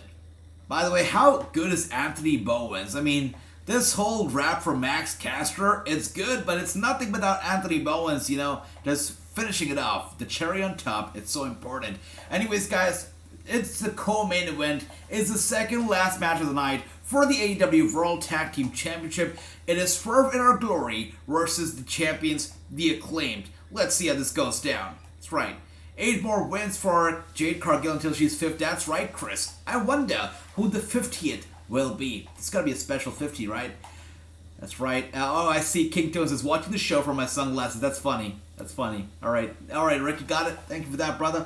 Okay, with that being said, we're now getting into it. The match is about to start. Oh, dear Lord, let me... Wow, I've been sitting here for 5 hours long. You know, the feet start to hurt. But okay, we're good. We're good. Let's go. Let's see what's going to be happening now.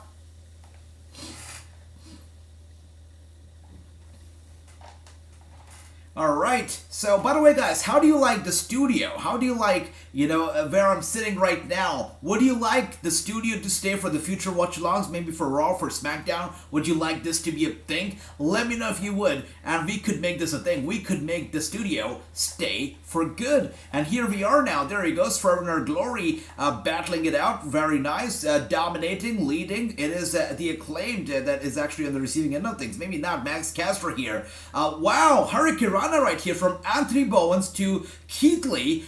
Crazy. I don't know how he did it, but with the help of Max Caster, Hurricane to Keith Lee. Crazy job. And Swerve gets up here. It is Max Caster, Anthony Bowens taking on Swerve. Swerve here. Okay, Irish Whip, Max Caster.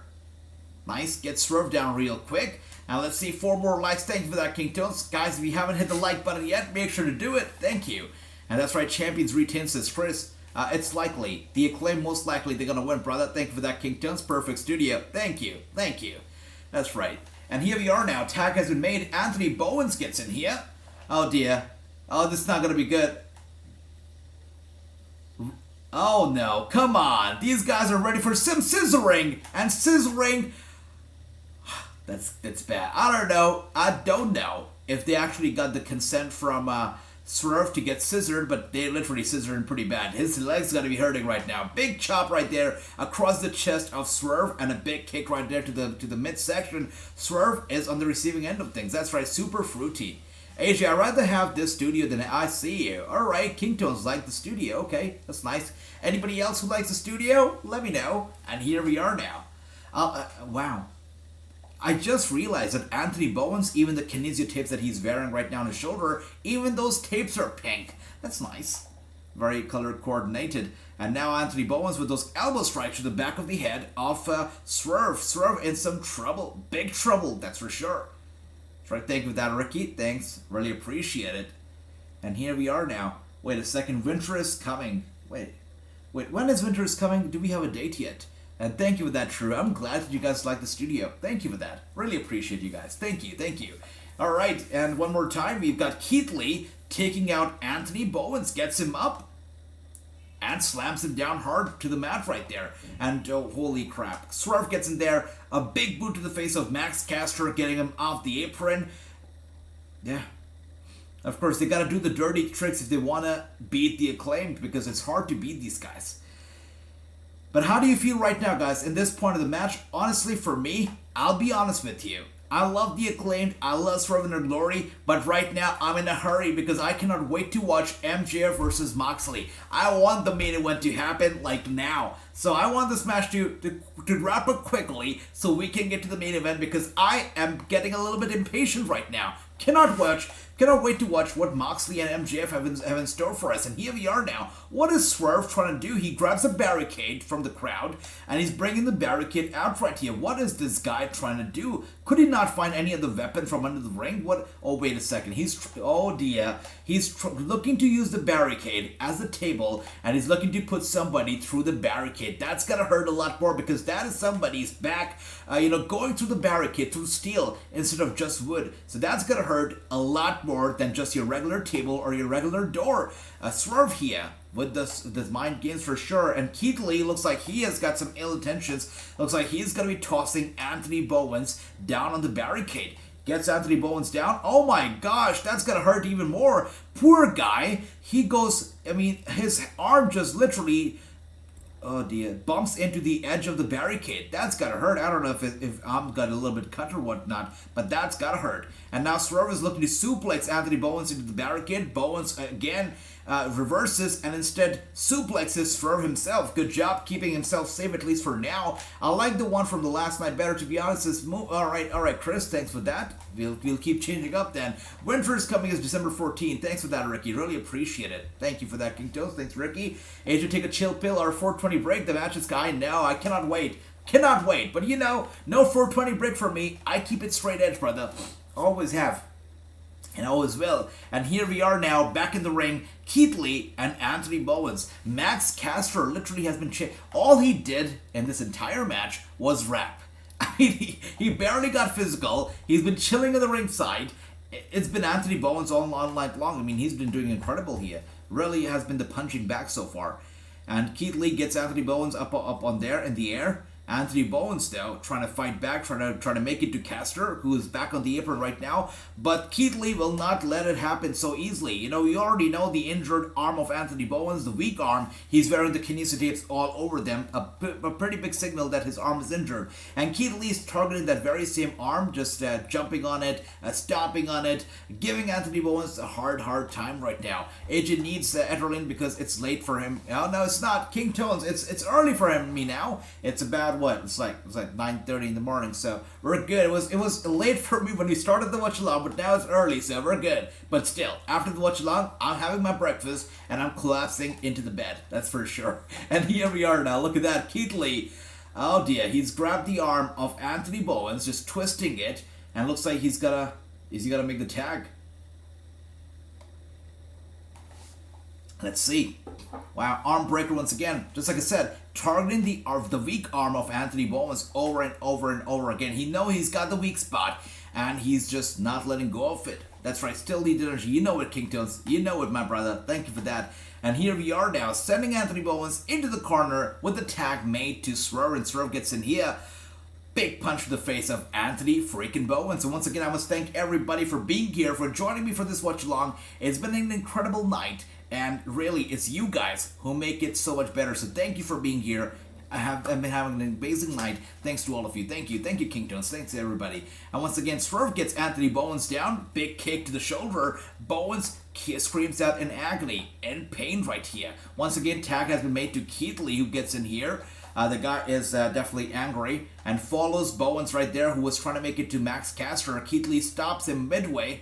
Gets him on top of his shoulder. Looks like we're going to be looking at a double team move here between Swerve in our glory. And oh dear, Max Caster clothesline. Swerve taking him out. And now it's Anthony Bowens opening, who on top of Keith Lee's shoulders. Once again, beautiful. I don't know how he did it, but he turned Keith Lee upside down. landing him on his neck. I don't know how Anthony Bowens does it, but he does it. Bowens will probably get the win, says True, he should. After going through so much, he better get the pinfall. True, you're right. You got 420 breaks, fries your brain cells. Just look at Riddle. Oh, Riddle is crazy. This guy is insane, yeah. The worst example, James. And here we are now, Max Caster with his clothesline, and there you go, gets Swerve up and gets him down. Max Caster with a beautiful hot tag, another fabulous one. Thank you for that, my brother Andy. You're the best. Thank you, and thank you, my brother Ricky. You're awesome. The family is the best. Thank you. You guys are great. And here we are now, Max Caster flying to the outside on Swerve, taking him out. And look at the fans with the scissoring gloves and whatnot. Holy crap! Wow, scissor me, daddy, Max Caster, right? Oh dear. And here he is now. Look, this is a bit too much. You cannot mess with a big guy like that. You cannot scissor Keith Lee. It's not going to be an easy task. And Max Caster learns it the hard way. And Keith Lee running to Caster. Caster gets up on the top turnbuckle. Boot to the face of Keith Lee. Hurricanrana from Caster to Keith Lee. Gets him down. Keith Lee is being tossed around by Bowens, by Max Caster. It's almost embarrassing. Such a big guy being manhandled by these little guys, by these scissors. Oh dear. Alright, now Keith Lee places Caster on the top turnbuckle. Caster is going to go for a ride, it seems. Let's see. How about Shad Gable? Oh my god. Why did you have to remind me of Shad Gable on such a great day? I'm having a great day. I don't want to be reminded of that Shad Gable. That gives me a headache, brother. Holy crap. And Latino Heat, I love that. And there you go. See it?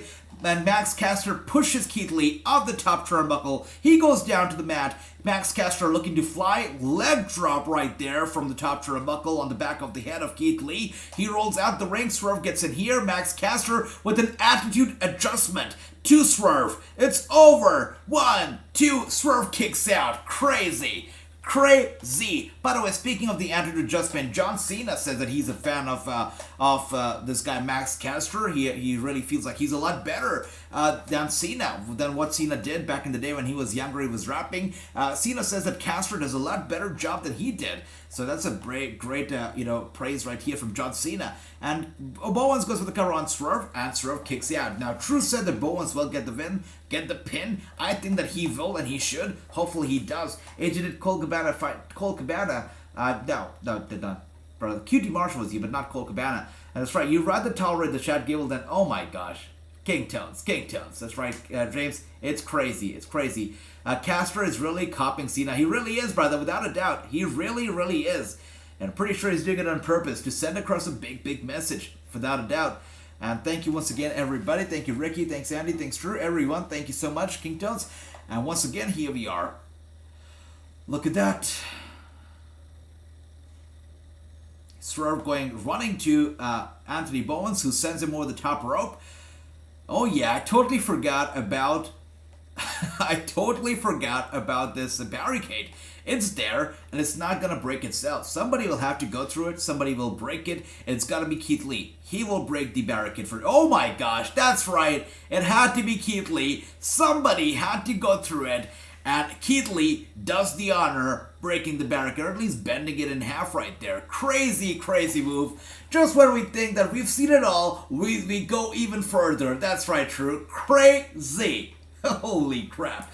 And back in the ring now, of course, Max Caster and Keith Lee, they're not getting up for the rest of the night. And now we are here with Anthony Bowens and Swerve going for the cover. And Swerve kicks out. Nice, alright. And James says, don't take much, Cena sucks. Alright, James. Alright. Well, for me, I mean, I love Cena growing up. One of the reasons why we're watching this right now, we're doing this right now. I'm here talking to you guys as John Cena. I loved John Cena when I was growing up. I had every single John Cena t-shirt. I used to collect every single John Cena t-shirt, even when The Rock used to call them Fruity Pebbles. I used to still collect his t-shirt. That's how big of a fan I was. But then, yeah, things change and I grew up, so that happened. But here we are now, Swerve taking out Anthony Bowens. He's got the match in control, which is, I don't know how I feel about this. Swerve is now running up to Anthony Bowens. Holy crap, big kick to the back of the head to Bowens, going for the cover. It's 1, it's a 2, and Bowens kicks out. The match still continues. It's got the whole match, the whole show has got me on the edge of my seat, and I'm pretty sure you guys are just as nervous as I am. This is a crazy match for sure. As most people will be watching the World Cup tomorrow, I'll be watching the Canadian football version of the Super Bowl, their 110th Grey Cup. That sounds awesome, Andy. That sounds great. I'll definitely look into it as well. Thanks for that. All right. And love it, Andy. Always different, always unique. You're awesome. And here we are now. Swerve once again still in control, taking out Anthony Bowens just like that. Ricky says, I fan with John Cena too. I love that, brother. Great match indeed, Chris. Indeed, Chris. Every single match has been great. Every single match has been a banger. I was not having a lot of expectations from this match. I thought it was going to be a filler, but no. There are no fillers tonight. There are no bathroom breaks tonight. Every single match is the main event, is the real deal, and that's a fact. And here we are now. Swerve looks like he is going to be, oh dear, some trash talking from Swerve. A little bit of an overconfidence too. Going for the cover on Anthony. Anthony will kick out, right? He does kick out. That's right. The match still continues. But what is it going to take to keep Anthony Bowens down? What is it going to take for this match to finally come to an end, right? What's going to happen? I see here. Sorry. Wow, Ricky. Come on. I did not expect for you to turn heel on me like that. I do not need a swoosh right now. Come on, Ricky. And here we are now. Seems like Swerve is going to be putting this to an end here. He's got to go for a move of the top turnbuckle. I've got a feeling that Max Caster should be able to get up and help Anthony Bowens out. But let's see. Swerve is going to go for a high-risk maneuver. Anthony Bowens was able to get out of the way. I expected that to happen.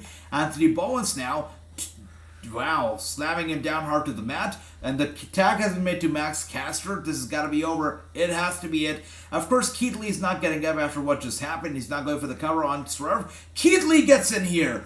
You've got to be kidding me. I thought Keith Lee's not getting up after being put through the barricade. But Keith Lee comes back, breaks the cover. I don't know what is it going to take for this match to be over because, wow.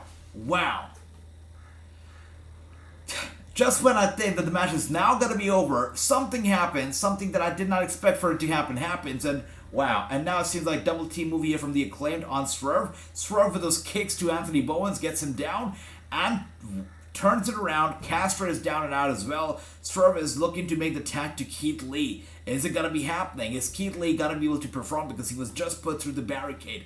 Will he be able to do it? And now with the clothesline to Max Caster, Keith Lee looks like he's back in form once again. And Caster in trouble. Okay. Alright. I see. Babyface Ricky. I like that a lot better. Babyface is great. I'm pulling for turn to tomorrow. Alright, Gary, Andy, that's nice. That is sweet. Love that. And that's right, King Tones. Thanks for the reminder. We're watching the World Cup tomorrow. So, guys, make sure to join us. Let's have a good time watching football. Like we're having a good time watching this wrestling tonight. That's right. I have one word to prevent bathroom breaks. And the word is depend. I see you, Gary. I see you. I like that. And here we are now, Swerve in our glory, taking out Caster. Beautiful move. This has to be it.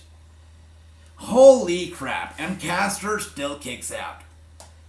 I've got no clue what's going on anymore. I really have no idea. How is Caster kicking out of these? But honestly, if a guy like Keith Lee pins you, how do you kick out of that anyways? Because that's a super heavyweight pinning you down. How do you kick out of that? On top of that, kicking out of such moves, such double team moves, how do you do it? Crazy. That's right. Maybe Lee goes wrong, maybe. Okay, let's see. That will be interesting, Brother True. Let's see, okay? And big punches to the head of Lee once again. Tag has been made. Very clever, very nice. Caster makes a tag to Anthony. I don't know. Oh, wow. I wasn't sure if Lee actually realized that, but he did realize that the tag was made, and he kicks Anthony Bowens in the gut, and then uses Max Caster as a weapon to take out Bowens. Now, both Bowens and Caster have rolled out of the ring, leaving Lee alone in the ring right here, which, they're definitely going to buy some time to recover, recoup. Swerve gets in there and throws Caster over the table that was set up ringside for the crew. That table always breaks, right? We don't have one show where that table does not break, right? And here we are now. Seems like Swerve, what is Swerve looking to do? He's got a plas in his hand. What is the guy looking to do? What is this guy thinking? What is the guy going to be doing with the plas? Oh my, is he looking, what the hell? Oh dear, and of course, Daddy Ass had to come out here and protect his sons, right? He had to do it. And Daddy S comes in here to take out Swerve, but of course, if he lays his hand on Swerve, it's going to be a disqualification. The match could be over right here, if I'm not wrong. And here we are now. Look at that. Daddy S has been escorted to the back. The referees tell him that you cannot be here. The match has turned around one more time. Swerve sends Anthony Bowens back into the ring. We are now left with the 2-on-1 assault, of course. We got Keith Lee, we got Swerve in our glory with Anthony Bowens in the ring. And what is Swerve looking to do? He's got the plas in his hand. He gives it to Lee. What the hell is happening? What is he trying to do with this plas? Keith Lee tosses it away. He says, I'm not going to use it. Interesting. This is super interesting. You know, what really feels like ages ago, we saw something similar happening where, Rey Fenix refused to use the hammer at first, but of course he did use it eventually. And here we are, Keith Lee just throws away the plas, and this guy, Swerve, was not happy. He slaps Keith Lee in the face. This is gonna cause them the match. That's what's gonna be happening. This will cause them the match, just like True suggested early on. That's right, Swerve definitely messed up, brother. You're right. You're right, True. It's Ricky. It's no DQ. Absolutely. Thank you for that, King Tones. Appreciate it, my brother. And Ricky says no DQ. That's right. That's right, Andy. Wow. So just like True said, right? He's gone wrong. Keith Lee has left Swerve alone because Swerve messed up, obviously. With that being said, it's got to be over.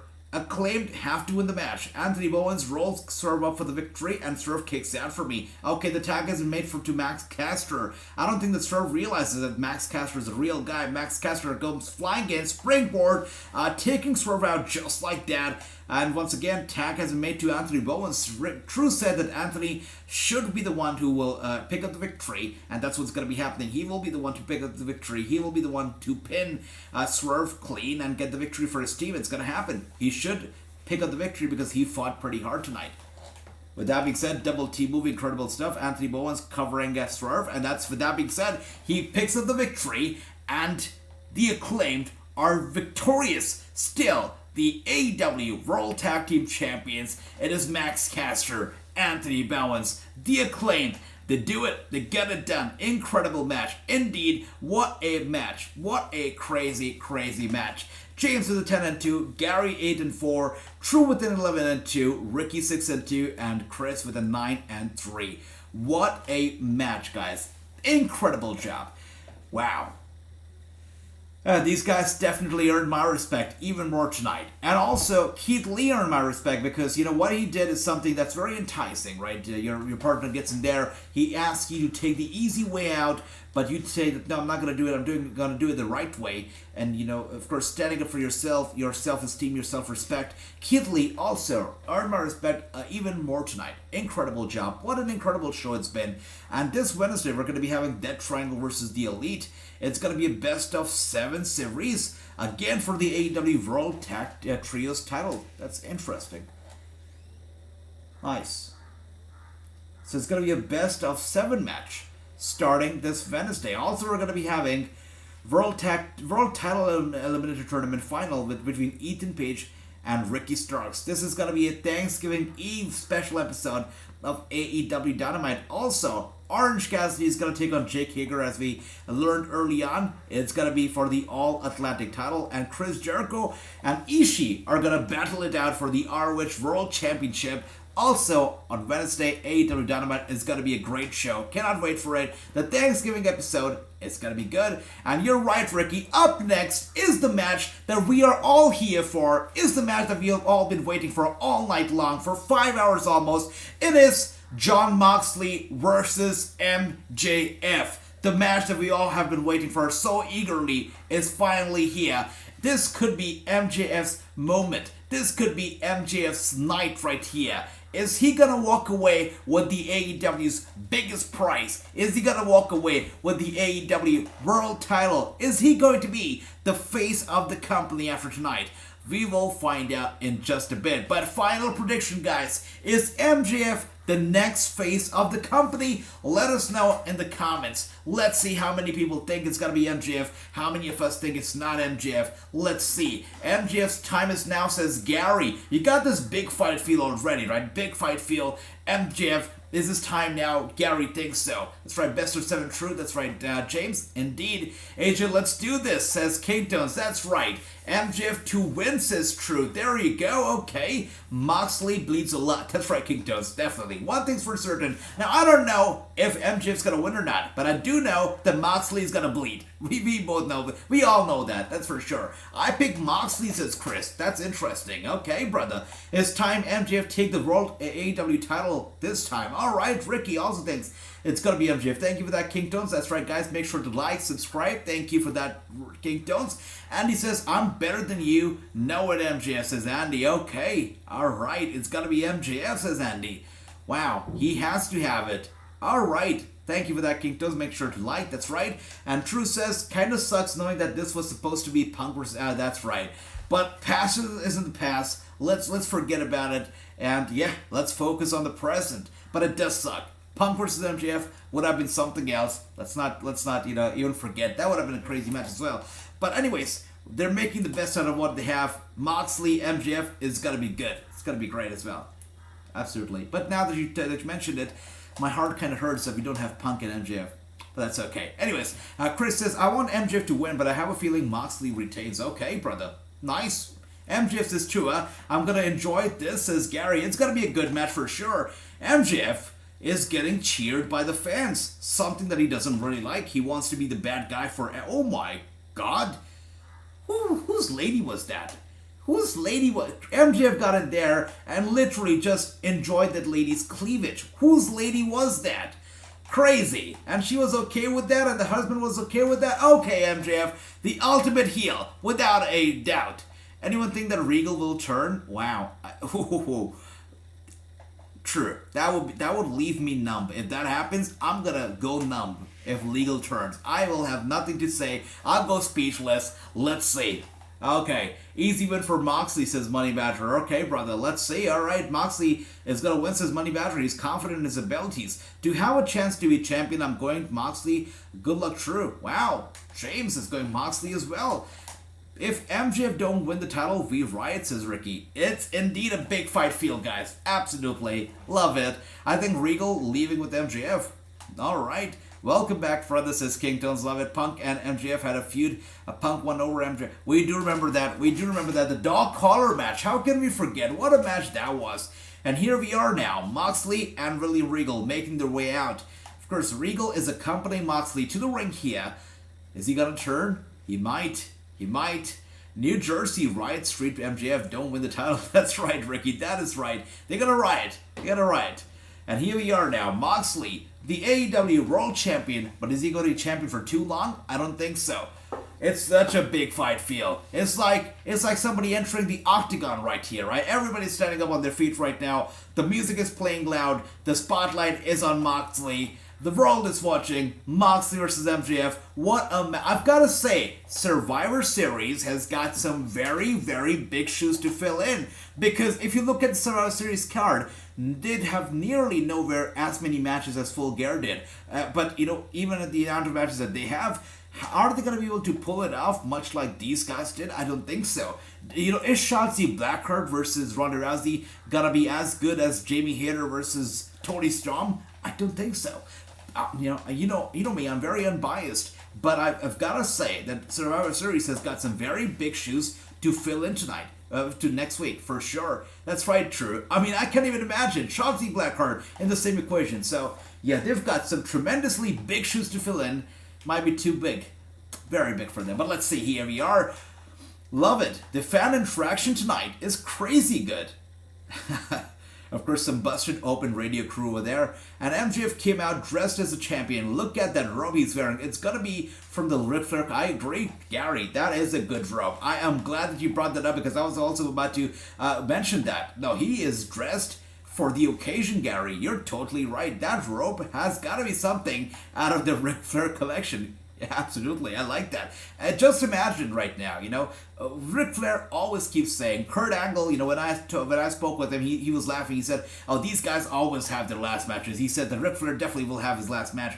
Can you imagine if MJF is Ric Flair's last match and he just destroys Ric Flair and ends his career like that? That'd be crazy. I'd love that. But I can't wait to see War Games match. Oh, it's gonna be good, Ricky. War Games is gonna be good for sure. The only way the women's War Games match needs excitement is they need to have Tegan Knox. Well, let's see, brother. Let's see how this goes down. But one thing's for sure, WWE needs to stop burying Karrion Kross and treating him like the way that they're treating. I felt so bad when Madcap Moss really gave him such a beating on SmackDown. Karrion Kross deserves better. I'm surprised KO is working through his... Me too. But you gotta give props to KO. He's an awesome guy. He's a great guy. KO deserves a world championship. Honestly, when Roman Reigns is done with all the stuff that he's doing and they're done with the Tribal Chief stuff and they take the titles off him, Kevin Owens deserves to be champion. Like, that title reign that he had was sweet, but we need a good and a decent title reign that is meant for him, that is planned out for him. The one that he had was impromptu. We need a title reign that was meant for him. It needs to happen, and here we are now. Let's see how this goes down. This pay-per-view has been going on for 4 hours and half hours now. The crowd is still... That's right, Gary. If it's 4 hours if you talk about the main show. If you talk about the pre-show, it's what, like 5 hours? If I'm not wrong, we started at 5:30. No, it's still 4 hours. Okay, that's 4 hours, yeah. But still, crazy show, without a doubt. 4.5 hours, that's right. It's 4.5 hours if you include the pre-show.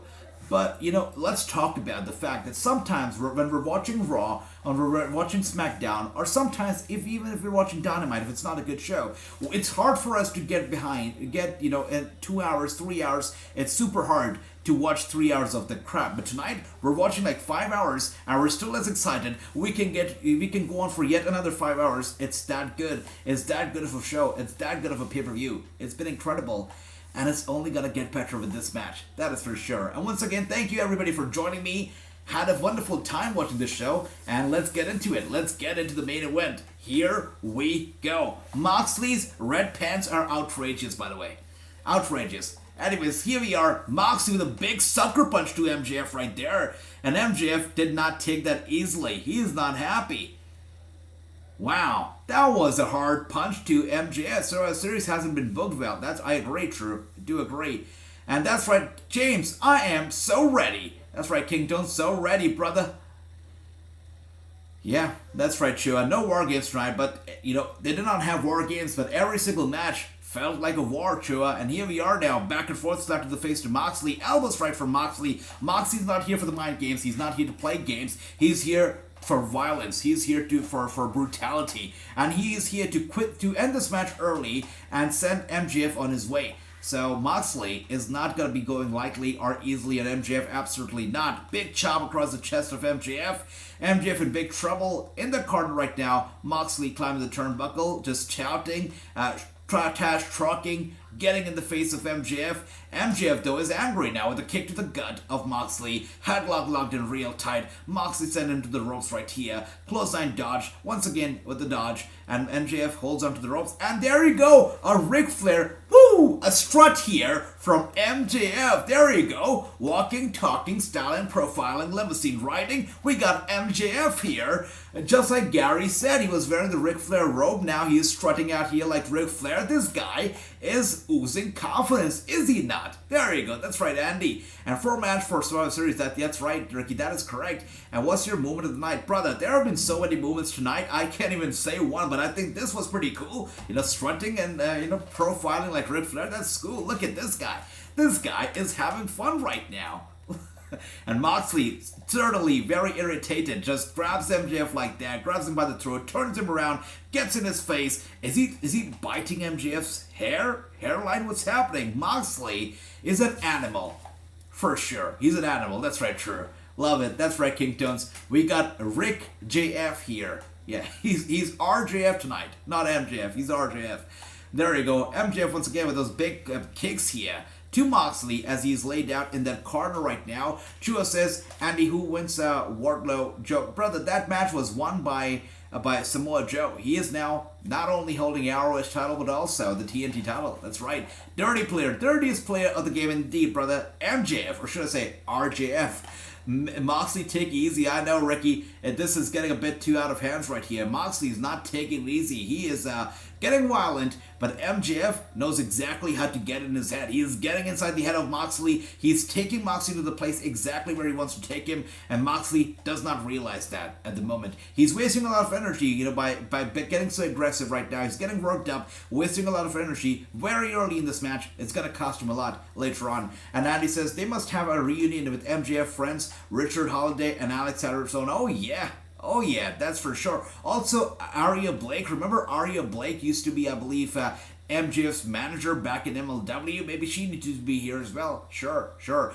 I did talk to Aria Blake some time ago. The lady, but she needs some work done. Aria Blake, by the way, is the wife of TJ Perkins' wife or fiance. I'm not wrong. But yeah, she needs to get a lot of work done. I think she's got a lot of ring rust. She was away from the ring for a bit. There's definitely some out of shape as well.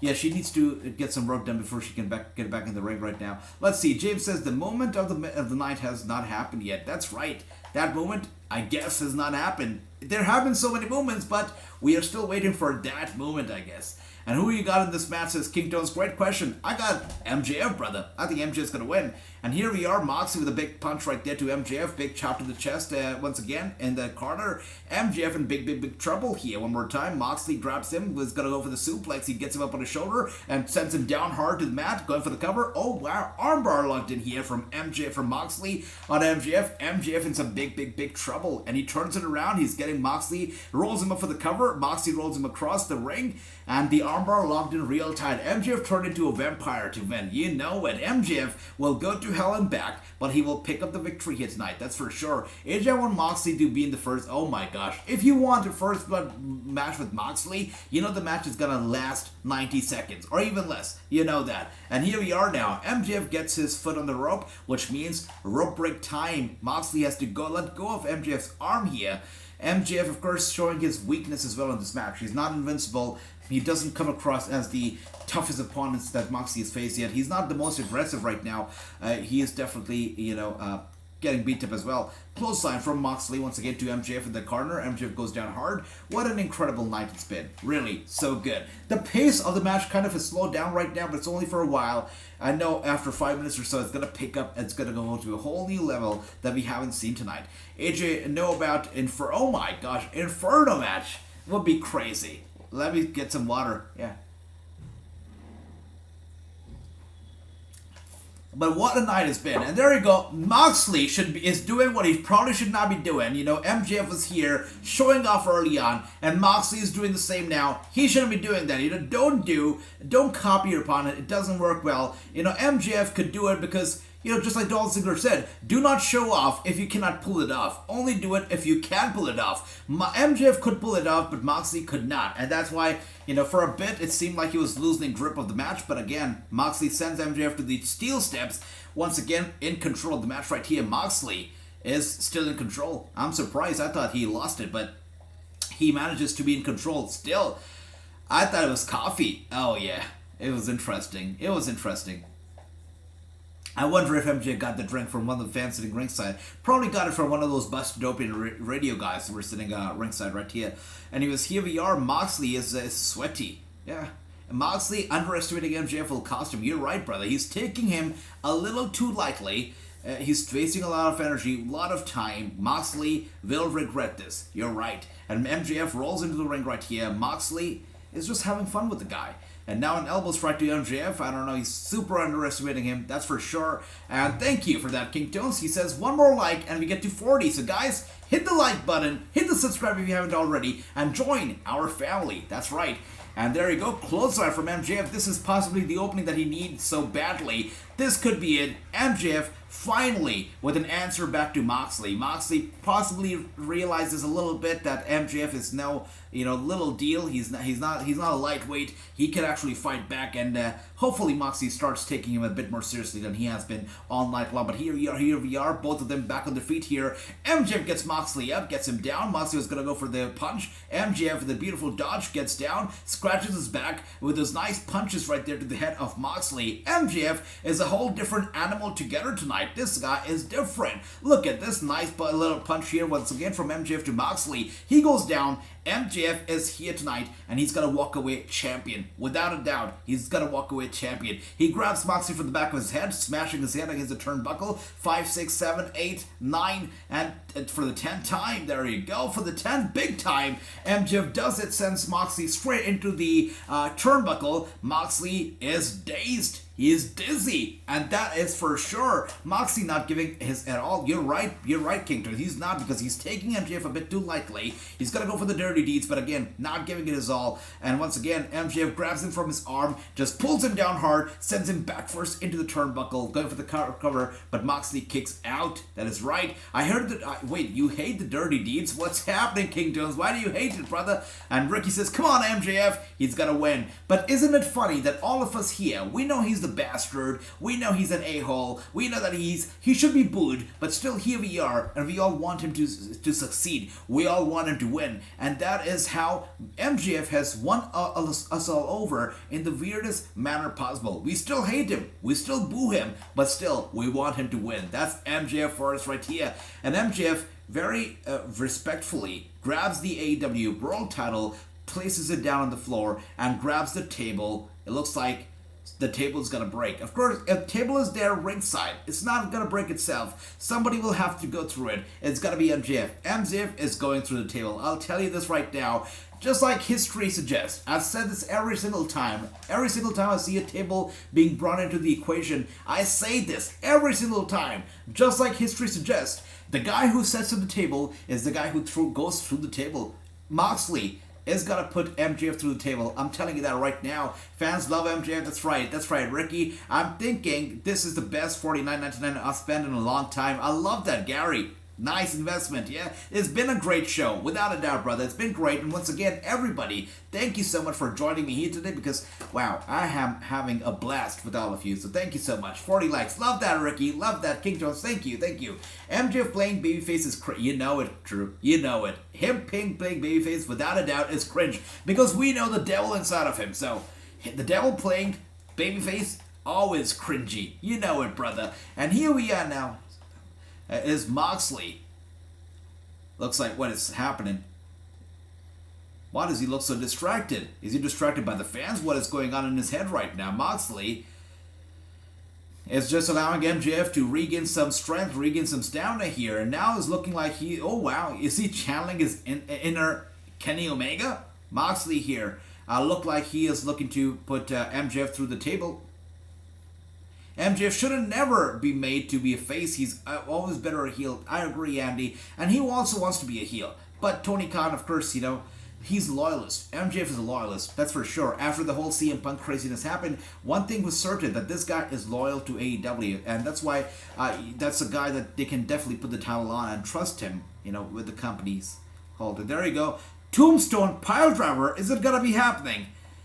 Wow, it does happen. How many times tonight have we seen these Tombstone Pile Drivers? We saw it during the Elite and Death Triangle match, when the Death Triangle, the three of the members, the Tombstone Pile Drived all three members of the Elite at the same time. We just saw a Tombstone Pile Driver right here from MJF to Moxley. I believe we also saw the Tombstone Pile Driver in the first match between Jungle Boy and Luchasaurus. So tonight we have seen at least 5 Tombstone Pile Drivers. On top of that, you know, the moment between Jungle Boy and Luchasaurus in the match, the first match, was also a nod to the SummerSlam 2015 match between Undertaker and Brock Lesnar. So tonight, a lot of Undertaker references, lots of tombstones. I like it. Hit his knee hard. That's right, true. He did. MJF's knee is hurting right now. I hope he's okay, though. We don't want any injury right now, but he did indeed hit his knee hard. That's right. I bet that Pile Driver hurt both of them. You're right, Gary. It did. Definitely did hurt MJF. I'm not sure about Moxley, but definitely did hurt MJF without a doubt. And here you are. He was looking to take out Moxley, but of course his knee is hurt.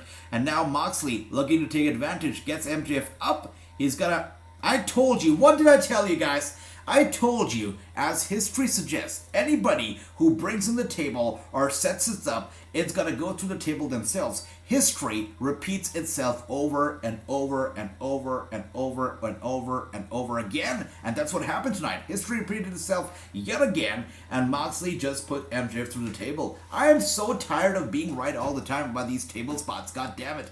And let's see. Come on, Maxwell. That's right, Andy. Come on, Maxwell. Let's do it. The table always, that's right, Drew. The table always wins. You know, it's there. It's not going to break itself. Somebody's going to break it. Always wins. It's win-win. And this has been a great, without a doubt, Chris, this has been a great pay-per-view. Great might be an understatement, honestly. This has been a fantastic, fantastic pay-per-view tonight. And here we are, Moxley. MJF has not moved ever since being put through the table. The guy has not moved. He's flat down. The referee's counting down, of course. If he gets through a 10, the match will be over right here, right now. So will MJF be able to beat the count? Because Moxley, for him, you know, a 10 count, he's going to be just fine because he's going to retain the title. So Moxley's going to have no problem if MJF cannot beat the count. But let's see, MJF is in pain. Look at him, he's almost tearing up right here. He's in pain, he's trying to get up here. You know, we're getting very close to the 10 count. MJF better get up quickly if he still wants to continue. Let's see, I thought MJF said, give me a job, and that's right. Yeah, no, MJF just plays us all. That's it. That's it. This has been an incredible pay-per-view. That's right, Andy. Without a doubt, my brother. And here we are now. MJF gets up just in the nick of time, beating the 10 count by a split second or so. And he gets in here after Moxley. Moxley with the dirty deeds. Out of nowhere. Dirty deeds to MJF. Cover, and 2.9. And MJF kicks out at a 2.9. Crazy. Max versus Mox. I like that. Yes, I like that a lot better. Max versus Mox. That's good. And here we are now. An A and an O can make a lot of difference. Ricky, I keep on refreshing it. I like that, Ricky. Thank you for that, my brother King Tones. Thank you. 39. I see one more like, and we get to 40. That's beautiful. And here we are now. There we go. Crazy. MJF once again down, shoulders down. He kicks out just in the nick of time. The guy is really, Moxley is showing him pure hell. Pure hell and nothing else. The devil, I don't know if the devil has seen hell, but tonight he definitely is seeing hell, thanks to Moxley.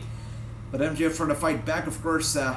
It's not easy, though. It's not easy. Looking to turn this around, but so far, Moxley has had the upper hand. It's already 40. Thanks for that, True. That's awesome. Let's see what else do we have here. You're awesome. Thank you, guys. Did you see Moxley standing tall at the end of the night and then somebody coming out to challenge him or debut?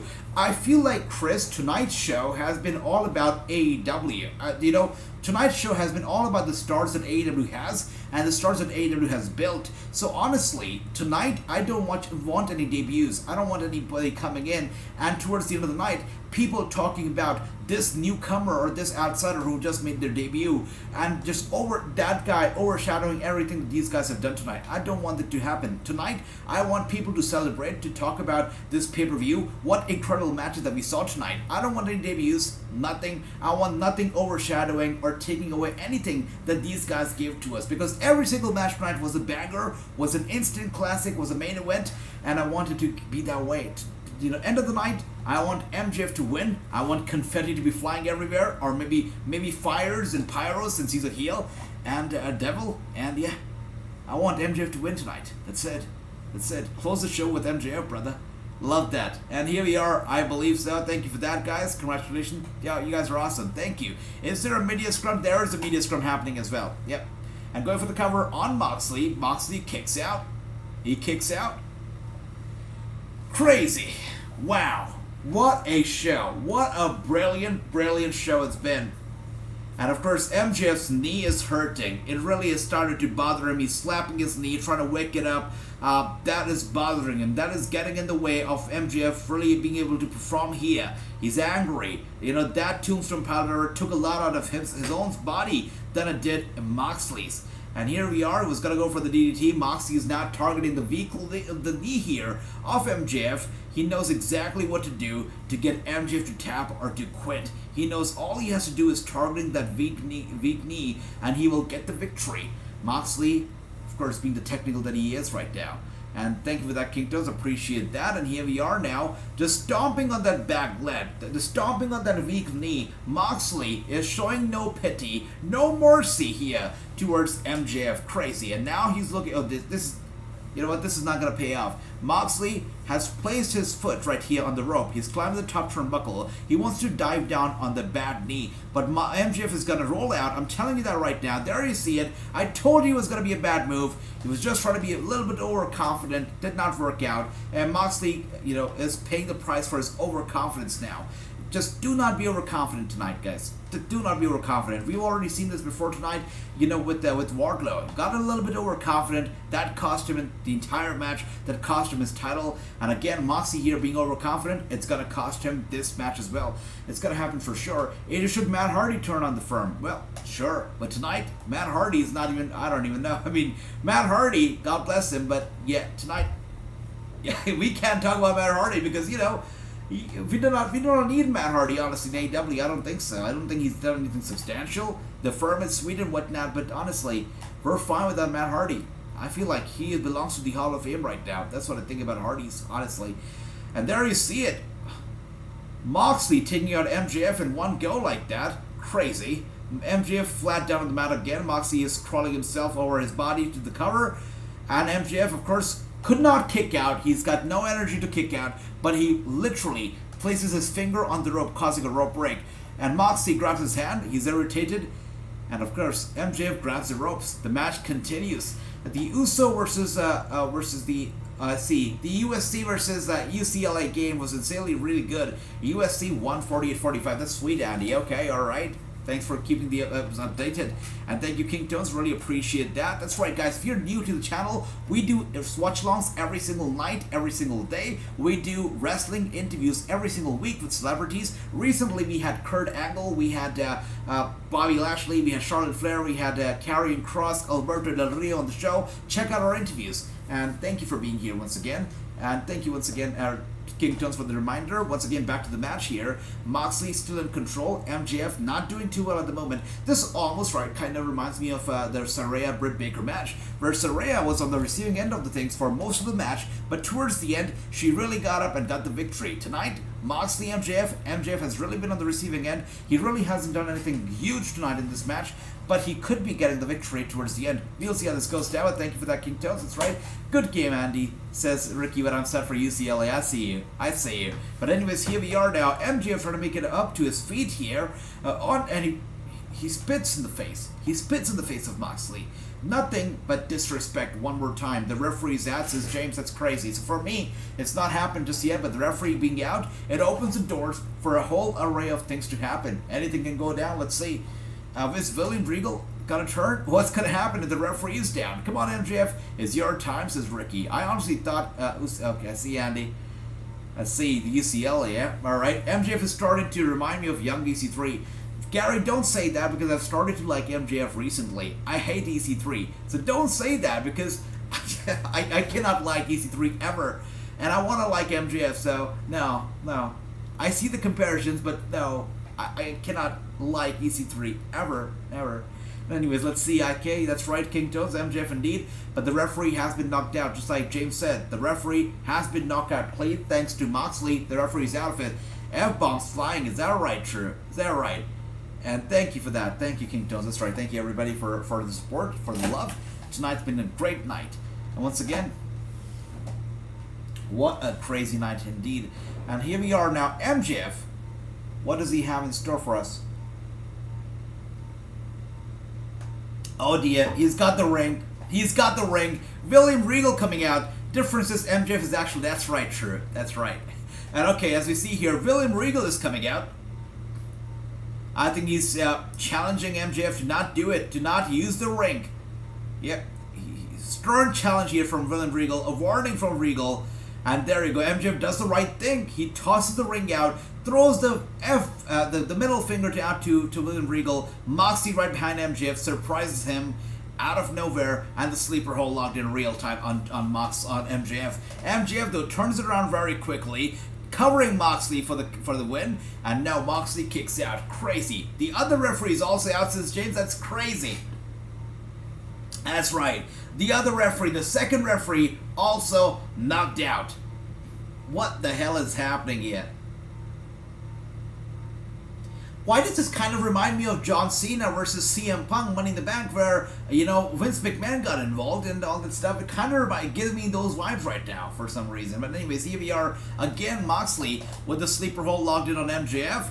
Crazy indeed. You're right, true. You're right. Referee bump. That's right, true. Gary says 9 and 4. Wait a second. What is happening? 9 and 4. Is the match over? Is the match over? Wait a second. Okay, for me the match continues. So let's see.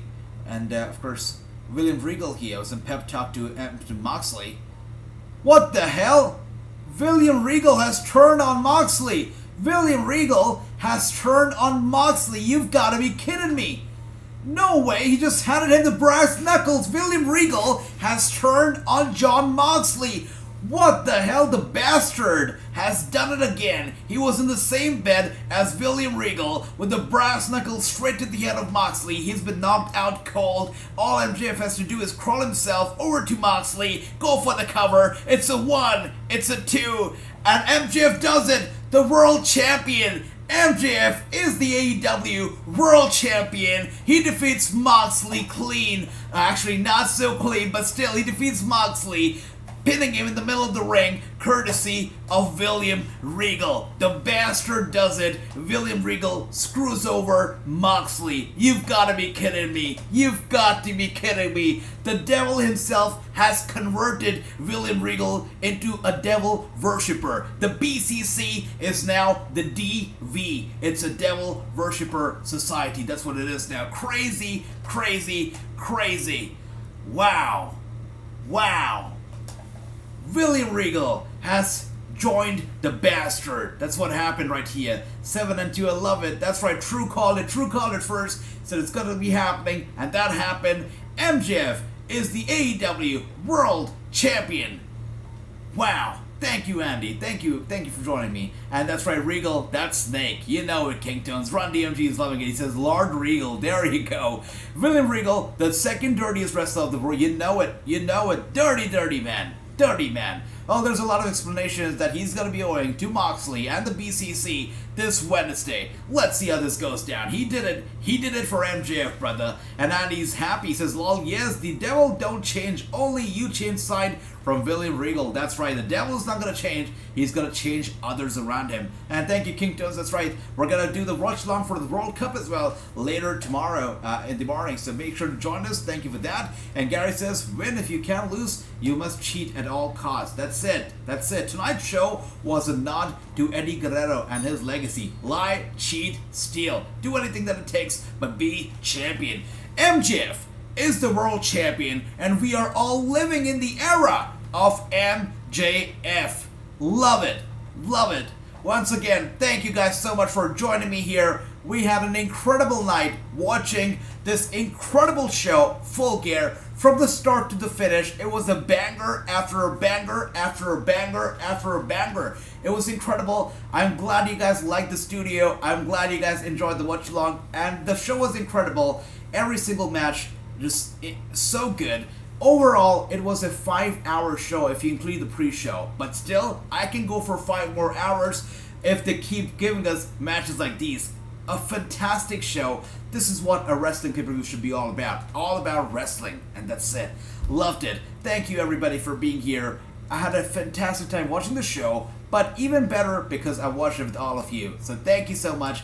And here we are, MJF now playing with Tony Schiavone in there. Just teasing him, getting in his face. That is funny. He did us know it does. That's right, he did. MJF, his era is just beginning. It's gonna get better and better. And Ron DMG says, back to garbage wrestling for Moxley. Ron DMG, my brother. Okay, alright. You're awesome. BCC is history. Seems like it. That's right, brother. Well, thank you once again, guys, so much for being here. And with that being said, True is still our predictions champion. So give it up for True, because True got most of the predictions right, as always. Give it up for True. Still our predictions champion. I love that. And my brother, alright. And once again, guys, thank you so much for being here. Had an incredible night. What a show. What a fantastic show. And yeah, vacation time for Moxley indeed. True is the champion. That's right. Thank you once again, everybody. Thank you, Kingdoms. James, we got Chris, we got True, we got Andy, we got Run DMG, Gary, everybody who was here, Jonathan. If you were here, if you are here, all those guys who are here, who are not talking, Money Badger. Thank you, everybody, for being here. Really appreciate all of you from the bottom of my heart. Much love to all of you. Was a fantastic show. It gets a 10 out of 10 from me. I loved it. I loved it. Wow, what a show. What a show. And Ricky says, true thumbs down. Oh, true is awesome. Thank you, Ricky. Thank you, everybody, once again, for being here, Kingdoms. All of you guys, thank you. I hope everybody has a good night. Sleep well. And of course, we're going to be watching the World Cup tomorrow, so if you want to watch some football, some soccer with me, make sure to join me, 9 a.m. Eastern. It's going to be a great show. Thank you, my brother on DMG. Appreciate that. Thank you, Andy. Everybody, thank you. Thank you, thank you. Have a good night. Congratulations, True, once again. I'll see you all tomorrow. Have a good night. Sleep well. And we all are just starting to live in this era of MJF. Drink it in, man. Drink it in, because the era of the devil is just beginning in AEW. It's gonna get better and better. Thank you. And I'll see you all tomorrow for some football. Have a good night. Take care. And yeah, thank you once again for joining me. Thank you. Have a good night, guys.